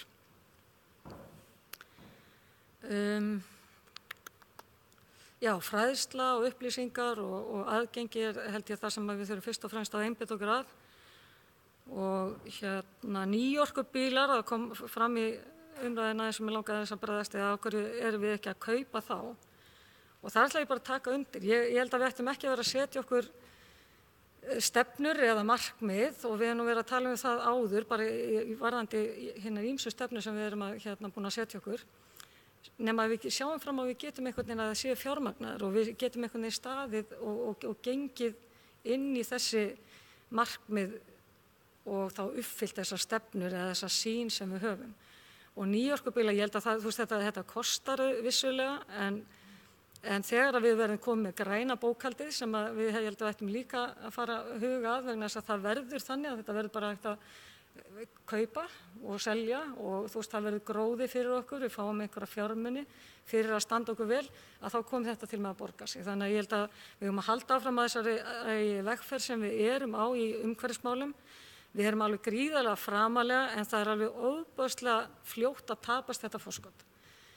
Sveitafélögin fyrir sunnan, þannig að þau verða enga stund að ná okkur, þessi stóru sveitafélög, ef við bara höldum ekki vök okkar. Af því að við viljum að auðvitað vera fremst og að sé litið hérna alltaf til Akureyrar sem umhverfisvænasti bær landsins. Eitt af bara svona, ég ætla nú að leyfa bæjarfylltari því hún er búin að biðja orðið Ingibjörg Ísaksen að svara taka leikskóla byggingarnar og þau mál miklu betur að sér í því heldur en ég nokkuð tíma. En ég ætla að koma aðeins inn á Ráðhúsið og þar ennþá verið að greina þörfina fyrir fermetra og svo framvegis við fórum í þessa vinnu, ég á samt bæjarstjóra og að ég leita eftir upplýsingum og kemur til með að liggja fyrir bara strax eftir páska og þá munum við taka umræðuna hvað verði gert og hvað sé hagkvæmast að gera. Flugskógurinn, ég nefnilega man eftir þessari frétt sem með flugskóginn og að því að ég nú berst fyrir og ásamt okkur öll með bara bæjarfulltrúum hérna fyrir beinu flugi og meiri flugi inn á svæðið og meiri ferðamennsku, að þá áttar maður sér náttúrulega alveg líka á því að það er ofboðslega umhverfisvænt. Þannig að við þurfum að bregðast við því og flugskógur er eitt og þetta er bara brjálæðislega fín hugmynd sem við eigum að bara dusta ryki af ef það er ekki vinslu og þegar ég bara veit tækir bara alveg. En þá eigum við sannarlega að dusta ryki af því og leyfa einmitt almenningi að kaupa sig inn eða kolefnisjafna sitt ferðalag með þessum hætti. Svo langar mér bara svona lokum með kattahaldið. Ég var hérna fyrir 8 árum eða kannski 6, ég maður ekki, þá var þetta tekið til umræði í bæjarstjórn að lausaganga katta og þá var ég algjörlega á því, við skulum bara banna þetta og þú veist þetta, ég bara ólfið óþolandi þessi kettir og voru skríðandi inn gluggann hjá mér og upp í rúm og ég vildi ekki sjá þetta. Svo hef ég bara einhvern veginn mildast, ég er svona tek bara undir með bæjarfulltrúa Sóli aftur hérna að ég til í einhverja svona leið, við þurfum að finna einhverja lausn sem að við getum svona sætt þessi sjónarmið, allavega byrja á því að reyna þá leið að því að bönn og boða bönn, þau geta þetta bara snúist í andhverju sín og ekki leyst neitt heldur búið til fleiri vandamál. Takk. Bæjarfulltrúi Halla Björk Reynisdóttir hefur lokið máli sínu og færi inn aftur stjórn fundarins. Takk, það næst tekur til máls bæjarfulltrúi Þórhallur Jónsson.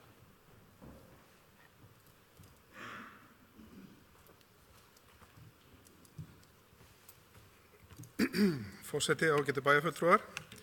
Ég vil líkt og aðrir þakka Andra fyrir hans yfirferð. Þið náttúrulega, þegar þið fóru að ræða þessa umhverfismiðstöð, þá tókst ykkur náttúrulega 4 upp í mér.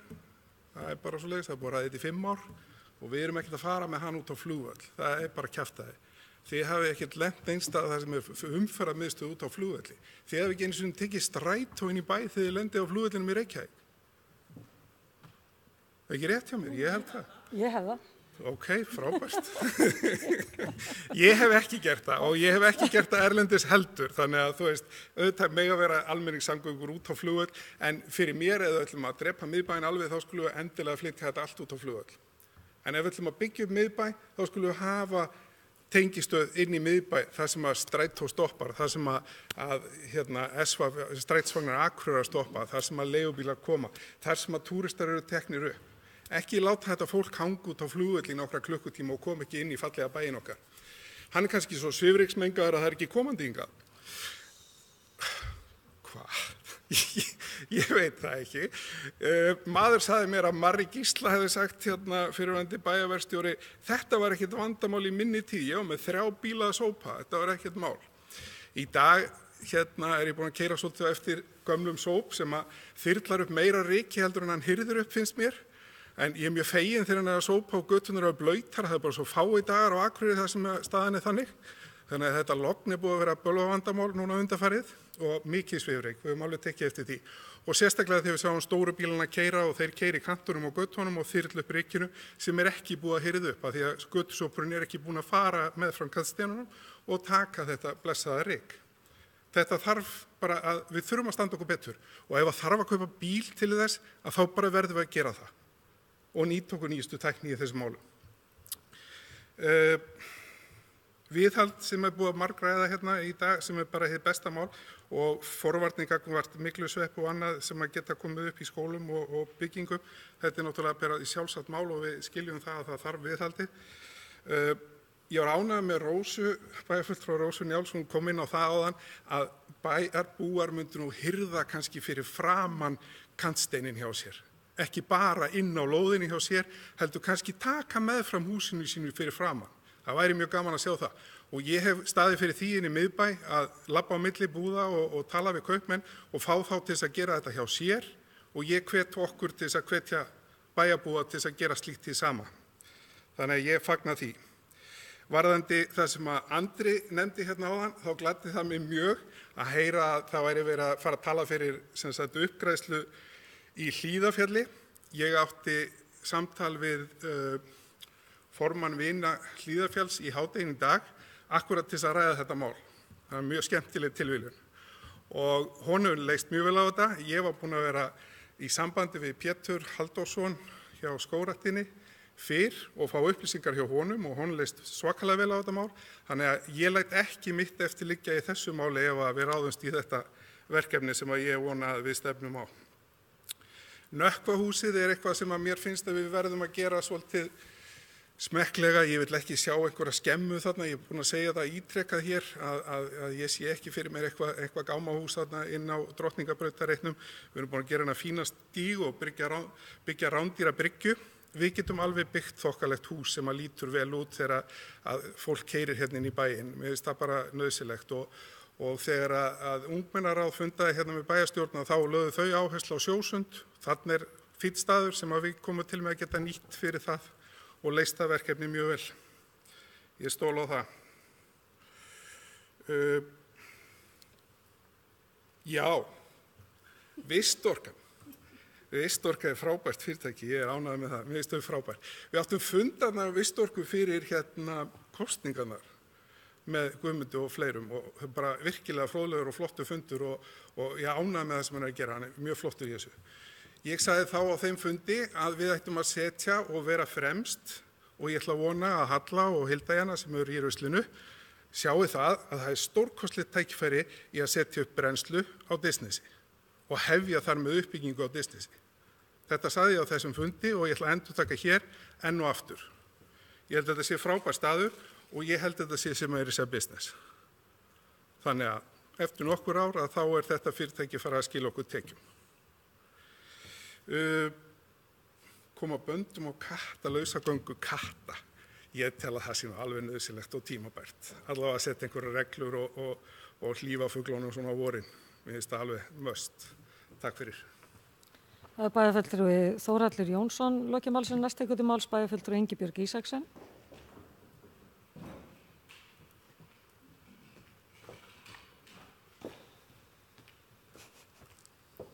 Forseti, ágætu bæjarfulltrúar.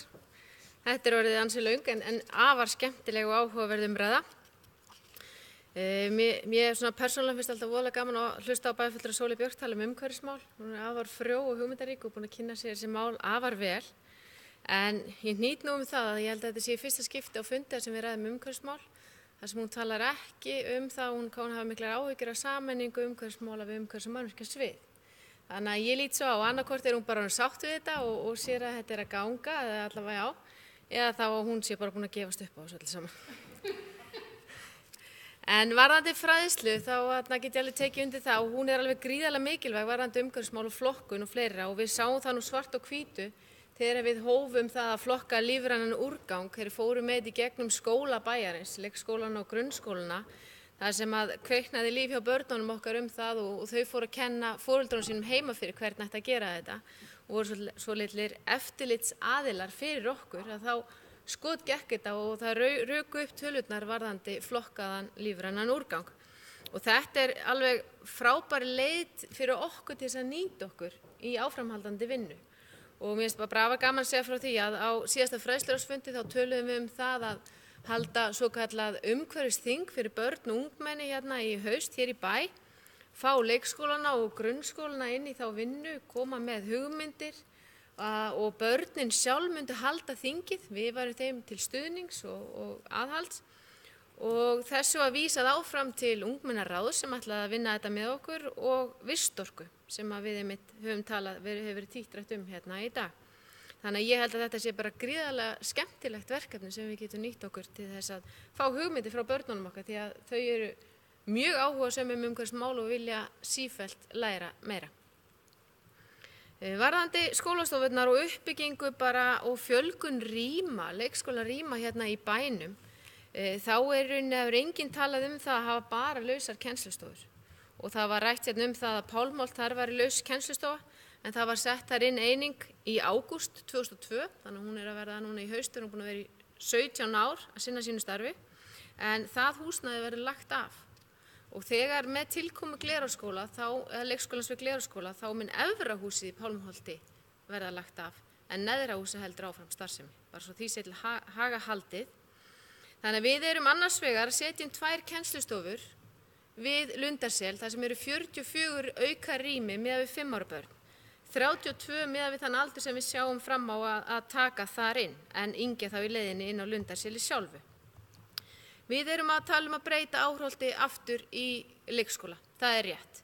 En varðandi að stefnu sem var samþykkt hérna, þá sjáum við fyrir okkur sú starfsemi að þetta verði ungbarna leikskóli, 2 deilda, 12 barna leikskóli, þar sem er í rauninni með börn á sama aldri með sömu þarfir á sama tíma.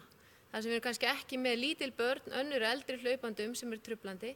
Þannig að þetta er rauninni úrræði sem við viljum skoða og prófa að hafa staka einingu sem er bara fyrir unga börn, auk þess sem við sjáum fyrir okkur að vera ungbarna deildir í einhverjum leikskólum bæjarins. En starfsemin mun fara eins og ég segi undir leikskólan við Glerárskóla, þannig að þetta verður stór eining og hagkvæm í rekstri auk þess sem við eigum þetta húsnæði, þurfum ekki að taka á leigu né byggja. Þannig að þetta er bara gríðarlega, held ég, gríðarlega góð hugmynd. Síðan er það Glerárskóli og þar munum við fjölga leikskólaplássum með 144. Ef frá eru talin rýmin í Pálmholti sem verða aflögð, þá er það 100 rými.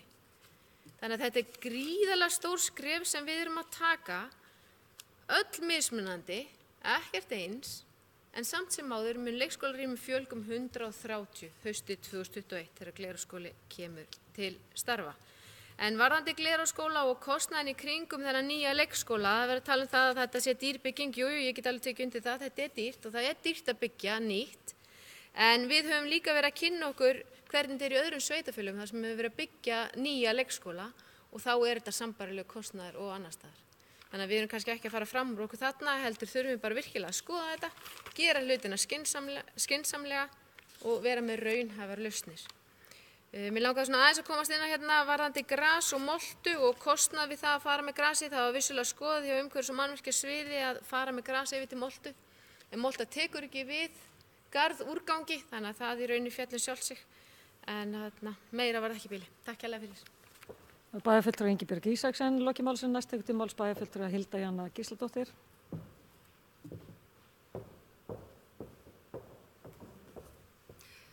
Forseti, ágætu bæjarfulltrúar, þetta skemmtileg umræða og því að það er tala, stundum heyri ég þessu slengt fram að við tölum og gerum ekki neitt.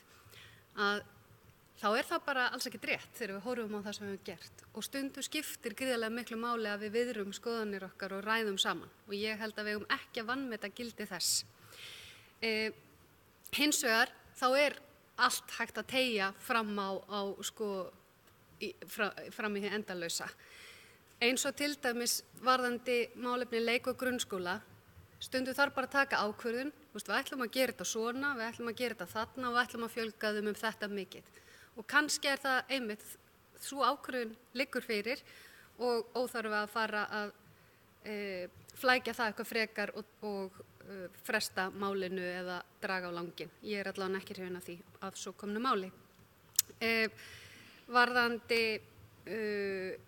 sorpmálin, finnst þetta mjög áhugaverður málaflokkur og varðandi það sem að bæjarfulltrúi Sóley Björk var að ræða varðandi bara skýrslu, að þar til dæmis hefur starfshópurinn verið að funda með mjög mörgum aðilum sem að koma að sorpmálum á svæðinu.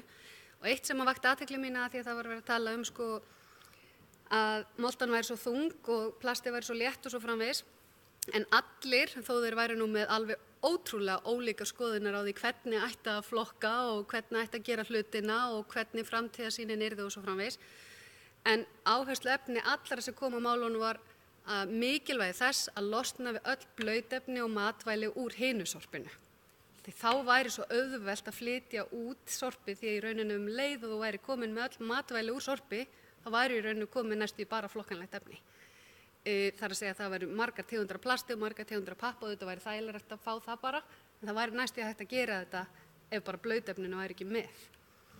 En það fannst mér allavega áhugavert, ég veit ekkert hvort það er rétt en mér fannst það áhugavert. Varðandi skýrsluna og hvort við ætlum bara að sætta okkur við að Eyþing sé með starfandi starfshópa, sjálfsögðu ekki. Við erum með starfshóp líka hér og við ætlum ekki að sitja bara og setja hendurna fyrir aftan hausinn. Ég held að það bara sé hægt að sjá það mjög greinilega. Við erum að taka þátt í vinnu 2 starfshópa málið vegna þess að við erum ekki að setja það bara í hendurnar á hvorki Eyþingi né ríkisstjórninni, en á sama tíma erum við að taka þátt í öllu. Af því það þarf að gera svo margt og það þarf svo margt að breytast til þess að boltinn eða þetta stóra skip sem þessi umhverfismál breyti einhvern veginn takt. Þannig að, og í þessari skýrslu samt og ástæð fyrir ég tala hann náttúrulega bara að því ég hjá Eyþingi, en það sem kemur þó fram í þessari skýrslu og ávonandi ekki að verða, eða ekkert vonandi, þetta verður ekki skúfuskýrsla, eins og ég sagði áðan, niðurstöður og möguleg skref í átt að öflugu og skipulögðu samstarfi sveitarfélaga og starfssvæði Eyþings og SSNV. Aukin endurvinnslu á svæðinu, skýra stefnu í átt að kolefnishlutleysi svæðisins og aukin sjálfbærni og sameiginlegri ákvörðun sveitarstjórna framtíðarlausn. Og það sem við erum að horfa á þarna hversu mikið á að flytja út af sorpi, hvað hægt að gera mikið í lífrænt, við vitum að vera hægt að urða og Sölvabakka, hvað ætlum við að gera við áhættuvefi og dýrarhæ. Við þurfum brennslu, þarf hún að vera á Norðurlandi, við viljum ekki keyra henni suður, hægt að auka vinnslu úr sláturúrgangi í dýrafóður eða annað, eru aðrir möguleikar og þess vegna verið að teikna sviðsmyndir og meðal annars þá líforkuver og aðrar sviðsmyndir. Þannig að það verið að vinna að einhverju sem skiptir í alvörunni máli og það þá byggt á gögnum og tölum hvernig þetta í dag. Þannig að þetta mikilvægt en það fríar okkur að sjálfsögðu ekki ábyrgð og ég held við séum ekki að gera það. Varðandi svifrykið að sjálfsögðu að þarf að kaupa bíl þá bara kaupum við bíl, en ég sammála bæjarfulltrúa Höllu Björk og við þurfum að hugsa uppsprettuna með fræðslu og upplýsingagjöf og áskorunum til samfélagsins, hvort sem það eru fyrirtæki eða einstaklingar, af því að einhvers staðar svifrykið, einhvers staðar það að koma og við getum alltaf hort á upphafið en ekki bara vera að þrífa upp skítinn þegar hann kominn. Varðandi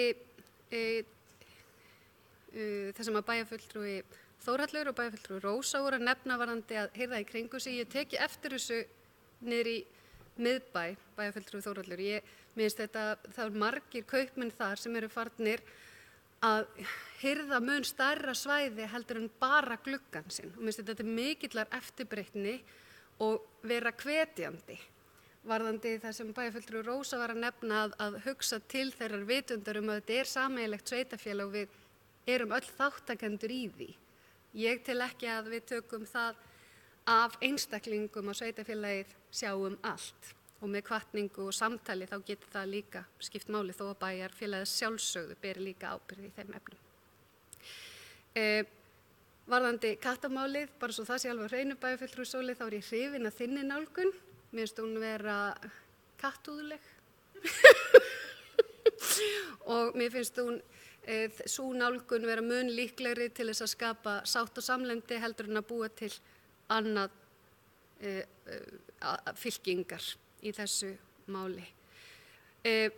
Varðandi samgöngustyrki, þá man ég nú eftir því að ég tók mig nú til að horfa á bæjarstjórnarfund þegar þú varst að ræða samgöngustyrki á sínum tíma og mér finnst það mjög jákvætt að skoða það, hvað sem öðru líður og mér finnst það spennandi valmöguleiki til þess að vinna með og síðan þannig að ég vona að við getum einhvern veginn skoða það. Varðandi það þegar að vera að tala samgöngumiðstöð og af hverju við erum ennþá að tala samgöngumiðstöð, þú veist að ekki að fara að gera samgöngumiðstöð og 3 ára áætlun.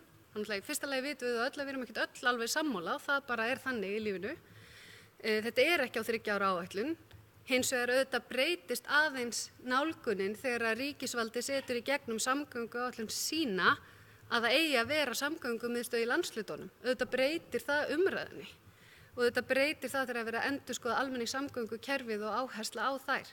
Þannig að það setur þá hugmynd aftur upp á borðið að vissu leyti, en ákvörðun liggur ekki fyrir og ekki fjármagn, þannig að það ekkert komið lengra en á það stig. Og við vinnum áfram bara eftir okkar áætlunum þangað til annað kemur í ljós, en við eigum að vera meðvituð það sem að ríkið að hugsa í þessum efnum og vera reiðubúin til þess að láta það tala saman við það sem við gerum hérna innan bæjar. Takk fyrir. Það bæjarfulltrúi Hilda Jana Gísladóttir í loki málsinu. Næst tekur til máls bæjarfulltrúi Eva Hrund Einarsdóttir.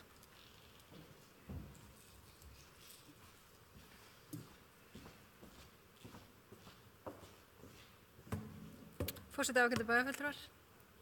Ég ætla ekki að vera langur hérna, en að því endaður á samgöngumiðstöðinni ég veit að hún ekki inn á 3 ára áætlun. Það sem ég að tala hvort við getum sest niður og tekið ákvarðanir þó að sé til lengri tíma heldur en 3 ára. Svo bara hægt að taka upp þá aftur og ræða, nei, þetta hendur ekki af því að þetta búið að breytast. En þannig við séum með smá sýn hvað í framhaldinu hjá okkur. Við erum með stóra ákvarðanir í framhaldinu eins og með Akureyrarvöll. Við þurfum einhvern veginn að setjast niður og ræða þetta. Það stóra ákvarðan varðandi Ráðhúsið. Ég hef allan aldrei sest niður með ykkur og rætt það að neinum viti. Það getur vel verið að þessi einhverju smærri hópar sem ég veit ekki af. En það sem mér hefur bara, og ég er búin að kvarta yfir margoft, mér finnst við ekki vera að taka stefnumótandi ákvarðanir hér í bæjarstjórn. Það það sem mér finnst vanta og það það sem ég að leita eftir. En mér langaði aðeins að því bæjarfulltrúi Halla, já, þú komst inn á með bíla, þú lendir á eftir stórum bíl og varst að fá allt yfir þig. Mér var sagt í gær að það væri skylda að vera með ábreiðu yfir ef þú verður að ferja eitthvað. Ég bara spá í, að því ég hef alveg séð bíla án ábreiðu hvernig því fylgt eftir, því ég held að það sé gríðarlega mikilvægt þegar að vera að flytja efni á milli staða hér innan bæjar, að það sé þá farið eftir þeim reglum sem við erum að setja og ef það ekki gert, að það sé þá rætt við viðkomandi aðila og þeir beðnir að laga það hjá sér. Að því við komum aðeins bæjarfulltrúi Sóli og við höfum aðeins verið að ræða varðandi fyrirtæki og upplýsingagjöf til þeirra og svona, að því ég nefndi áðan að ég tók eftir því að þegar ég var að grufla í þessum málum og finna umhverfisskýrslur og fleira, að það væri lítið af fyrirtækjum sem væri með þetta inn á heimasíðum sínum hér á Akureyri. Ég ekkert endilega viss að fyrirtæki hér á Akureyri sé endilega að standa sig vel í umhverfismálum. Þau eru allan ekki með það sýnilegt. Þannig að ég væri bara pínu spennt á að vita að við myndum bara gera könnun hjá fyrirtæki bara hvernig þau standa sínum umhverfismálum. Þannig að við bara vitum svolítið bara í hvaða stöðu við erum sem sveitarfélög með okkar fyrirtæki. En bæjarfulltrúi Sóli, þú komst nefnilega inn á efnahagslega þáttinn, að það þarf að vera efnahagslegu hvati. Ég held að hann verði með tíman líka sjálfkrafa innbyggður í það að því að umhverfislæsi almennings sífellt að vera meira. Og þá fer fólk að sækjast eftir vörum sem eru umhverfisvænni. Auðvitað tekur það tíma, en þá það kannski líka okkar hlutverk, eins og við höfum verið að koma inn á, að fræða almenning og fræða fyrirtæki, að því eftir því sem almenningur upplýstari, því meira fer hann að stýra sinni neyslu í rétta átt. Þannig en að því ég talaði umhverfisskýrslur, þá ákvað ég fara nefnilega inn á Akureyrarbæjar síðuna og flett upp á umhverfisskýrslum Akureyrarbæjar, að því að mér fannst vanta nefnilega tölulega gögn í hvaða stöðu við værum. Það eru engar skýrslur varðandi töluleg gögn þar að finna svona af neinu viti finnst mér, nema við erum með mjög margar skýrslur fuglalíf sem gott og vel. Ég held að þær séu svona 80% af þeim skýrslum sem við erum með yfir umhverfismál. Þannig að mér finnst bara verulega vanta þarna á. Þannig ég vildi bara vekja athygli á því. Jú, það var eitt enn. Varðandi sorpið, af því að það var hafnarstjóri nefndi við mig að nú að finnast meira sorp í höfninni heldur en hefur verið. Og það bara eitthvað sem við þurfum að skoða, þannig að ég vildi bara að það kæmi upp að ég held að þetta sé ekki stórt vandamál, en við þurfum samt að huga að því ef fólk að fara rangar leiðir með sitt sorp, að þá eitthvað sem ekki í lagi. Bæjarfulltrúi Eva Hrund Einarsdóttir lokið máli sínu, næst tekur til máls bæjarfulltrúi Sóley Björk Stefánsdóttir.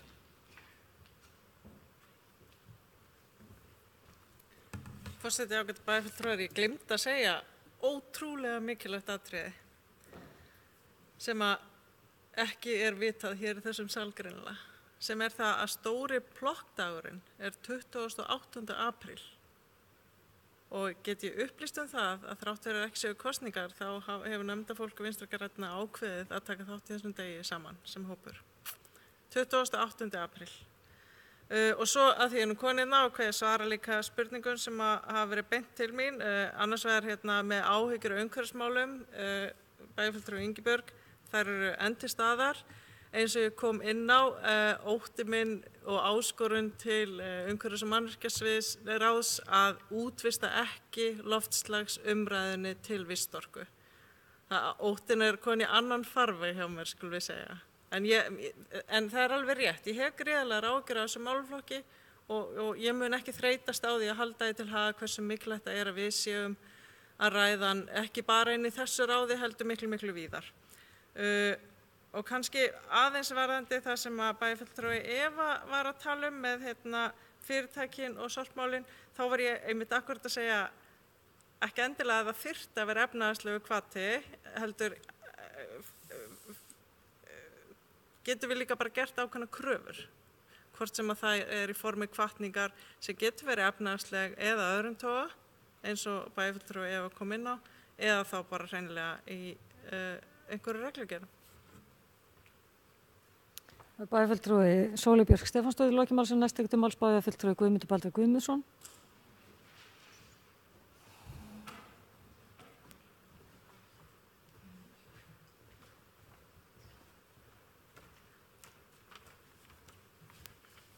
Forseti, ágætu bæjarfulltrúar, þetta var löng og góð umræða, þannig að koma ég með þess að skúpjarn inn á fundin með stóra plokkdaginn sem að Sóley bæjarfulltrúi kom inn á.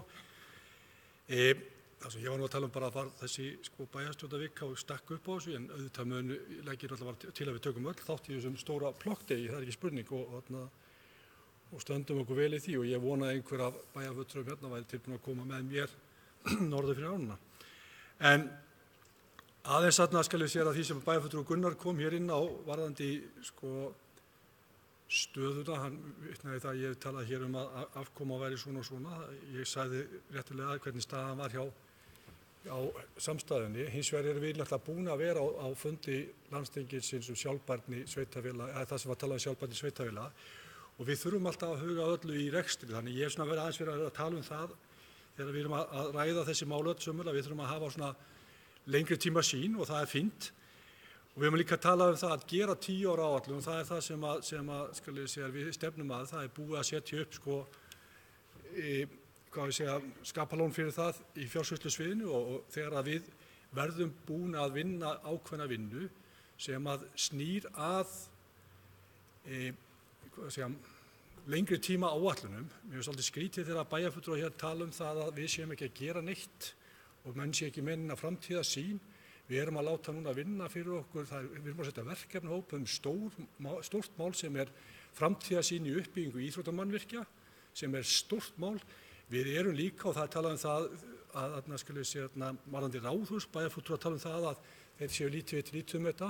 Það kom ágætlega fram í máli forseta bæjarstjórnar Höllu Bjarkar að það væri búið að setja af stað vinnu í þessu að þarf að greina og þessar upplýsingar yrðu lagðar fyrir. Ég veit ekkert meira það heldur en bæjarfulltrúar minnihlutans. Við erum að láta vinna þessa vinnu, við erum að reyna að fara að sjá til hvernig við sjáum framtíðina fyrir okkur.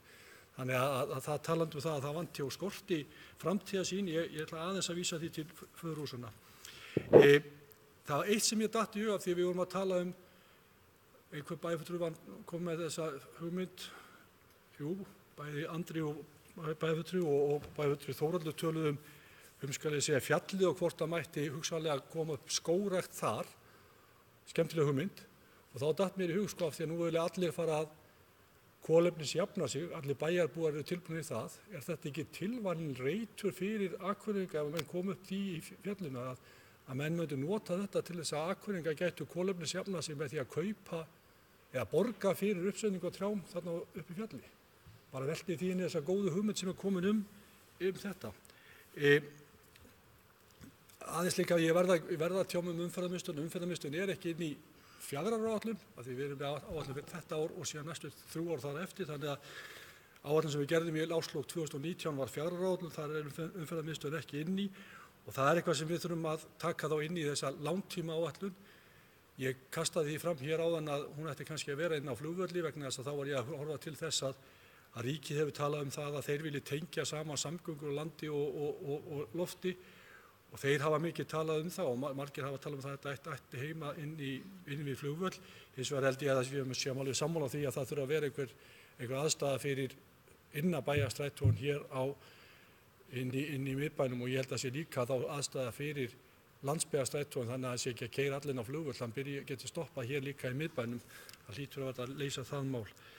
En ég ætla kannski ekki að eyða miklu meiri tími í þetta. Ég var bara að koma þessari hugmynd minni sem ég veist afskaplega snjöll að koma þessum sjóði sem við getum komið upp þegar við förum að fljúga á milli landa og fljúga frá Akureyri, Reykjavík og keyrum á milli og eyðum, komum með kolefnisspor og við getum jafnað því með trjárækt í fjallinu, slegið 2 flugur í einu höggi. Takk. Það er bæjarfulltrúi Guðmundur Baldvin Guðmundsson lokið máli sínu. Næst tekur til máls bæjarfulltrúi Andri Teitsson.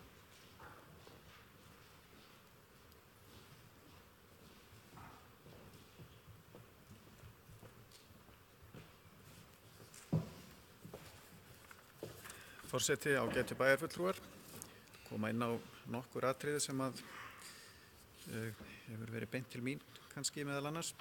Fyrsta lagi samt það sem bæjarfulltrúi Þórhallur nefndi brennslu á Dysnesi. Ég alveg sammála honum að það verulegt tækifæri og mikil þörf á svoleiðis starfsemi hérna á Norðurlandi og við myndum kannski nýta orkuna til raforkuframleiðslu, allavega þá nýta varman og á Dysnesi væri til dæmis hægt að nota varmann til að skerpa á heita vatninu í lögninni frá Hjalteyri til Akureyrar. Ég vil líka benda á það að þó að allir einstaklingar og fyrirtæki á Norðurlandi myndu flokka í einu og öllu eins og gámaþjónustan eða aðrir mælast til, að þá væri samt hellingur af plasti að fara í urðun af því að það bara fast við önnur efni eða allt og skítugt til að sé hægt að gera nokkuð við það, svo framvegis. Þannig að það gráupplagt að brenna þetta. Og jafnvel líka plasti sem við erum að flokka með ærinni fyrirhöfn og senda svo til Svíþjóðar eða Kína og guðma vita hvað verður það þar. Það kann alveg að vera að sé bara gáfulegast frá umhverfissjónarmiði að brenna það á staðnum, frekar en að vera að eyða eldsneyti að flytja yfir halvan hnöttinn og svo veit enginn allavega í Kína hvað verður það. Ráðhús, ég nefndi það sem svona bara mína persónulegu hugmynd hvort að það væri sniðugt að hugsa það sem eitthvað smærri einingu en ekki allt líkjandi. Ég bara bendi á svona eitthvað sem kannski víti til að varast eins og umræða höfuðstöðvar Landsbankans svona með mjög stóru hái Það var flugfélag var búið að teikna rosalegar höfuðstöðvar í Kópavogi, WOW Air og þetta svona, þarna kemur aftur sveigjanleikinn sem ég held að sé áhugaverður. Nú, bæjarfulltrúi Eva spurði vegagerðina hvort það væri búið að taka samtal þátttöku í hreinsun gatna.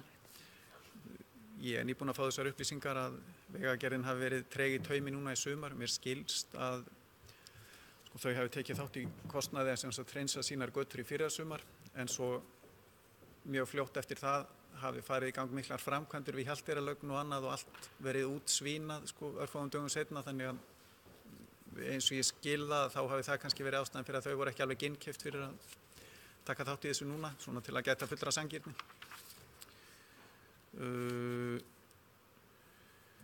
Bæjarfulltrúi Sóley nefndi nokkur atriði eða ítrekkaði áðan varðandi Compact of Mayors, að þá staðan eins og ég skil hana svo, við erum ekki komin með okkar tölur, við erum ekki komin með kerfi til að safna saman öllum okkar tölum. Þetta brotakent og ég satt að segja var svolítið eitt spurningamerki bara eftir þessa kynningu og umræðu sem var í vetur í umhverfis- og mannvirkjaráði, og kannski þyrftum við að reyna að taka saman einhverja stöðuskýrslu eða eitthvað svoleiðis til að kynna í bæjarstjórn, því að þetta var satt að segja bara pínu ruglingslegt. Græn svæði og plöntun innan bæjarmarkanna, við erum aðalega að nýta eigin þekkingu, en ég bendi samt á að það til dæmis á vegum landslags, þar eru starfandi landslagsarkitekt, skipulagsfræðingur og svo framvegis, og við erum einhverjum tilvikum að nýta okkur svoleiðis sérþekkingu að sjálfsögum. Grænt bókhald, nei, við erum ekki það með neinum heildstæðum hætti sem bæjarfélag.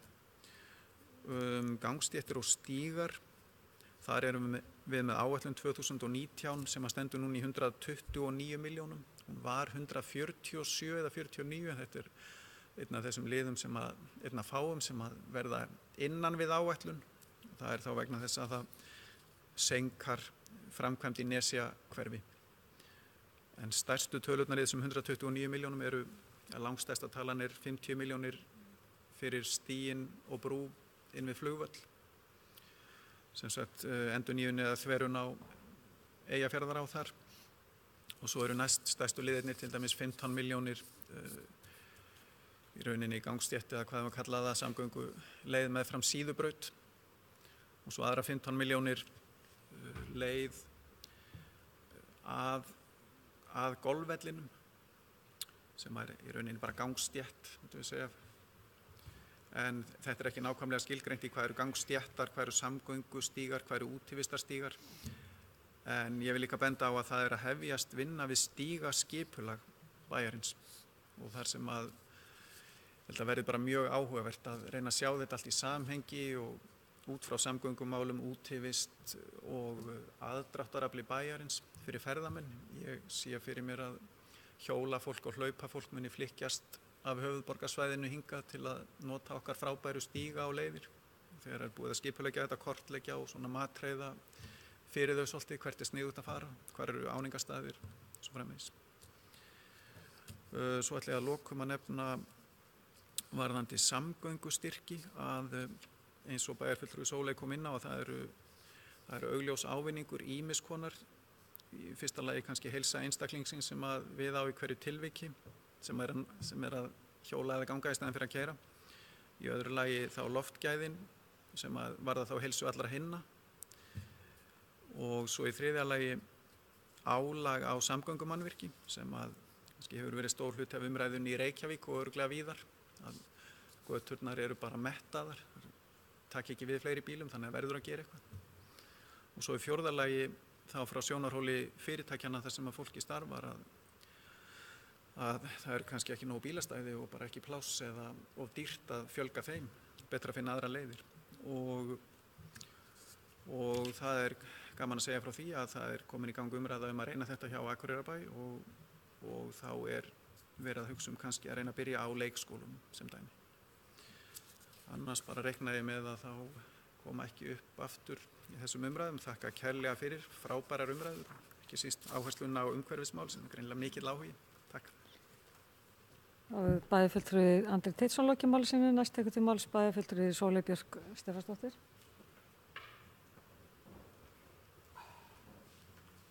Forseti, ágætu bæjarfulltrúar, það var ágætt að við samþykktum bara við mættum tala 4 sinnum í hverju umræðu. Ég er ekki mikið að hemja mig hérna. Það eru bara 2 atriði sem ég langaði aðeins til þess að bara hnykkja á, að það er það sem að bæjarfulltrúi Andri talaði með plasti og það sem að engi veit hvað verður. að þá held ég að það viti það ansi margir að plast fer þessa dagana til Svíþjóðar, þar brennt til orkuvinnslu og sem að þykir bara ágætt af því að eins og ég sagði mikilvægast af öllu að plasti fari ekki út í lífríkið og þarna það brennt við mikinn háan hita og brennist alveg upp til agna. Og ég hef þær upplýsingar að bak við slíka brennslueiningu sé reikna með að ein slík eining geti þjónað 600.000 manna svæði. Og þess vegna hef ég svona pínu, ég ætla alls ekkert að tala niður einhver áformum brennslu í Disneysi, en það veit ég ekki nákvæmlega að hver það snýr. Og svo annað sem að með þetta sko, að flytja ruslið til Svíþjóðar til brennslu, að þá hef ég líka svona haft þær upplýsingar að við flytjum mun meira af dóti inn heldur en við flytjum út og þar með séu þessi skip sem við erum að flytja þetta rusl með hvort sem að fara út. Þannig að það eru alls konar vinklar á sig sem þarf bara að hugsa og við munum gera það hvort sem að það tengist Disneysi og uppbyggingu þar eða ekki. Og svo ætla ég bara að segja einmitt, samgöngustíðarnir, það var ekki mikið til að monta sig af. Þú veist, að við varum eitthvað ægilega framalega, búin að gera ægilega góða hluti með að forgangsraða einhverjum ægilegum upphæðum í samgöngu, hjóla og göngustíð og svo þetta bara einhver brú út í hinum endanum á bænum. Sem ég held að við værum að fara í eitthvað æðislegt átak uppbyggingu og hjóla og göngustíð, svo þetta bara eitthvað svona. Af því að mér finnst bara mikilvægt að það kemur fram, af því að þú veist, þetta ekkert eitthvað geggjað. Meira mann ekki segja bíltak. Bæjarfulltrúi Sólu Björk Stefánsdóttir loki málsinn, næst tekur til máls bæjarfulltrúi Rósa Njálsdóttir.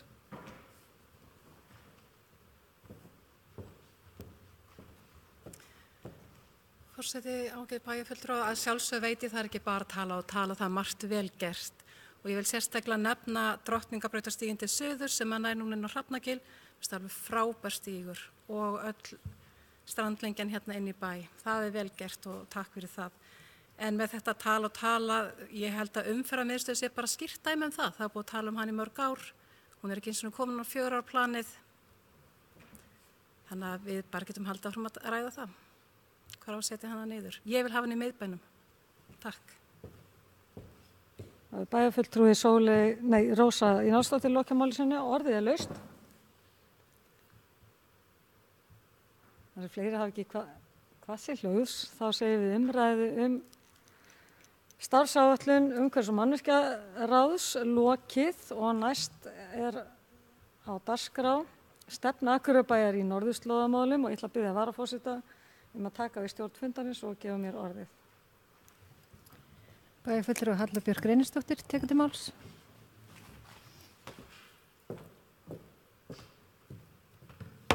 Forseti, ágætu bæjarfulltrúar.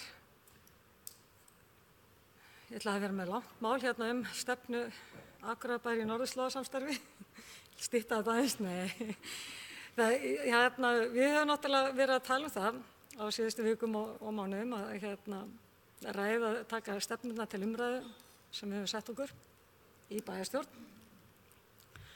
Og mér þótti alveg upplagt að ég taka þessa stefnu inn núna þar sem að bæjarstjórinn okkar hefur nú verið bara ansi öflug í að sækja alls kyns fundi og fyrir okkar hönd. Ég einmitt í þessu norðurslóðasamstarfi og svo þegar ég fór að skoða hana betur, þessa stefnu, þá hún akkurat eins og ég vil sjá þær. Það að segja, hún stutt, hnitmiðuð og það meira þess að einhver verkefni tilgreind. En hún auðvitað, það þarf að uppfæra hana. Hún auðvitað síðan 2017 og það hefur margt breyst síðan þá bara og það þarf að taka þetta og uppfæra það. Og í mínum huga, þá held ég að við þyrftum aðeins og eins og það hefur líka komið fram í máli bæjarfulltrúa og vilji til þess að við séum meiri stefnumótandi vettvangur og við tökum málið svolítið í okkar hendur, þar að segja þessa vinnu við að búa til stefnur sem að bæjarfélagið fer eftir. Og einmitt til þess þá ætla ég að taka næsta fundi bæjarstjórnar umræðu bara stefnur og vinnu við stefnumótun. Það að segja, ein hugmyndin getur verið, ég veit nú ekki alveg búin að ég forma þetta hvernig ég ætla að kynna það, en þú veist, ég horfi til dæmis til heimsmarkmiðina, Það eru mörg stærri sveitarfélög að taka í heimsmarkmiði núna og tengja það sem þau eru að gera við þau og ég held að það geti verið ein leið. En að því sögðu þá ætla ég hérna aðeins að fá að drepa niður í þessa fínu stefnu hérna og í inngangnu segir í þessari stefnu norðurslóðasamstarfið. Í stefnu Akureyrarbæjar með leyfi forseta. Í stefnu Akureyrarbæjar í erlendum samskiptum áhersla lögð á norðurslóðasamstarf innanlands sem utan. Leiðarljós í öllum erlendum samskiptum skal vera að læra að samskiptum við aðrar þjóðir, miðla reynslu og stuðla því að ný viðhorf, vinátta og skilningu berist og eflist milli þjóða, sveitarfélaga og íbúa þeirra. Og þarna bara í inngangnum nefnd stefna Akureyrarbæjar í erlendum samskiptum. Sú stefna hefur ekki ennþá verið samþykkt. Þegar ég fór að skoða það, þá kemur í ljós að tillaga vinnuhóps stefnu í erlendum samskiptum, hún var kynnt í bæjarráði 14. júlí 2016, tekin fyrir í bæjarstjórn 20. september sama ár til umræðu og ég gat ekki séð að hún hefði nokkuð staðið verið samþykkt. Þannig að þarna eru bara strax komið eitthvað sem við þurfum að laga og fara þá yfir jafnframt þessa tillögu vinnuhópsins erlend samskipti eða stefna Akureyrarbæjar í erlendum samskiptum. Svo segir með leyfi forseta í norðurslóðasamstarf. Akureyri hefur þróast í að vera miðstöð norðurslóða á Íslandi. Þar skiptir ekki síst máli að stofnanir eins og stofnun Vilhjálms Stefánssonar, skrifstofu alþjóðlegu norðurskautsvísindanefndarinnar og skrifstofu KAF og PAME sem eru fasti vinnuhópar Norðurskautsráðsins eru staðsettir á Akureyri. Háskólinn Akureyri er hluti af Háskóla norðurslóða og starfrækir námsbraut í heimskautarétti. Þá hafa fyrirtæki í bæjarfélaginu stofnað samtök sín á milli Arctic Services sem ætlað að sinna þjónustu við Grænland á sviði innviða og tækni. Og þarna kemur annar punktur sem við þurfum að uppfæra aðeins, hvað ætlum við að gera með Arctic Services og hvernig staðan á því verkefni til dæmis. Síðan bara mjög margt hérna áhersla lögð á virka þátttöku eftirfarandi samtökum, það Northern Forum, Norðurslóðanet Íslands, Arctic Mayors og Norðurslóða viðskiptaráðinu og þá set ég pínu spurningamerki aftur við Norðurslóða viðskiptaráð, hvernig við höfum séð fyrir okkur að taka þátt í því, með hvaða hætti. Það kemur að annað þarna sem ég ætla nú að geta að lesa upp fram að við þurfum að vera skilgreind sem Norðurslóða bæir Íslands og ég held að það geti kannski mögulega verið mikilvægt fyrir okkur að fá bara þessa staðfestingu frá ríkjunum að við séum það og hvað fylgir því þá. Við erum það vissulega en gæti fylgt í einhver status. Svo myndi ég vilja horfa aðeins lengra og eða ekkert lengra, heldur bara hérna nær okkur, það semst vestnorræna samstarfið til Færeyinganna sem heimsóttu okkur hérna bara í fyrra haust og við áttum að ýmis sameiginlega flétti á samstarfi. Þeir til dæmis eru búin að vera í öflugri uppbyggingu heima fyrir hjá sér og okkar svæði, þar sem Norðurland allt kannski bara svona svipað og Færeyjar allar og við getum lært heilmikið af þeim. Þannig að það eitt og annað svona sem ég held að við þurfum bara að taka og legg hér með til að við tökum þessa stefnu til vinnslu inn í bæjarstjórn og við ættum ekki að vera lengi. Þetta stutt og hnitmiðuð og ansi skýr stefna. Takk fyrir í byrju. Bæjarfulltrúi Halla Björk Reynisdóttir hefur lokið máli sínu, færi inn í stjórn fundarins. Takk fyrir það og þá eðli málsins samkvæmt ætla ég að gefa bæjarstjóranum orðið og hún ætlar að fræða okkur það sem daga hennar hefur drifið. Forseti, bæjarfulltrúar, já, forseti fól mér það að verkefni að fara yfir norðurslóðasamstarf og það sem Akureyrarbær hefur verið að gera undanfarið. Þannig ég ætla nú kannski að tæpa aðeins á því í mínu máli. Akureyrarbær hefur markað sér stefnu sem miðstöð norðurslóða á Íslandi og eina sveitarfélagið í landinu sem hefur sett málefni norðurslóða á oddinn. Sveitarfélagið hefur tekið þátt í alþjóðlegu starfi sem varðar málefni norðurslóða árabil en ekki síst með mikilli áherslu á norðurslóðarannsóknir við Háskólann á Akureyri. Nú mikil ákveðin klifun, afsakið. Nú mikil áhersla á málefni norðurslóða hjá ríkisstjórn Íslands vegna komandi formennsku Íslands í Norðurskautsráðinu. ég fullyrði að þetta einstakt tækifæri fyrir Akureyrarbæ að gera okkur sýnileg og setja mark okkar á stefnumótun og verkefnum tengd málaflokknum. Ísland mun setja málefni hafsins, loftslagsmál og málefni fólks á norðurslóðum á oddinn í formennsku tíð sinni næstu 2 árin og þar Akureyri sannarlega á heimavelli. En Akureyrarbær hefur markað sér þá stefnu að setja jafnréttismál og umhverfismál sem sínar áherslur í norðurslóðamálum. Norðurskautsráðið hefur, síðan það var formlega stofnað árið 1996, fest sig í sessi sem mikilvægasti fjölþjóðlegi samstarfsvettvangurinn málefni norðurslóða. Auk stofnríkjanna 8 eiga 6 samtök frumbyggja fast sæti í ráðinu og áheyrnaraðilar eru alls 39 talsins í 3 flokkum. 13 ríki, 13 fjölþjóðlegar stofnanir og 13 önnur samtök. Ákvarðanir og vettvangi ráðsins eru teknar í einu hljóði. Og það kannski ágætt að nefna það líka þarna í Norðurskautsráðinu ekki rætt varnarmál. Á vettvangi ráðsins hafa verið gerðir 3 lagalega bindandi samningar leit og björgun, varnir gegn olíumengun og eflingu alþjóðlegrar vísindasamvinnu. Þungamiðjan í starfi Norðurskautsráðsins fer fram í 6 vinnuhópum og hefur framlag þeirra til aukinnar þekkingar á umhverfi, lífríki og samfélögum á norðurslóðum verið ómetanleg. 2 vinnuhópana, KAF og PAME, eru staðsettir á Akureyri. Formennskan veitir Íslendingum einstakt tækifæri til að stuðla að því að áherslur okkar á sjálfbæra þróun, sjálfbær samfélög og vinnu gegn áhrifum loftslagsbreytinga á norðurslóðum fái hljómgrunn meðal ríkja og samstarfsaðila ráðsins. Í því samhengi ekki síst brýnt að beina sjónum að hafinu og orkumálum og það skiptir ekki síður miklu máli fyrir Akureyri að vera sýnilegur þáttakandi, sérstaklega á þessu 2 ára tímabili sem formennska Íslands varir. Síðan árið 2003 hefur Akureyri verið þáttakandi í Northern Forum vettvangnum en það félagsskapur fylkja, héraða og ríkja á norðurslóðum. Að ræða sjálfstjórnarríki í Rússlandi en einnig eru þáttakendur frá Alaska í Bandaríkjunum eða Alaska fylki, Lapplandi í Finnlandi og Suður-Kóreu. Northern Forum eru áheyrnaraðilar að Norðurskautsráðinu og eiga þannig greiða leið að ákvörðunarvaldinu. Markmið samtakanna að bæta lífsgæði íbúa á norðurslóðum með því að gera leiðtogum svæða kleift að miðla þekkingu sinni og reynslu og takast á við sameiginlegar áskoranir, að styðja við sjálfbæra þróun og framkvæmd samstarfs í félags- og efnahagslegum aðgerðum á norðurslóðasvæðum í gegnum alþjóðlega umræðu. Haldið utan starf samtakanna á skrifstofu þeirra í Jakutsk í Rússlandi. Stjórn samtakanna Board of Governors og Regional Coordinators halda síðan utan starf hvers svæðis og mynda samstarfshóp sín á milli. Starfandi vinnuhópar þar sem lögð áherslu á loftslagsbreytingar, samgöngur og samskipti, nýtingu orkuauðlinda, menningu, húsnæðismál, heilsu og félagsleg málefni, vísindi og menntun, viðskipta, samstarf og mat á lífsgæðum. Markmið að koma á raunhæfum verkefnum sem styðja við markmið samtakanna.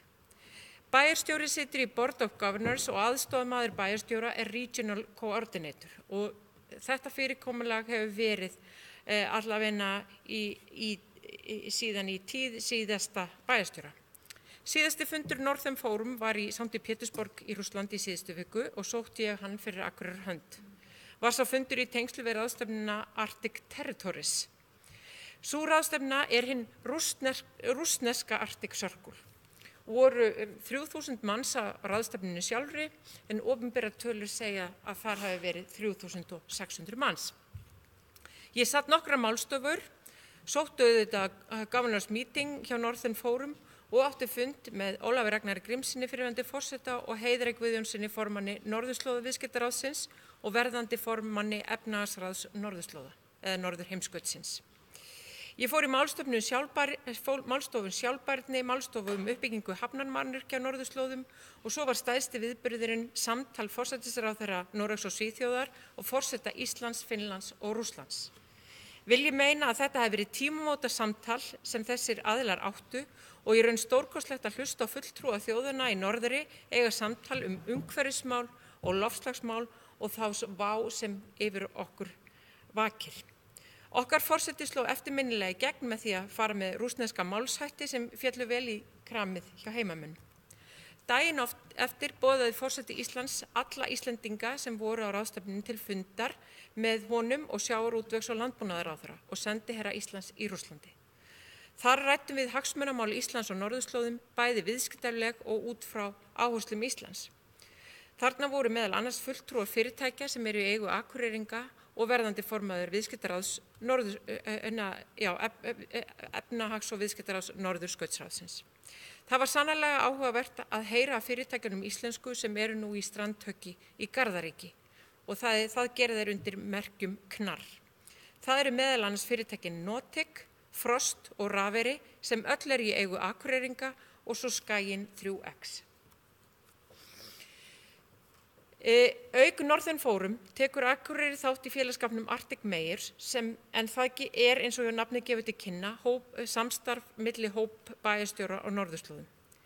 Ég vil segja að þessi hópur er mjög dýrmætur þegar kemur að samstarfi enda erum við öll að takast á við líkar áskoranir og getum aðstoðað hvert annað. Síðasti fundur Arctic Mayors var haldinn samhliða Arctic Frontiers ráðstefnunni í Tromsö í janúar síðastliðinn. Á þeirri ráðstefnu var ég meðal annars í panel að ræða sjávarútvegsmál á norðurslóðum og málefni íbúa á norðurslóðum. Næsti fundur Arctic Mayors er áætlaður í Rovaniemi í maí næstkomandi samhliða ráðherrafundi Norðurskautsráðsins en þá tekur Ísland formlega við formennsku ráðsins að Finnum. Arctic Mayors stefnir að því að fá eins og Northern Forum hefur áheyrnaraðild að Norðurskautsráðinu. Ég tel það vera afar mikilvægt að sveitarfélögin sem hafa svo mikið að segja í þeim málaflokkun sem varðar Norðurskautsráðið að þeir hafi áheyrnarfulltrúa og sé rödd sem hlustað er á.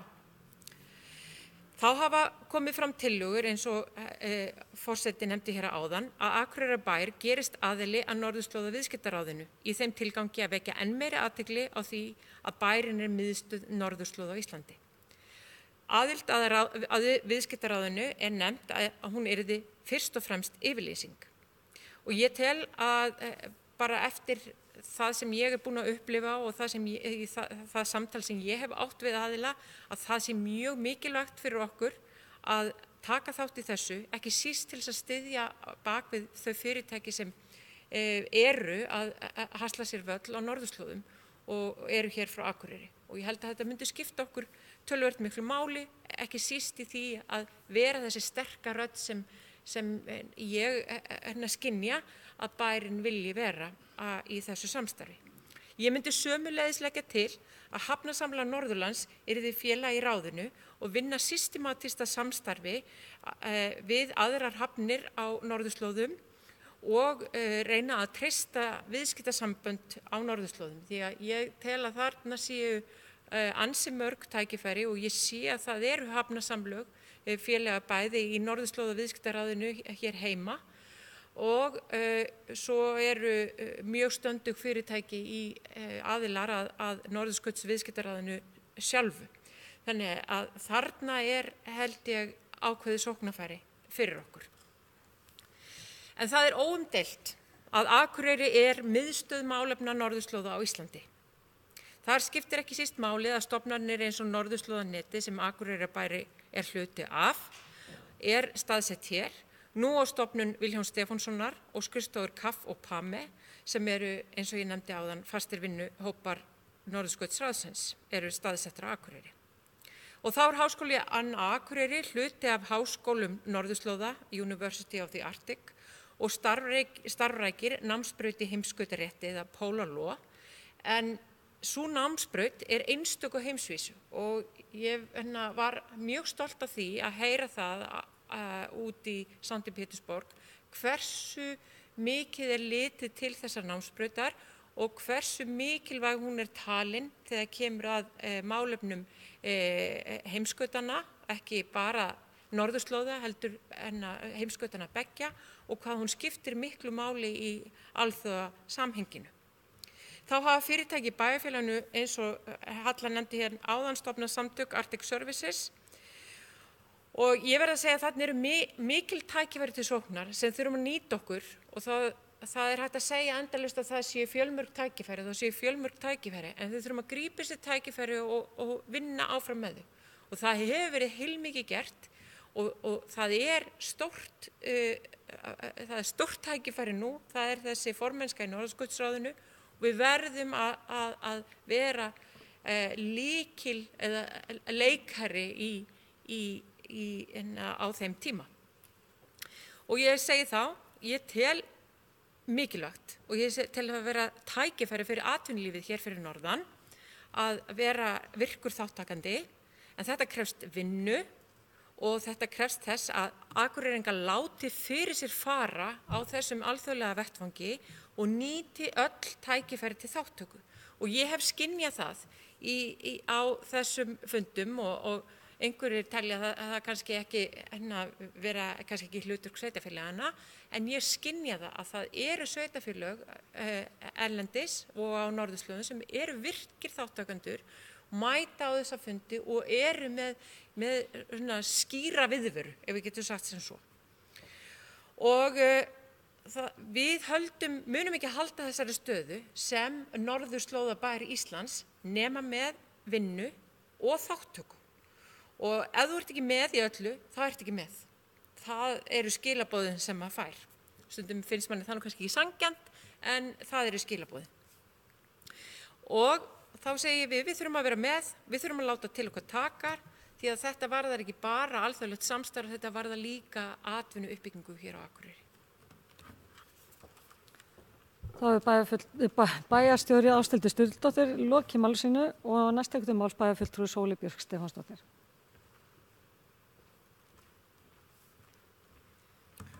Forseti, ágætu bæjarfulltrúar, þetta var nú stutt hjá mér því að bæjarstjóri sagði nú bara eiginlega allt sem ég vildi sagt hafa, sem er bara mjög gott.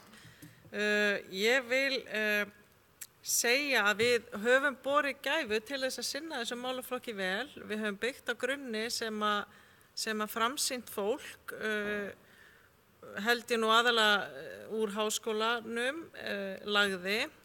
Við höfum með síðasta bæjarstjóra allavega, svo ég tala nú bara það sem ég þekki til, sinnt þessum málaflokki mjög vel og ég heyri og hef heyrt það annars staðar frá líka að núverandi bæjarstjóri hefur fylgt þar mjög vel í kjölfarið.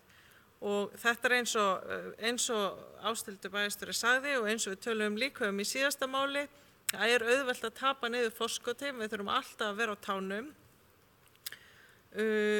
Og nú er einmitt gríðarlegt tækifæri með formennsku Íslands í Norðurskautsráðinu. Á næsta vor verður mjög stór ráðstefna sem að alþjóðlega Norðurskautsvísindanefndin stendur fyrir og í tengslu við hana verða gríðarlega margir líka viðburðir. Þetta veit ég að bærinn stendur vel á bakvið, hefur styrkt bæði með peningum og vinnu, þannig að við erum í góðum málum. Það eina sem ég myndi vilja segja er að kannski við bæjarfulltrúar þyrftum hugsanlega að vera betur inni í þessu málaflokki. Ég veit alveg hvernig það er nóg að hugsa og verkefnin eru mjög yfirgripsmikil og taka allan tíma, en ég held við getum samt gert betur í að útvista þessu ekki eingöngu til bæjarstjóra, heldur að við í pólitíkinni myndum þétt bakland við þetta verkefni.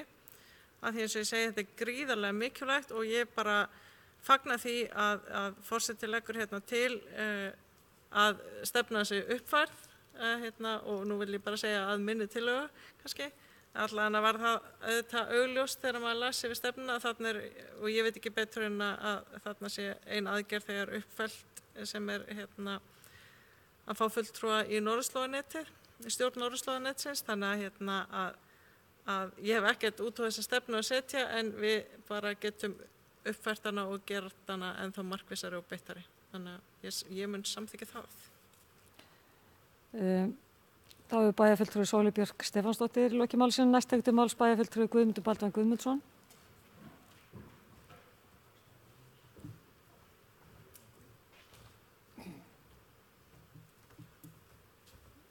Forseti, ágætu bæjarfulltrúar, mér langar bara aðeins að tjá mig þetta. Ég er afskaplega ánægður með þessa umræðu og það sem kom fram hjá bæjarstjóra í hennar máli. Eins og menn muna kannski þá fór ég til Síberíu á Northern Forum í Krasnojarsk síðastliðið vor og skilaði eftir þann fund líkt og ég gerði í fyrra skipti sem ég fór til Alaska og Fairbanks 2015, þá skilaði ég einn greinargerð og sérstaklega var það eftir seinni fundin í Krasnojarsk sem ég setti niður svona það sem ég sá fyrir mér þessu að við ættum að taka þátt í þessu, þetta væri mjög mikilvægt og það sem að kannski þess vegna fagnaði svolítið hvernig bæjarstjóri að taka þessu, hún svona aðeins að útvika þetta, hún fer með krafti, það vissulega var það þannig að fyrrum bæjarstjóri gerði þetta ákaflega vel líka, hann var búinn að stóð sig ágætlega vel í þessu og var með sinn aðstoðarmann í þessum ferðum. Ég held samt sem ára við, og tek undir með Sólu, við bæjarfulltrúar þurfum eiginlega betur átt og gráð þessu og ég held sem mikilvægt og bæjarstjóri gerði það vel hérna, hann var upplýst okkur hvað við farið fram á þessu fundum og það sem mikilvægt fyrir okkur að við séum upplýst hvað að gerast á þessu og hvernig við getum nýtt þetta sem tækifæri fyrir okkur. Og þessi aðkoma sem hún að benda á til að mynda hvort að höfnin eigi að taka þátt í þessu samstarfi og reyna að taka fyrirtæki hérna inn og menn sjáu svona tilgangi með þessu, ég held að það sé tilgangur, við erum öll í sama liðinu, þetta málefni norðurslóða sem verið að ræða þannig að við þurfum bara að gera okkur meira gildandi í þessu samstarfi og ég fagna því hvernig bæjarstjóri að nálgast þetta mál, þannig að ég held að það sé bara bjartið tíma framöndan í þessu samskiptum og þessi stefna verður að sjálfsögðu uppfærið svo enn töluðum, en þetta bara af hinu góða. Takk. Það bæjarfulltrúi Guðmundur Baldvin Guðmundsson lokið máli sínu, orðið að laust. Þessi fleiri hafa ekki óskað eftir að taka til máls. Þá séum við umræðu þessa stefnu lokið og ég ætla svo sem ekkert að bóka neitt eða eitthvað slíkt, heldur bara við tökum þetta til. Ég skal bera hann upp. Þeir sem geta samþykkt tillögum að ég vinna að endurskoðun stefnunar gefi merki. Að bæjarstjórn taki að sér að endurskoða stefnuna. Það 11, takk fyrir það og þá komum að síðasta lið skýrsla bæjarstjóra og til málstöku bæjarstjóri Ásthildur Sturludóttir. Forseti, bæjarfulltrúar, þessi verður nú dálítið stutt. Ég er nú eiginlega búin að segja allt sem ég þurfti að segja, en við erum að tala skýrslu bæjarstjóra frá 3. apríl síðastliðnum, en þann 3. apríl átti ég fund með Jill Esposito, starfandi sendiherra Bandaríkjanna og fylgdarsveinum hennar þeim John P. Kill og Arnari B. Sigurðssyni, starfsmönnum sendiráðsins. Þar áttu við gott samtal norðurslóðamál og hvernig við getum unnið frekar saman á þeim vettvangi, en ekki síður fræðslumál sem við ræddum töluvert Sama dag þá skrifaði ég undir nýja þjónustusamninga við Íþróttafélagið Þór, Knattspyrnufélag Akureyrar, Fimleikafélag Akureyrar, Skautafélag Akureyrar og Hestamannafélagið Létti og einnig var undirritaður rekstrarsamningur við Íþróttafélagið Þór. Rétt að taka fram að þjónustusamningarnir eru nýir að nálinni með tillit til innihalds, en þeir eiga stuðlað betra og faglegra starfi innan félagana. Þann 4. apríl þá fékk ég Vífil Karlsson sem meðal annars dósent við Háskólann á Akureyri og starfsmann samtaka sveitarfélaga þróunar og ráðgjafar, en hann hefur sérhæft sig í svæða- og samgönguhagfræði, hann Vífil, og áttu við gott samtal byggðamál. Seinna þann dag þá fékk ég Aldísi Hafsteinsdóttur, formann Sambands íslenskra sveitarfélaga í heimsókn til mín, þar sem við þurftum að ræða saman málefni bæjarstjóra sérstaklega. Nú 5. apríl þá fór bæði aðal ársfundur Norðurorku fram og flutti ég ávarp við það tækifæri eða ársfundi félagsins.